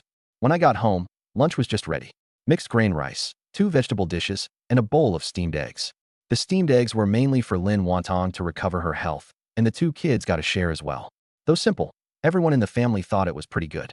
As I ate, I thought to myself, if I can't hunt any game, I'll go catch some fish. Snakehead fish and soft-shell turtles are great for nourishment. After lunch, I went back to my room and handed a fountain pen and letter paper to Lin Wanqiu. Wife, I bought a fountain pen, ink, and letter paper. Write a letter to your parents, and I'll send it along with the supplies. Lin Wanqiu took the items and started writing. She wrote for 2 hours, filling several sheets of paper. When she finished, she handed the letter to me. Brother Dong, could you help me send this out? I took the letter and said, we're husband and wife. There's no need for thanks. I looked her up and down. But if you really want to thank me, I wouldn't say no. Lin Wanqiu's face instantly turned red, and she glared at me playfully. Why are you so shameless? In broad daylight.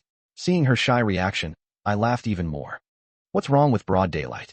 Dad and Mom are out working, Big Sister is napping with the kids, and Wantong is resting too. No one will disturb us. I deliberately took a few steps forward. Lin Wanqiu nervously stepped back. Brother Dong, don't do this.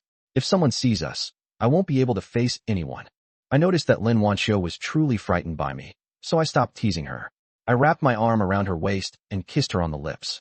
All right, I'll let you off during the day, but tonight you better reward me properly. Lin Wanqiu let out a sigh of relief, but her face turned red again. She could only nod. Okay, I'll reward you tonight. I was very satisfied. My wife was being trained well.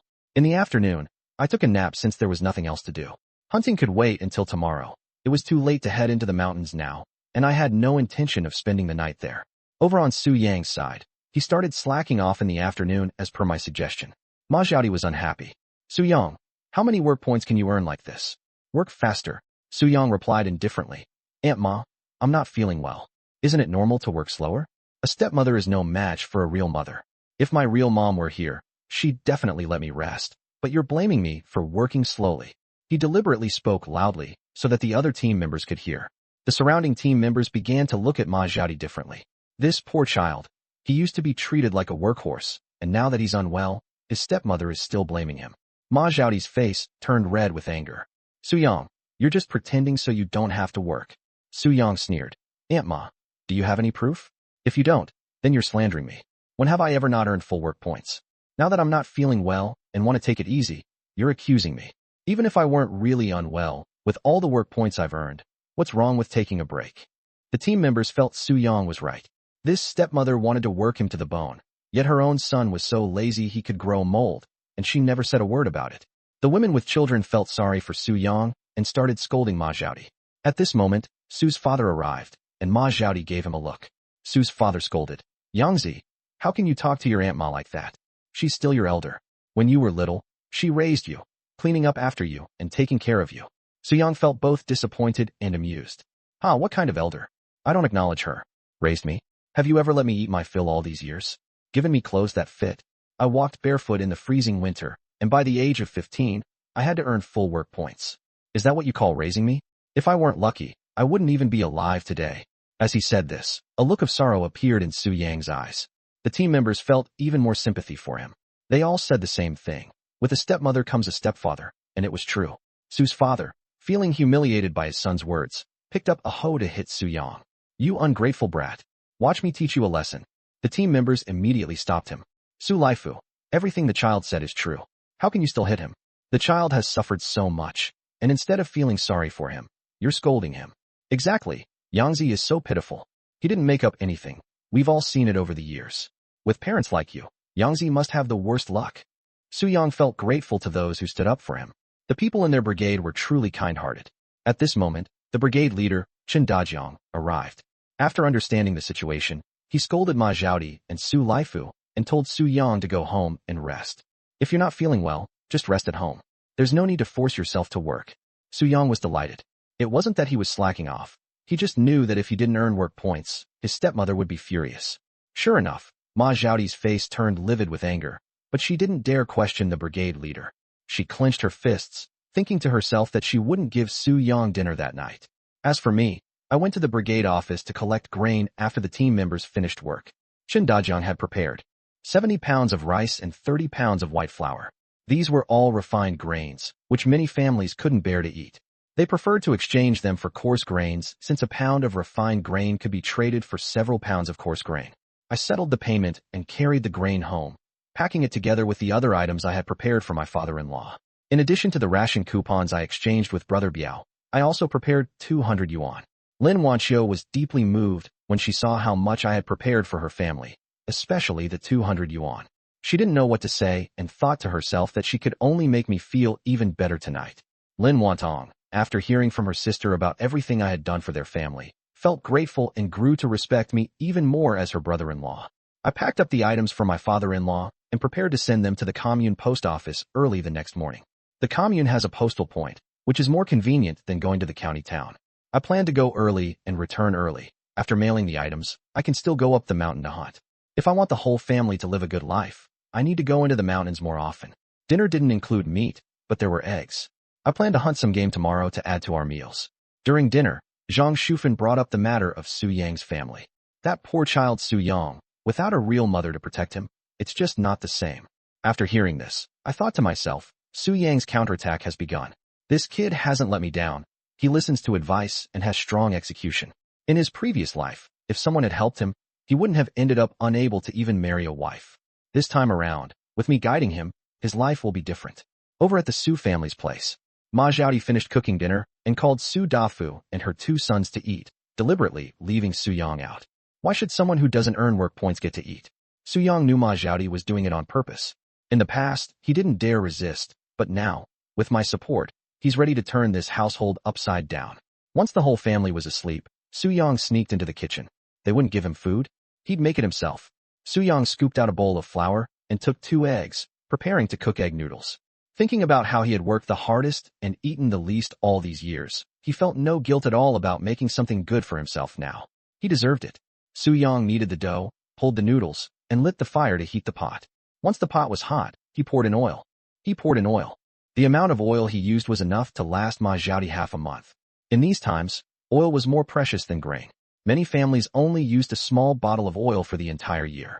Cooking was usually just boiling in water, with at most a couple of drops of oil added. Su Yang cracked the eggs into the pot, and the aroma of oil and eggs wafted into his nose.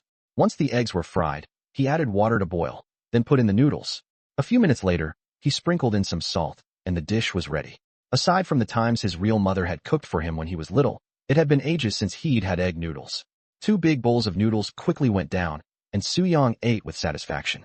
There was still some noodle soup left in the pot, and he couldn't bear to waste it. Just as he was about to drink it, "Su Yang, you beast!" Sneaking food in the middle of the night. Ma Xiaodi had woken up, drawn by the smell, and when she saw Su Yang in the kitchen, she exploded on the spot. She had deliberately not let him eat dinner today, and now he had gone and cooked for himself. Ma Xiaodi checked the cupboard and found that 2 eggs were missing, her face darkening even more. "Husband, come out here." Su Yang stole eggs from the house to cook. He even took a bowl of flour. "This brat is out of control." Su Laifu rushed out, and when he saw his son actually eating in secret, he was furious. Su Yang had embarrassed him in front of the team members earlier today, and now he was stealing food. Su Laifu grabbed a wooden stick and charged at him. "You little beast, today I'll break your legs." Su Yang looked at the charging Su Laifu without a trace of fear. He was grown now, and years of heavy labor had built up his strength. If it came to a fight, Su Laifu might not even be a match for him. But Su Yang didn't plan to lay a hand on his biological father. He wanted to use others' sympathy to his advantage. Su Yang ran out of the yard, shouting, "Help! My dad's going to beat me to death." At this hour, many people were still awake, and team members immediately came out to watch the commotion. Su Laifu was beating Su Yang again. Was it because of what happened in the afternoon? This child was so pitiful. The team members began criticizing Su Laifu and his wife. Ma Xiaodi feigned grievance. Su Yang stole eggs and flour from the house to eat. "Isn't it right for my husband to discipline him?" Su Yang retorted, "Aunt Ma, you didn't call me for dinner tonight. I was starving, so I cooked for myself. This is my home. I earn work points. How is it stealing to eat from my own house? I wasn't feeling well and wanted something nutritious. What's wrong with that?" He then turned to his father. "Am I really your son? My stepmother doesn't let me eat, and you say nothing. I cook something for myself because I'm starving, and you grab a stick to beat me." The people around felt even more sympathy for Su Yang and looked down on the couple even more. I will rewrite this passage in the first-person perspective because the main character, Chen Weidong, is clearly defined. Ma Xiaodi was directly scolded by the team members as a venomous woman. Is she even human? It's one thing to not care for a stepson, but a person shouldn't go to such extremes. When Su Yang felt unwell and did less work, she immediately showed a sour face. Everyone thought the incident in the afternoon was over, but who would have thought this woman still held a grudge and didn't even call Su Yang for dinner? When the child tried to get something to eat on his own, he was scolded as a thief. Su Laifu, the biological father, was even worse, joining Ma Xiaodi in bullying his own son. He was unworthy of being a father. No one sided with the two of them, and the couple was scolded harshly. Su Laifu didn't dare to discipline Su Yang anymore. Taking advantage of the situation, Su Yang publicly proposed to split the family. "You all see the kind of life I'm living. My own father doesn't care, and my stepmother doesn't love me. I'm only good enough to work like an ox, not worthy of eating or having anything. I can't stay in this family for another moment. I want to split the family. Otherwise, they'll drive me to my death sooner or later." The team members understood. If it were them, they want to split the family too. Ma Xiaodi immediately refused. "I don't agree. Isn't this whole scene today just to split the family? Forget about it." She couldn't bear to let go of this strong laborer. If he left, she wouldn't be able to take advantage of the work points anymore. The team members mocked her. "Ma Xiaodi, don't think we don't know what you're up to. You just want Su Yang to work like a beast of burden for you. Aren't you afraid his real mother will come for your life at night?" Ma Xiaodi felt a chill in her heart, but stubbornly said, "This is my family's business. What's it got to do with you? Whether we split the family or not is up to the head of our household. Su Laifu chimed in. That's right, I don't agree. Su Yang isn't married yet. How can he split the family at such a young age? This is a private matter, none of your business. The team members cursed the two of them for being shameless, but there was nothing they could do. Su Yang hadn't expected to split the family easily anyway. He wasn't in a hurry, he'd wait them out. When they couldn't take it anymore, they'd naturally agree. For now, the Su family matter came to a temporary halt. Su Yang didn't manage to split the family, but at least he didn't get beaten. Su Laifu and Ma Zhaodi went back to their room, fuming. Thinking about the flour and eggs Su Yang had eaten, Ma Zhaodi felt a pang of heartache. From now on, all the food would be locked in her room. Let's see how he'd eat then. After washing up, Lin Wanqiu and I went back to our room to rest. Holding my soft and fragrant wife in my arms, I couldn't control my desire. Lin Wanqiu was grateful for everything I had done for her and tried her best to respond. It took me 2 lifetimes to realize that mutual affection made the experience so much better. In my previous life, Tian Xiaolan's heart wasn't with me, and she just went through the motions in bed. After 3 consecutive days, Lin Wanqiu's body couldn't take it anymore. Seeing that she was tired, I ended things early tonight and went to sleep before 11. The next morning, I woke up earlier than usual. After a quick breakfast, I tied the items I was sending to my father-in-law's house to the back of my bicycle and headed to the commune. The commune was closer than the county town, and I arrived in 20 minutes. I went to the post office first and sent the items to the address Lin Wanqiu had provided. There were a lot of items, and the postage wasn't cheap. But spending money on my father-in-law's family was worth it, no matter how much. The money I spent now would make my father-in-law remember my kindness. Otherwise, as a rural kid, how could I ever gain his approval? After sending the package, and just as I was about to head home, I saw a familiar figure walk by. I frowned. If I wasn't mistaken, it was my eldest brother-in-law, Pan Guobin. He didn't notice me. If Pan Guobin had been alone, it wouldn't have mattered. The problem was that he was accompanied by a woman. The level of intimacy between the two made it clear their relationship was improper. I quickly stepped out of the post office to get a better look. The woman had her back to me, so I couldn't see her face. My gut told me she was likely the widow Pan Guobin was having an affair with. In my previous life, I thought Pan Guobin only started fooling around after my eldest sister couldn't have children, eventually having a son with the widow and bringing him back for my sister to raise. But now it seemed he might have been cheating long before, already involved with the widow. I felt this was highly likely. My eldest sister was pregnant, and men are more likely to cheat during their wives' pregnancies.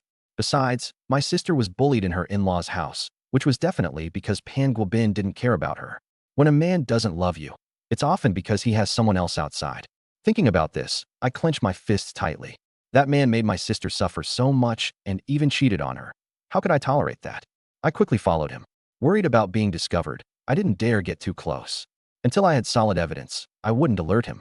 After a few minutes of tailing him and turning through several alleys, I lost him.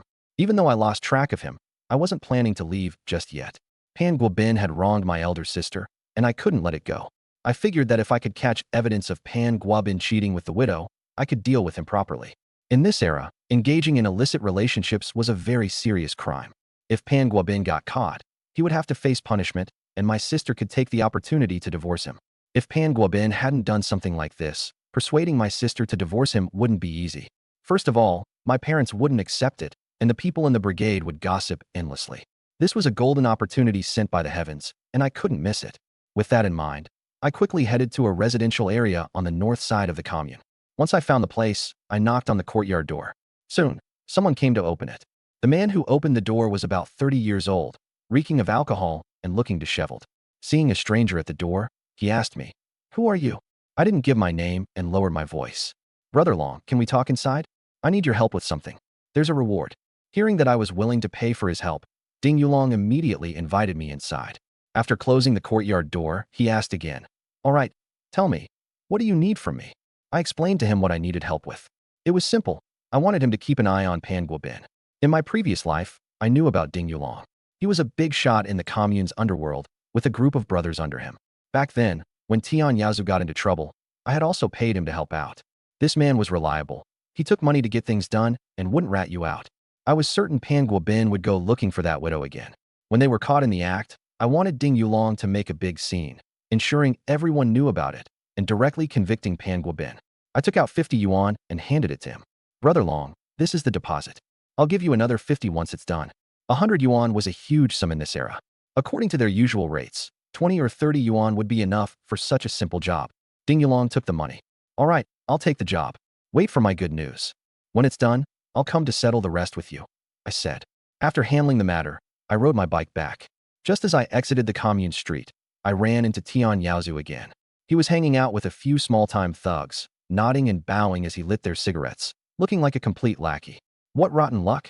Yesterday, I ran into Tian Xiaolan, and today I saw Tian Yaozu. Even after being reborn, I couldn't seem to shake off this family. When Tian Yaozu saw me riding a bicycle, his eyes turned red. He was definitely thinking that if it weren't for the broken engagement, this bike would have been his. Tian Yaozu immediately said something to the thugs, and they started walking toward me. Stop! Two of the thugs blocked my path. I stopped the bike. What's the matter? I heard you bullied Yaozu. Kneel down and apologize to him right now, or we won't be polite. Tian Yaozu looked at me smugly. This time, he had back up and thought he could finally deal with me. I sneered.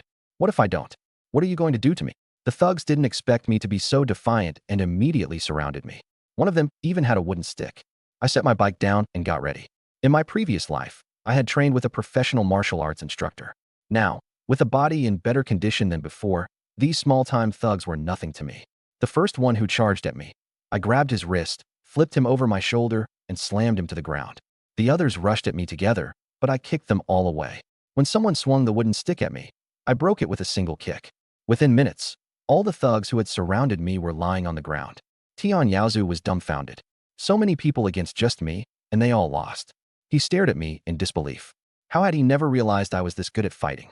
Maybe it was because back then, I had been his sister's lapdog, always trying to please this future brother-in-law, which made him overlook my true abilities. After knocking down a few thugs, I walked straight toward Tian Yaozu. This guy had someone beat me up. How could I let him off the hook? When Tian Yaozu saw me approaching, his legs went weak. Chen Weidong, what are you going to do? What am I going to do? Didn't learn your lesson last time, huh? Let me help you remember it better this time. Hearing that he was about to get beaten, Tian Yaozu recalled how I had left him covered in bruises last time. He was so scared that he wet his pants. I caught a whiff of urine and looked down to see a puddle at his feet. Pathetic. I couldn't be bothered to touch his lower body, so I just landed a few punches on his stomach. After venting my anger, I warned him, stay far away from me in the future, or my fists won't show mercy. It wasn't until I rode off on my bike that Tian Yaozu dared to cry out loud. The thugs were still lying on the ground, too hurt to get up. After a while, they finally managed to prop themselves up. Tian Yaozu turned to the leader and said, Brother Liang, we can't just take this beating for nothing. A vicious glint flashed in Wang Liang's eyes. He dared to hit me? I'll make sure he knows the consequences of crossing me. Tian Yaozu felt reassured. Wang Liang's uncle was a leader in the commune's public security office. Chen Weidong was done for. Thinking of this, Tian Yaozu's stomach didn't hurt as much anymore. I had planned to head back to the mountains to hunt, but I had been delayed for so long that it was too late today. I'll go tomorrow instead. Since I wasn't in a rush to go home, I decided to stop by my second sister's house. She didn't know yet that our family had bought a bicycle. Her snobbish mother-in-law used to look down on our family. Now that our situation had improved, I wanted to let her know. This way, my second sister could earn some respect in her in-laws' home. I took a pound of egg cakes out of my space. I couldn't show up empty-handed. My second sister had 2 kids, a 4-year-old son and a 2-year-old daughter. Compared to my eldest sister's in-laws, my second sister's in-laws treated the children relatively well. Otherwise, I would have made her get a divorce. I quickly arrived at my second sister's brigade on my bike. The moment the bicycle appeared, it immediately caught the attention of the team members. Someone recognized me. That looks like Chun Hongmei's younger brother. Yeah, the resemblance is there. It's her brother. Chun Hongmei's family must be doing well. Last time they brought 5 pounds of meat, and now they're riding a bicycle. I knew my second sister was working in the fields, so I stopped my bike and asked, I'm Chun Hongmei's brother, Chen Weidong. Could you tell me where my second sister is working? Someone pointed me in the right direction. I rode over and soon spotted my second sister. The Liu family was all working in the same area. My second sister was delighted to see me.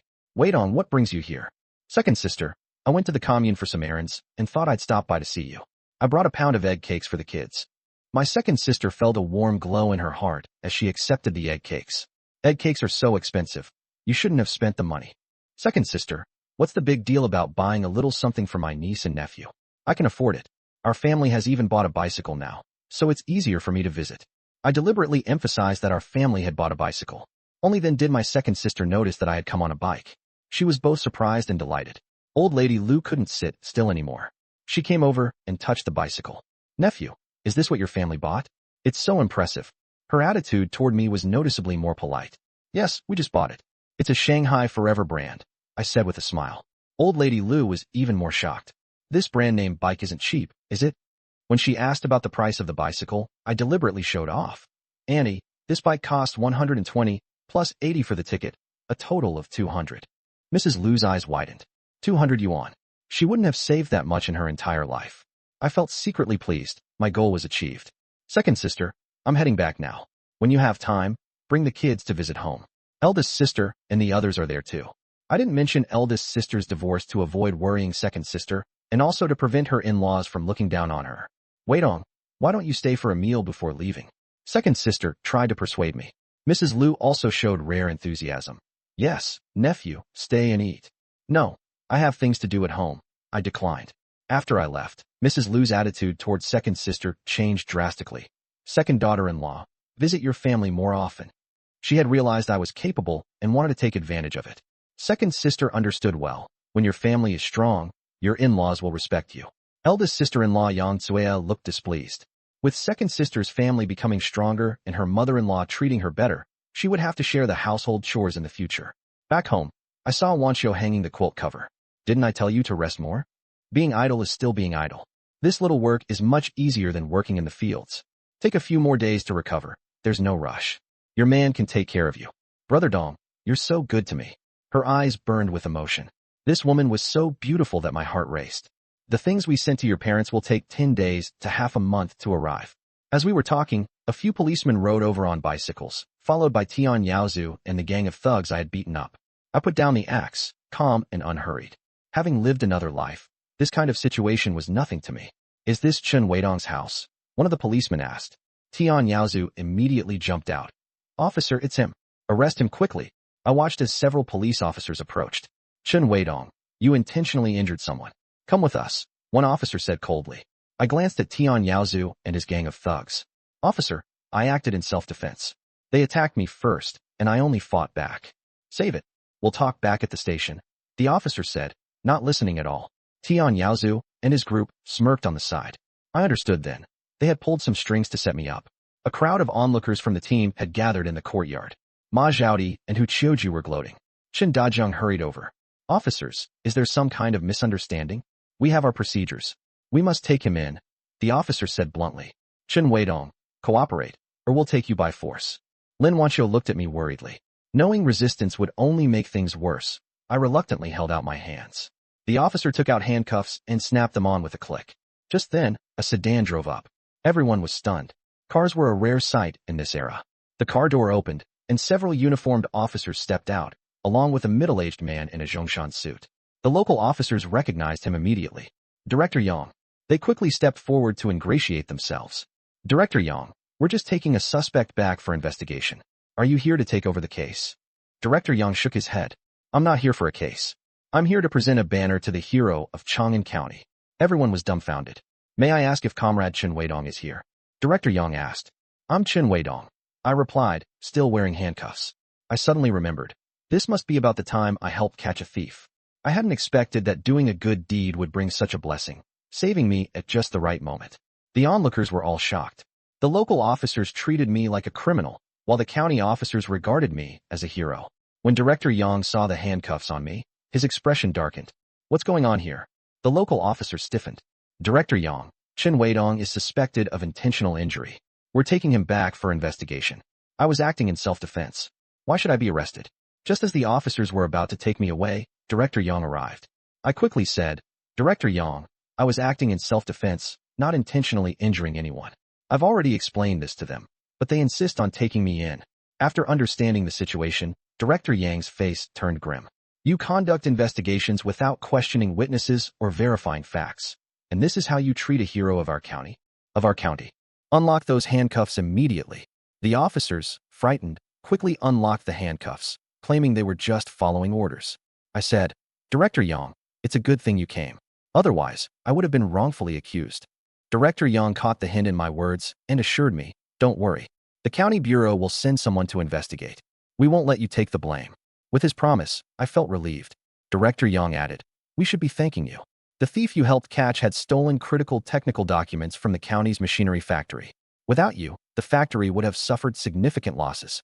As he spoke, he handed me a banner and a cash reward. The banner read, "Courageous and Just, People's Hero." The envelope was thick, with a substantial reward inside. At that moment, a man in a Zhongshan suit approached. "I'm Su Dongxiu, the director of the machinery factory. This is a token of our appreciation." He handed me an envelope. I accepted the reward from the police, but I declined Su Dongxiu's. Accepting the police's reward was an honor, but taking his would feel different. Besides, having the machinery factory owe me a favor was more valuable than money. I could call on them for help in the future. I said, "Director Su, I appreciate your gesture, but I can't accept the money. I didn't catch the thief for a reward, and the county bureau has already recognized me." Seeing that I genuinely wouldn't take it, Su Dongxiu looked at me with newfound respect. "All right, I'll take it back, but you've done us a great service. If you ever need anything, feel free to come to me." My goal was achieved. After giving a few instructions, Director Yang left. The local officers no longer dared to arrest me and had to leave as well. Tian Yaozu and his gang never expected things to turn out this way. Originally, they wanted to take advantage of me, but with Director Yang backing me, they had no choice but to leave dejectedly. I stared at Tian Yaozu's retreating figure, my heart filled with determination. Today's incident was entirely Tian Yaozu's fault. If he hadn't instigated people to deal with me, why would those thugs have acted? In my previous life, I cleaned up so many of his messes, yet he only thought about setting me up. Looks like I went too easy on him last time. It didn't teach him a lesson. I need to find an opportunity to deal with Tian Yaozu properly and make him understand the cost of provoking me. As Tian Yaozu walked away, he suddenly felt a chill down his spine. In broad daylight, under the blazing sun, it felt like he'd seen a ghost. Once the police left, the team members all gathered around me. To my surprise, I received a commendation from the county bureau, with the director personally delivering a bonus and a banner. Those who had been waiting to see me fail looked visibly uncomfortable. They must be wondering how my luck could be this good, earning so much money recently and now receiving such an honor. Lin Wanqiu and her family went from being worried to excited. My uncle, Chen Dajiang, walked over, his face full of pride. "Weidong, you're quite modest, huh? You didn't even mention such a big deal. If the police hadn't delivered the banner today, we wouldn't have known about your act of bravery." Lin Wanqiu recalled the time I mentioned injuring my arm while catching a thief. Back then, she had personally helped bandage it. She probably thought I kept quiet to avoid worrying the family. Remembering this little secret between us, a sweet smile appeared on her face. I said to my uncle, "It was just a small matter, not worth mentioning." Uncle assumed I was being humble. The county bureau leadership personally delivering a banner. How could that be a small matter? But staying modest is good. Young people can easily get carried away. His gaze toward me was filled with even more admiration. "Weidong, you not only brought glory to yourself, but also brought honor to our Hongqi production team. At the end of the year, during evaluations, we might even be named an advanced team." Uncle's words were meant for the other team members. My hunting earnings had made many people envious, and he wanted them to remember my contributions instead of just feeling jealous. I smiled and said, "Uncle, I'll keep working hard to bring more honor to our team." "Good, that's the right attitude." Uncle turned to the onlookers and said, "All right, everyone, get back to work. Don't let the farm tasks fall behind." It was the busy farming season, and the crops in the fields needed weeding, irrigation, and fertilization.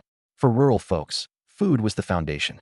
Most of the team members left, but some lingered, curious about how much bonus I had received. That thick envelope surely contained a lot. Someone directly asked, "Weidong, open it up and show us. How much did the county bureau give you?" My mom, Zhang Shufan, immediately snapped back. "Why do you care? How much money does your family have? Tell me." That person left sheepishly. Once everyone was gone, my parents came over. "You scared us to death today." It felt like an emotional roller coaster. Exactly. We thought something bad was going to happen to Weidong. But who knew it would turn out like this? My sister, Chen Hongyan, said, "I've never seen so many police in my life." Luckily, little brother wasn't taken away. I reassured them. The matter's resolved now. Don't dwell on the unpleasant. Focus on the good things. Everyone smiled. My dad, Chen Dai, beamed with pride. "My son is getting more capable by the day. You really made me proud today." The county bureau personally delivering a bonus and a banner. This kind of honor isn't something just anyone gets. He thought back to my rebellious past, when I caused him no end of trouble and embarrassment. Now, he could finally hold his head high. He used to listen to others brag about their sons, but now it was his turn to boast. My mom also said proudly, "Our son has really improved since getting married." But Weidong is lucky to have married Wanqiu, such a good wife. If it weren't for Wanqiu bringing good fortune, how could we have so many happy events? Maybe Weidong's ability to turn misfortune into fortune today is also thanks to Wanqiu. Lin Wanqiu, embarrassed by the praise, said, "Mom, it's all thanks to Brother Dong. It has nothing to do with me." Mom disagreed. "It must be because you bring good fortune. I know my son well. He wasn't like this before marrying you. After you married into the family, he changed so much. Isn't that proof you're bringing him good fortune?" Dad chimed in. "Exactly. Wanqiu, you don't know how aimless Weidong was before you came. If he really had the ability, our family would have improved long ago. It was only after you joined the family that this boy changed." Lin Wanqiu felt even more embarrassed and looked at me. I chuckled. "Wife, you truly bring good fortune. Marrying you is what made me who I am today." After hearing me and my parents say this, Lin Wanqiu finally stopped denying it. She curiously asked, "What was Brother Dong like before?" My mom, Zhang Shufan, immediately perked up. "You wouldn't believe how mischievous he was as a child. He almost burned down the brigade office, and once he used firecrackers to blow up cow dung, covering himself in it." I quickly interrupted. "Ahem, Mom, let's not talk about that now. Where should we hang this banner?" "Hang it in the most prominent spot in the main room," Mom said as she went to find some nails. Lin Wanqiu looked at me, smiling, knowing I was deliberately changing the subject. I awkwardly rubbed my nose. Soon, the banner was hung on the wall. My eldest sister pulled her two daughters over and said, "Look how amazing your uncle is. He's a big hero. You should learn from him in the future." The two little girls nodded earnestly. I felt quite satisfied. If my sister was willing to nurture her daughters, things would be easier. Then I opened the envelope. Inside, there was a 200 yuan bonus, along with meat coupons, sugar coupons, fabric coupons, and industrial vouchers. The most surprising thing was a watch coupon. In this era, weddings were all about the 3 rounds and 1 sound: a bicycle, a sewing machine, a watch, and a radio. When we got married, I hadn't bought anything for Lin Wanqiu. Now that I had the means, I needed to make it up to her. Dad suggested, "Tomorrow, invite your eldest uncle and third uncle over for a meal to celebrate." "All right, I'll go buy some meat tomorrow," I agreed. Then I handed all the money and coupons to Lin Wanqiu. "You take care of these." "Brother Dong, why are you giving me so much money?" she asked, stunned. "You're my wife. Isn't it only natural for the wife to manage the money? But our family hasn't split up yet. Shouldn't Mom be the one managing the money?" Lin Wanqiu seemed a bit worried. I could tell what she was thinking and smiled as I said, "I've already given Mom her share of the money for filial piety. The rest is for you to manage, and it was Mom's idea." Lin Wanqiu was deeply moved. For her mother-in-law to voluntarily let her manage the money, it wasn't about the amount, but about trust and treating her as one of their own. Many women, even after having children for their in-laws, were still treated with suspicion. We had only been married for a short time, yet my in-laws trusted her so much. She was truly lucky. Holding the money and coupons, she discussed with me, "Brother Dong, keeping so much money at home isn't safe. Let's deposit some in the county bank and earn some interest." I nodded. "All right, from now on, you manage the money. You decide." Lin Wanqiu went back to the room to hide the money. I checked the time. It was getting late, and it was time to make lunch. I planned to make cold noodles. In these times, white flour was considered a luxury, and rural people were reluctant to eat it. A pound of white flour cost 18 cents, and eating it every day was unaffordable. Since our family was large, I needed to make a lot. I scooped out several bowls of flour. Mom looked on, feeling distressed. Who else would be so extravagant? But then she thought about how her son had just earned a 200 yuan bonus today, and eating like this every day wouldn't be a problem. I started kneading and washing the dough. My two nieces came over. "Uncle, what are you making?" "I'm making cold noodles for you. They're even better than regular noodles." They immediately looked forward to it. They wanted to help, but I didn't let them. They were so young, and I felt protective of them. After an hour of work, the cold noodles were ready. I cut them into strips, added gluten and cucumber shreds, and mixed in the sauce. I added some chili oil for myself, but left it out for the two little girls since they couldn't handle spicy food. The whole family gathered around the table to eat. As expected, everyone praised the dish. May was hot, and after working in the fields, no one had much of an appetite. The cold noodles were refreshing and appetizing. I ate 3 big bowls. In my previous life, even the finest delicacies couldn't tempt me. But now, eating with my family, everything tasted delicious. After lunch, we rested for a while. Mom, Dad, and my sister went back to work in the fields. I headed to the river to catch some fish. The Red Flag production team had a small river with plenty of fish. In the 1970s, rural areas were free from pollution, and the river water was crystal clear. During summer, men and children would bathe in the river, and I had honed my swimming skills from a young age. In later years, the river water became polluted, and there were no wild fish left. Wild fish became expensive, and even money couldn't buy them. At the riverbank, I found a wooden stick, sharpened one end, rolled up my pants, and started looking for fish. Wild fish swim fast, so I used the sharpened stick to spear them. I spotted a grass carp, aimed carefully, and quickly thrust the stick down. When I lifted it up, there was a 5 or 6 pound grass carp. Tonight, I could make grilled fish. In half an hour, I had speared 1 grass carp, 3 Crucian carps, 3 black carps, 2 silver carps, and 1 big head carp. The wooden bucket was almost full, so I prepared to head home. Suddenly, I heard cries for help from the riverbank. I looked over and saw a woman struggling in the water. At that moment, a man on the opposite riverbank jumped into the water with a splash.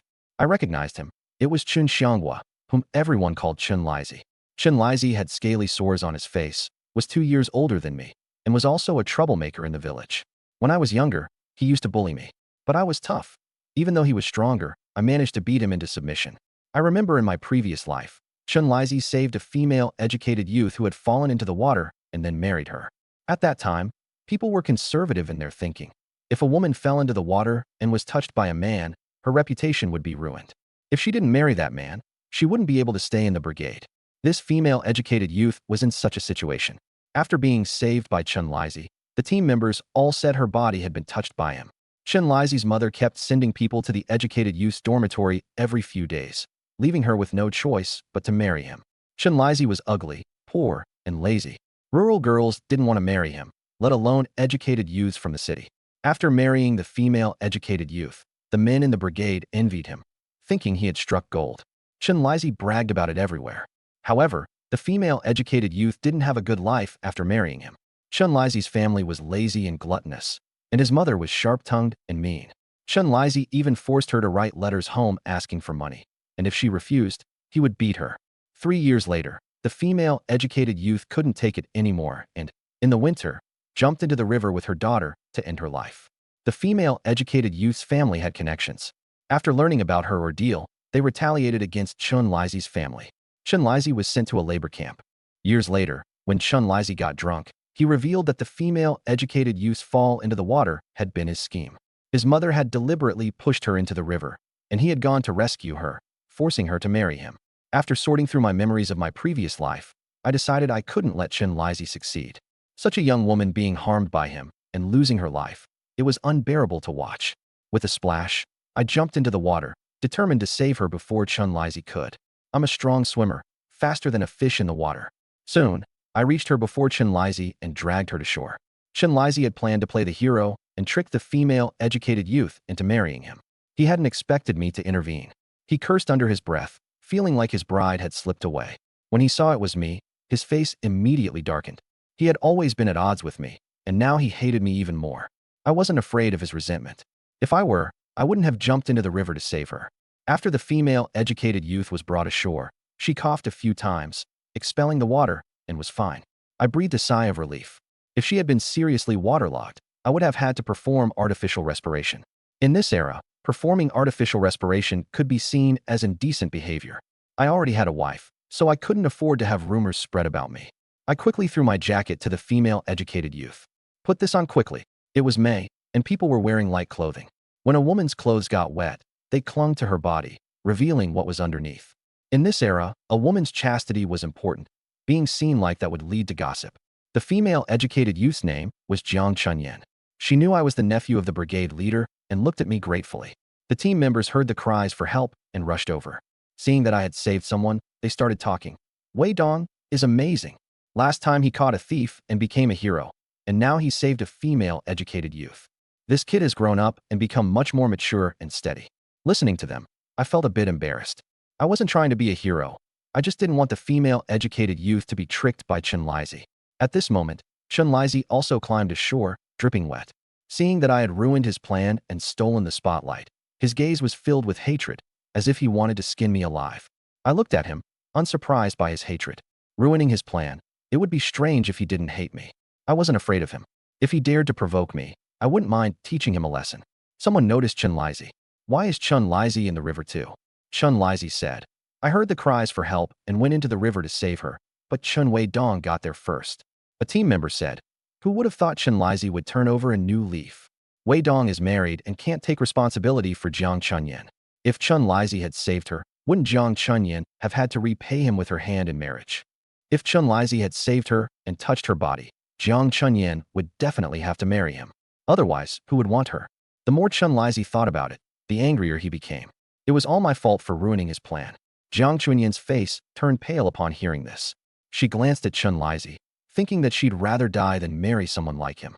Chun Lizi was lazy, gluttonous, short, and ugly, a toad dreaming of eating swan meat. Fortunately, the one who saved her wasn't Chun Lizi. Otherwise, she really would have wanted to die. Jiang Chunyan looked at me with even more gratitude in her eyes. This time, I not only saved her life, but also her future. One of the team members joked, Wei Dong must have touched Comrade Jiang just now. Why not marry her too? Having multiple wives is normal. With your skills now, you can easily support 2 women. My face immediately darkened. This kind of joke is unacceptable. Not only would it damage her reputation, but it would also harm me. What would Lin Wanqiu think?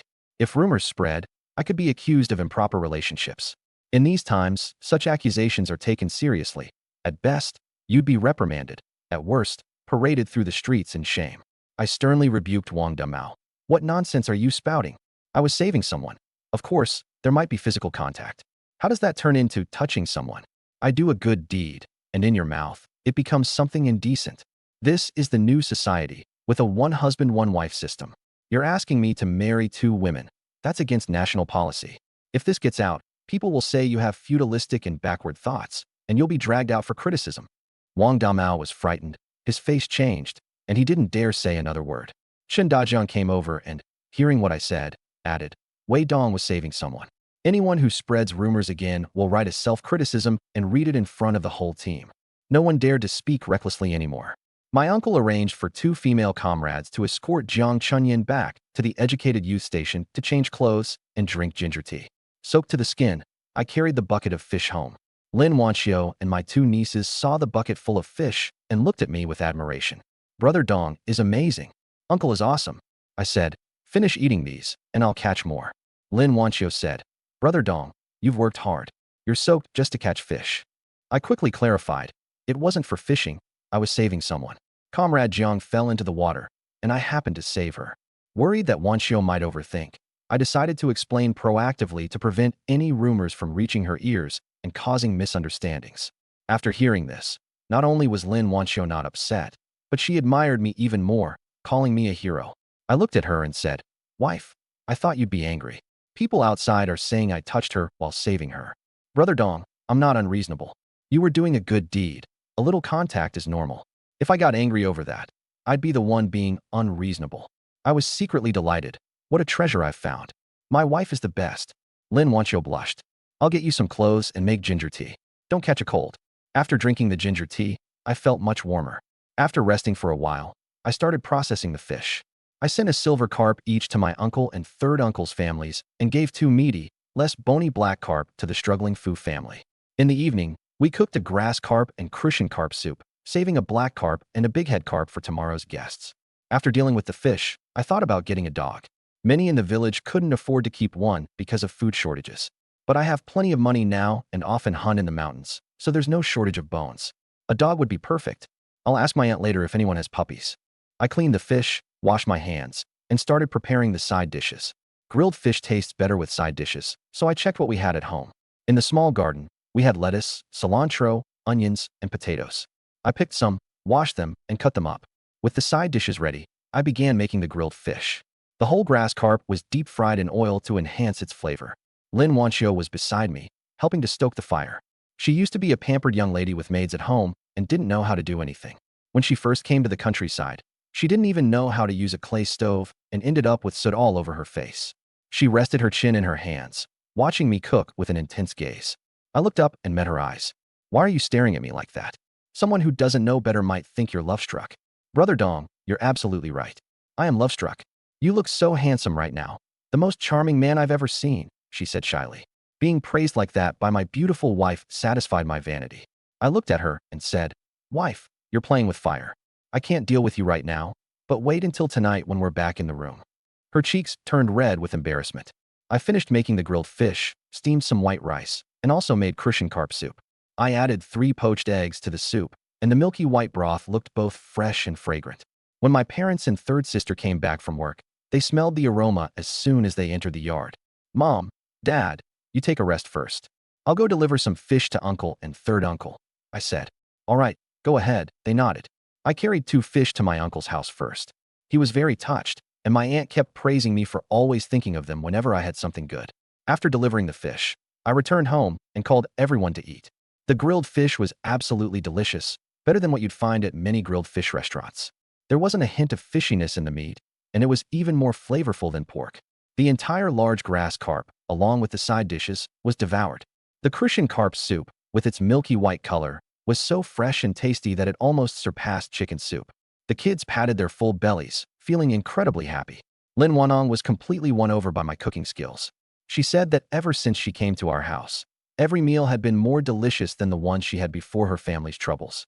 After eating and drinking to our heart's content, everyone went to heat water for baths. After I finished bathing, I carried hot water to the bathroom for Lin Wanqiu and adjusted the temperature. Wanqiu, I've tested the water temperature. It should be fine. Try it yourself, and if it's too cold, I'll add more hot water. She tested it. Brother Dong, it's fine, not cold. All right then, you go ahead and bathe. I picked up the bucket and was about to leave when I glanced at the wooden bathtub and thought it seemed a bit small. I decided to find a carpenter later to custom make a larger one, big enough for 2 people to bathe together. I looked at Lin Wanqiu's figure, curvaceous and stunning. Inappropriate images popped into my head. How nice it would be to take a bath together. No, this thought is too shameless, right? But she's my wife, so thinking about it isn't a big deal. Lin Wanqiu was about to take off her clothes. Seeing me still standing there, she paused and asked, Dongji, aren't you leaving? Snapping out of it, I thought I should quickly get a bigger bathtub so we could bathe together in the future. Her face turned red, and she spoke in a voice as soft as a mosquito's buzz. Dongji, you're not planning to watch me bathe, are you? I teased her on purpose. Why not? I'm your man. Is there any part of you I haven't seen? Her face turned even redder, as red as a monkey's bottom. After teasing her, I left. This girl gets embarrassed too easily. I'll have to train her to be a bit thicker-skinned in the future. While she was bathing, I entered the villa space. I grabbed a bottle of ice-cold cola and lay on the sofa under the air conditioning. Being reborn is great, but the conditions in the 1970s are too poor. It's only May, and it's already this hot. What will it be like during the dog days of summer? The Hongqi production team hasn't been connected to electricity yet. Forget air conditioning. They don't even have electric fans. To get electricity, the brigade would have to pay for the wiring themselves, which would cost several thousand yuan. In my previous life, our team didn't get electricity until 1984, and some rural areas didn't get it until the 1990s. I need to lead the entire team to prosperity. If only my family gets rich, others will get jealous and cause trouble. If everyone gets rich, there won't be such problems. Hearing footsteps, I quickly exited the space. Lin Wanqiu pushed the door open and came in, a fresh fragrance wafting in the air. I pressed her down, and she let out a soft cry. An hour later, she lay limp on the bed. I got up and got dressed. Dongji, are you going out? She asked tiredly. Yeah, I caught a lot of fish today. I'm going to take 2 to the Fu family, who were sent down here. It's inconvenient during the day with so many people around, so it's safer to go at night. She was surprised. Dongji, why are you helping them? Do you know the consequences? I do, which is why I'm going at night, I said with a smile. Our parents were also sent down personnel. If I help the Fu family, maybe the heavens will see it, and someone will help our parents too. Besides, this situation won't last forever. If things get reversed in the future, it will be a good deed to have done. Thinking of her parents at the farm, Lin Wanqiu didn't stop me. Be careful on the road. Don't let anyone find out. Don't worry, I'll be careful. All right, Dongji, I'll wait for you to come back. I thought about delivering the fish to the Fu family tonight and taking care of another matter, so I might be back late. This matter isn't exactly honorable, so I didn't tell Lin Wanqiu. You go to sleep first. Don't wait for me. I still need to chat with the Fu family. I kissed her lightly on the forehead. Be good and sleep. Lin Wanqiu nodded obediently. Under the cover of night, I left, carrying 2 fish, a small bag of rice, and half a bag of white flour, heading straight for the cowshed where the Fu family lived. At this hour, everyone was asleep. Passing by a few households, I could hear some rather loud noises inside, which made me quicken my pace in embarrassment. When I reached the cowshed, it was pitch dark inside. It's me, Chen Weidong, I said, knocking on the door. Fu Mingbo opened the door. Comrade Chen, why are you here? I brought you 2 fish and some food. When you finish it, I'll bring more. The Fu family was very grateful. The wild chicken I gave them last time had significantly improved the old man's health. After delivering the goods, I rode my bike straight to the production team, where Tian Xiaolan's family lived. Tian Yaozu dared to order thugs to mess with me. This time, if I don't beat the crap out of him, my name isn't Chun. When I arrived at the Tian family, I put my bike into the space and quietly crept to the back of the house. Hearing the sound of steady breathing, I confirmed they were all asleep. I used a dagger to pry open Tian Yaozu's door and slipped inside. He was sleeping soundly. I took out a wooden stick and struck his head with it. After knocking him out, I stuffed him into a burlap sack and carried him to a small grove far away. I punched and kicked the sack. Tian Yaozu woke up in pain, screaming miserably, drifting in and out of consciousness. After venting enough, most of my anger subsided. Before leaving, I suddenly felt the urge to pee. I directly poured it over the sack. Though it was a bit mean, it felt satisfying. With Tian Yaozu, there's no need to feel guilty. Back home, Lin Wanqiu was already sound asleep. She smelled fragrant, her body soft, and her sleeping posture alluring. A fire rose in my chest again. Forget it, I'll deal with it tomorrow night. I held her as I lay down and quickly fell asleep. Before my rebirth, I had severe sleep disorders. The work pressure was immense, and my relationship with Tian Xiaolan was strained. Now, with a better mindset, a younger body, and improved health, my sleep had also improved. I woke up at 6:30 the next morning. My parents and third sister had returned from their early morning work. Breakfast was simple. We planned to have a feast at noon to entertain the guests. After breakfast, I rode my bike to the commune to buy meat. At the grocery store, there was already a long line at the meat counter. Pork was in high demand, and everyone feared arriving late and missing out on good cuts. I had to queue at the supply and marketing cooperative, waiting a full 20 minutes before the meat counter opened. By the time it was my turn, more than half an hour had passed. Comrade, how much meat do you want? The county police had rewarded me with 3 pounds of meat coupons. I kept 1 pound and decided to buy 2 pounds this time. I'll take 2 pounds. The people in line behind me looked envious. 2 pounds of meat was quite a lot. Many families could only afford 2 or 3 ounces at a time, and buying a pound was considered a luxury. The salesperson cut 2 pounds in one go, half lean and half fat, just as I liked. Pure fat was too greasy. I also bought 2 blocks of tofu, 2 sheets of bean curd skin, and, seeing that pig's blood didn't require coupons, I bought 2 pieces of that as well. Next, I went to the supply and marketing cooperative to buy 5 pounds of bulk liquor. No banquet was complete without alcohol. I also bought 2 cans of fruit, 2 pounds of sponge cake, 2 pounds of glutinous rice sticks, and a pound of fruit candy for the children. After finishing my shopping, I rode my bike to my second sister Chen Hongmei's house. The sun was already quite hot. By now, the Tian family should have discovered Tian Yaozu's situation, right? Thinking about how the Tian family would react to their precious son's suffering made me feel a sense of satisfaction. That brat had caused me so much trouble in my previous life, and now he had the audacity to provoke me again. If I didn't teach him a lesson, he'd never learn his place. At this moment in Tianjiawan, Wang Suohua had prepared breakfast and was calling her son to get up. She called several times, but there was no response. She went to knock on his door, but still, there was no reaction. The door wasn't locked, so she pushed it open. The room was empty. Wang Suohua had a bad feeling and quickly called the family to search for him. Before they could find him, Tian Yaozu returned on his own, his face bruised and swollen, his head puffed up like a pig's, and his body reeking of a foul stench. "Oh my, Yaozu, what happened to you?" Tian Yaozu was on the verge of tears. "Mom, I was beaten up. In the middle of the night, someone stuffed me into a sack and beat me up. The worst part is, they even peed on me." Wang Suehua was dumbfounded, then erupted in rage. "Whoever did this is cursed. Yaozu, do you know who it was? I'll chop them to pieces." She cursed angrily. "That person is heartless. I cursed them to have children without an anus." Riding my bike, I suddenly sneezed several times. Could Wang Suehua be cursing me? Tian Yaozu said, "I don't know who it was." By the time I regained consciousness, I was already in the sack and couldn't see anything. Wang Suehua asked, "Did you offend anyone recently?" Tian Yaozu's mind immediately conjured up my name. Yes, it was Chen Weidong. Yesterday, he had some thugs deal with me, but I turned the tables on him. The county bureau leaders protected him, so they couldn't do anything to him. "Mom, it must be Chen Weidong. We just tried to arrest him yesterday, and then I got beaten up last night. What are the odds of that being a coincidence?" Tian Yaozu recounted yesterday's events to Wang Suehua. Wang Suehua immediately grabbed him. "Come on, Yaozu. Let's go to the Chen family and demand an apology and compensation." "Ouch, ouch, ouch. Mom, be gentle." Tian Yaozu wanted to change his clothes. "I smell terrible. I can't stand it." Wang Suehua stopped him. "You're going just like this. The worse you look, the more compensation we can demand." Tian Yaozu thought that made sense. He had his eye on my bicycle and figured he could make me give it to him as compensation this time. Wang Suihua called a few relatives from the same clan to join them, promising to share the compensation with them. The relatives followed along.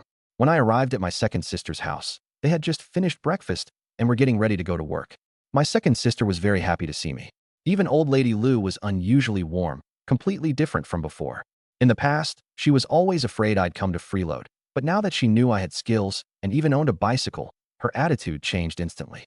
She had sharp eyes and immediately noticed the items tied to my bike, thinking to herself how prosperous the Qin family had become. "Auntie, I won't go inside," I said directly. "I'm here to let my second sister and brother-in-law know to bring the kids to my house for lunch. Yesterday, the county bureau awarded me a banner and a bonus, so I bought some meat to celebrate today."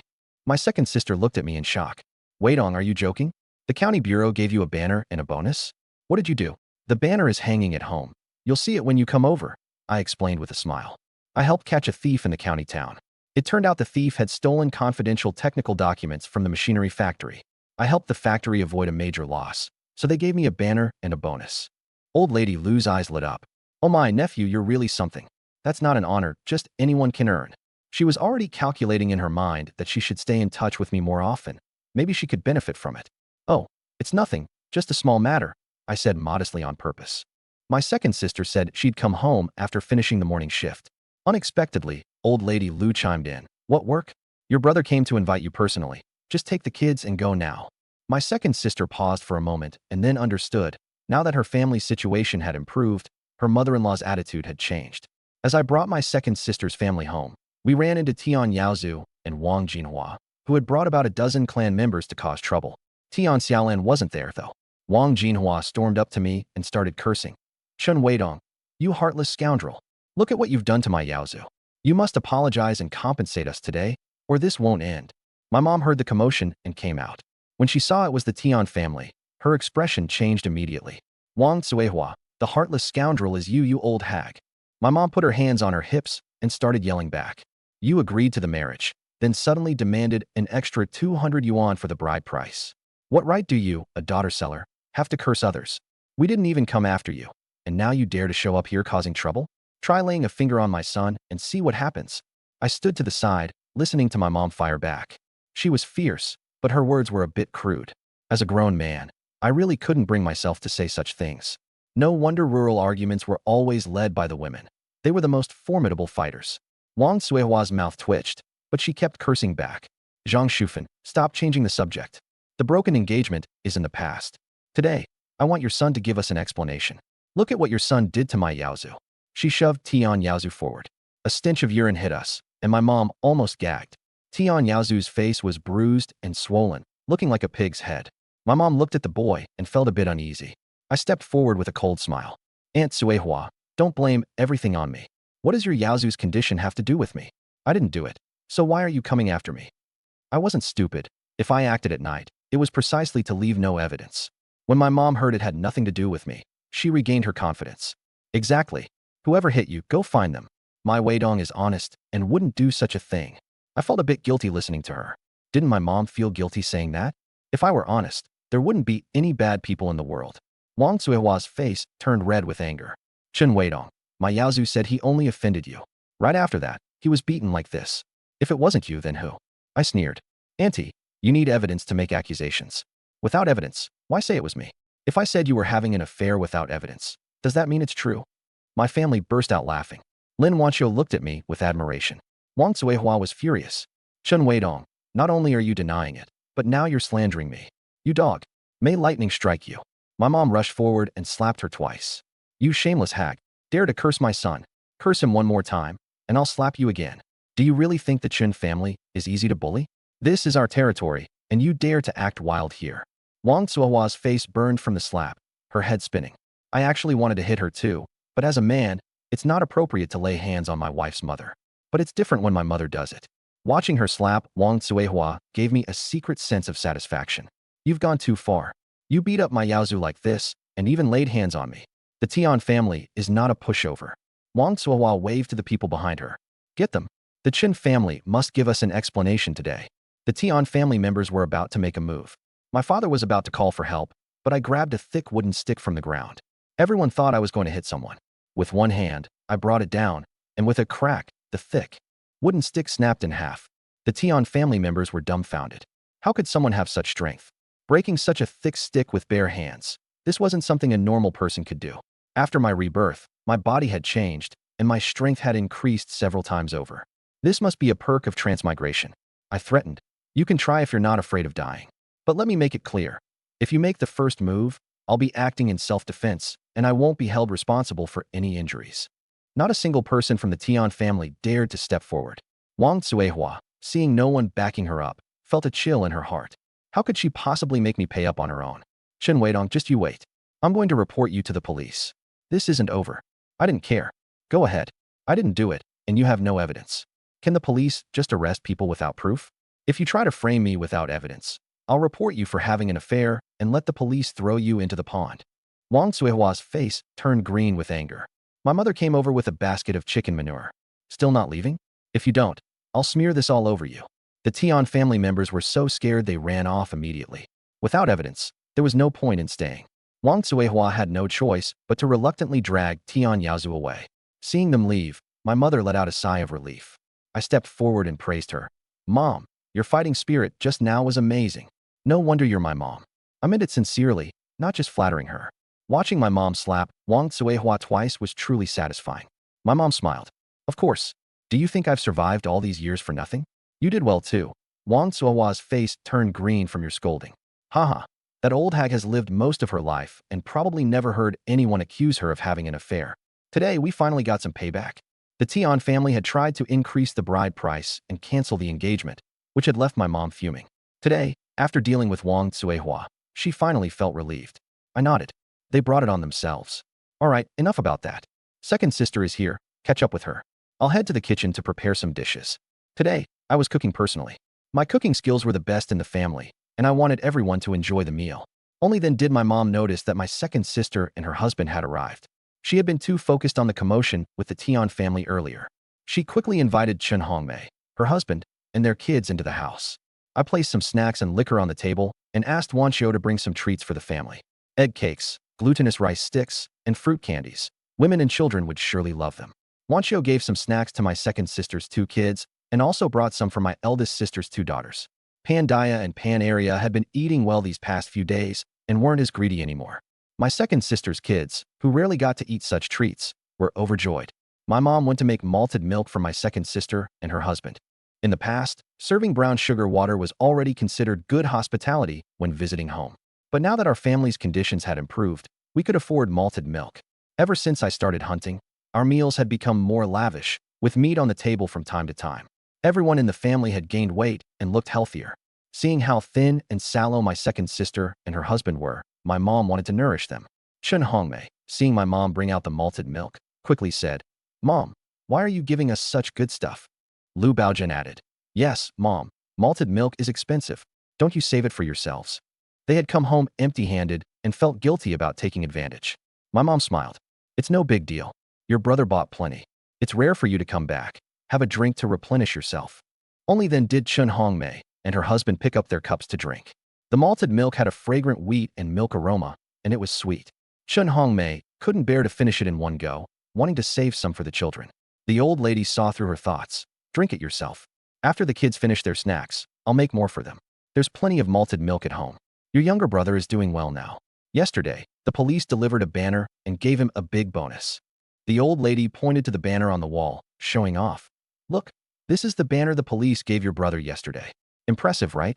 Chen Hongmei and her husband looked up, and sure enough, there was a banner hanging on the wall. What her brother said was true. Her brother had become a people's hero. Chen Hongmei was both surprised and proud. "Mom, our little brother is really making something of himself. Who would have thought that the mischievous boy he was would turn out so amazing now?" The old lady sighed. "Exactly. Your father and I used to worry ourselves sick. We just hoped he wouldn't cause trouble. But who would have thought he'd achieve so much? Your brother is lucky to have married a wife who brings him good fortune." The old lady started talking again about how Wanqiu brought good fortune. Wanqiu, standing nearby, felt embarrassed, but her mother-in-law spoke earnestly, and her second sister-in-law listened intently, fully believing it. Chen Hongqin and Chen Hongyan also came to the main room to chat. Only then did Chen Hongmei learn about what had happened to her eldest sister. She hadn't mentioned it during her previous visits, fearing it would be inappropriate to discuss unpleasant matters in front of outsiders. While the Chen family chatted, I was in the yard preparing ingredients. First, I went to the private plot to pick vegetables. The family's private plot was well maintained, and the seasonal vegetables were growing nicely. The vegetables of this era were pure, natural, and pollution-free, not grown in greenhouses, and tasted far better than those in later times. I picked cucumbers, water spinach, lettuce, and string beans. For meat, we had fish, pork, and pig's blood. Wanqiu came out to help. I smiled and said, "You can go rest. I can handle this on my own." Wanqiu disagreed. "I'm not tired. Besides, if I'm just sitting around, I might as well help you with something." Seeing her insist, I smirked mischievously. "Not tired? Looks like I didn't put in enough effort last night. Tonight, I'll have to work harder." Lin Wanqiu's face instantly turned red. She glared at me playfully. "Why are you being so shameless again?" She quickly turned to check if anyone had overheard. I found her reaction adorable. The thinner her skin, the more I wanted to tease her. "You're my wife. What's wrong with me being shameless with you? Anyway, since you weren't tired last night, tonight I'll make sure you can't get out of bed tomorrow." Lin Wanqiu's face turned even redder. "Chen Weidong, you're so bad. If you keep this up, I won't talk to you anymore." I thought to myself, women like a bit of mischief in men. She might complain about me being bad, but if I weren't, she probably wouldn't like me as much. All right, I won't tease you anymore." I got back to work seriously. At that moment, Jiang Chunyan walked toward our house. She was the female educated youth I had saved from the river yesterday. When she saw me picking and washing vegetables in the yard, her expression was a bit unusual. Jiang Chunyan walked up to the yard. I put down what I was doing, washed my hands, and walked over. "Comrade Jiang, do you need something?"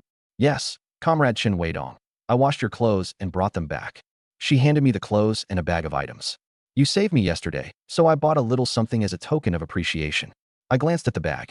Inside were brown sugar, red dates, white liquor, and canned pear water, all good items. It seemed her family was well off. No wonder Chen Lizzie had targeted her. That kind of scum, who lived off harming women, was a disgrace to men. I accepted the items, which meant she no longer owed me a favor, and we could minimize contact in the future to avoid gossip. "Comrade Jiang, I need to remind you of something," I said. "Did you notice anything unusual when you fell into the water yesterday? Did you fall in on your own, or were you pushed?" Jiang Chunyan's face turned pale as she recalled that it seemed like some force had pushed her. "If you'd encountered an unmarried man yesterday, you might have been forced to marry him," I continued. "Be more careful in the future, and don't go out alone. Many unmarried men here are eyeing female educated youths. It's best to go out in pairs." "All right. Thank you for the reminder. I'll keep it in mind." Jiang Chunyan looked at me gratefully. She shuddered at the thought of being forced to marry someone like Chen Lizzie. "If there's nothing else, I'll head back now." I turned and walked back to the courtyard. Jiang Chunyan washed my back and only left half a minute later. Lin Wanqiu stepped forward and asked, "Brother Dong, what did Comrade Jiang want with you?" I joked, "What's the matter? Jealous? Afraid your man will be snatched away by another woman?"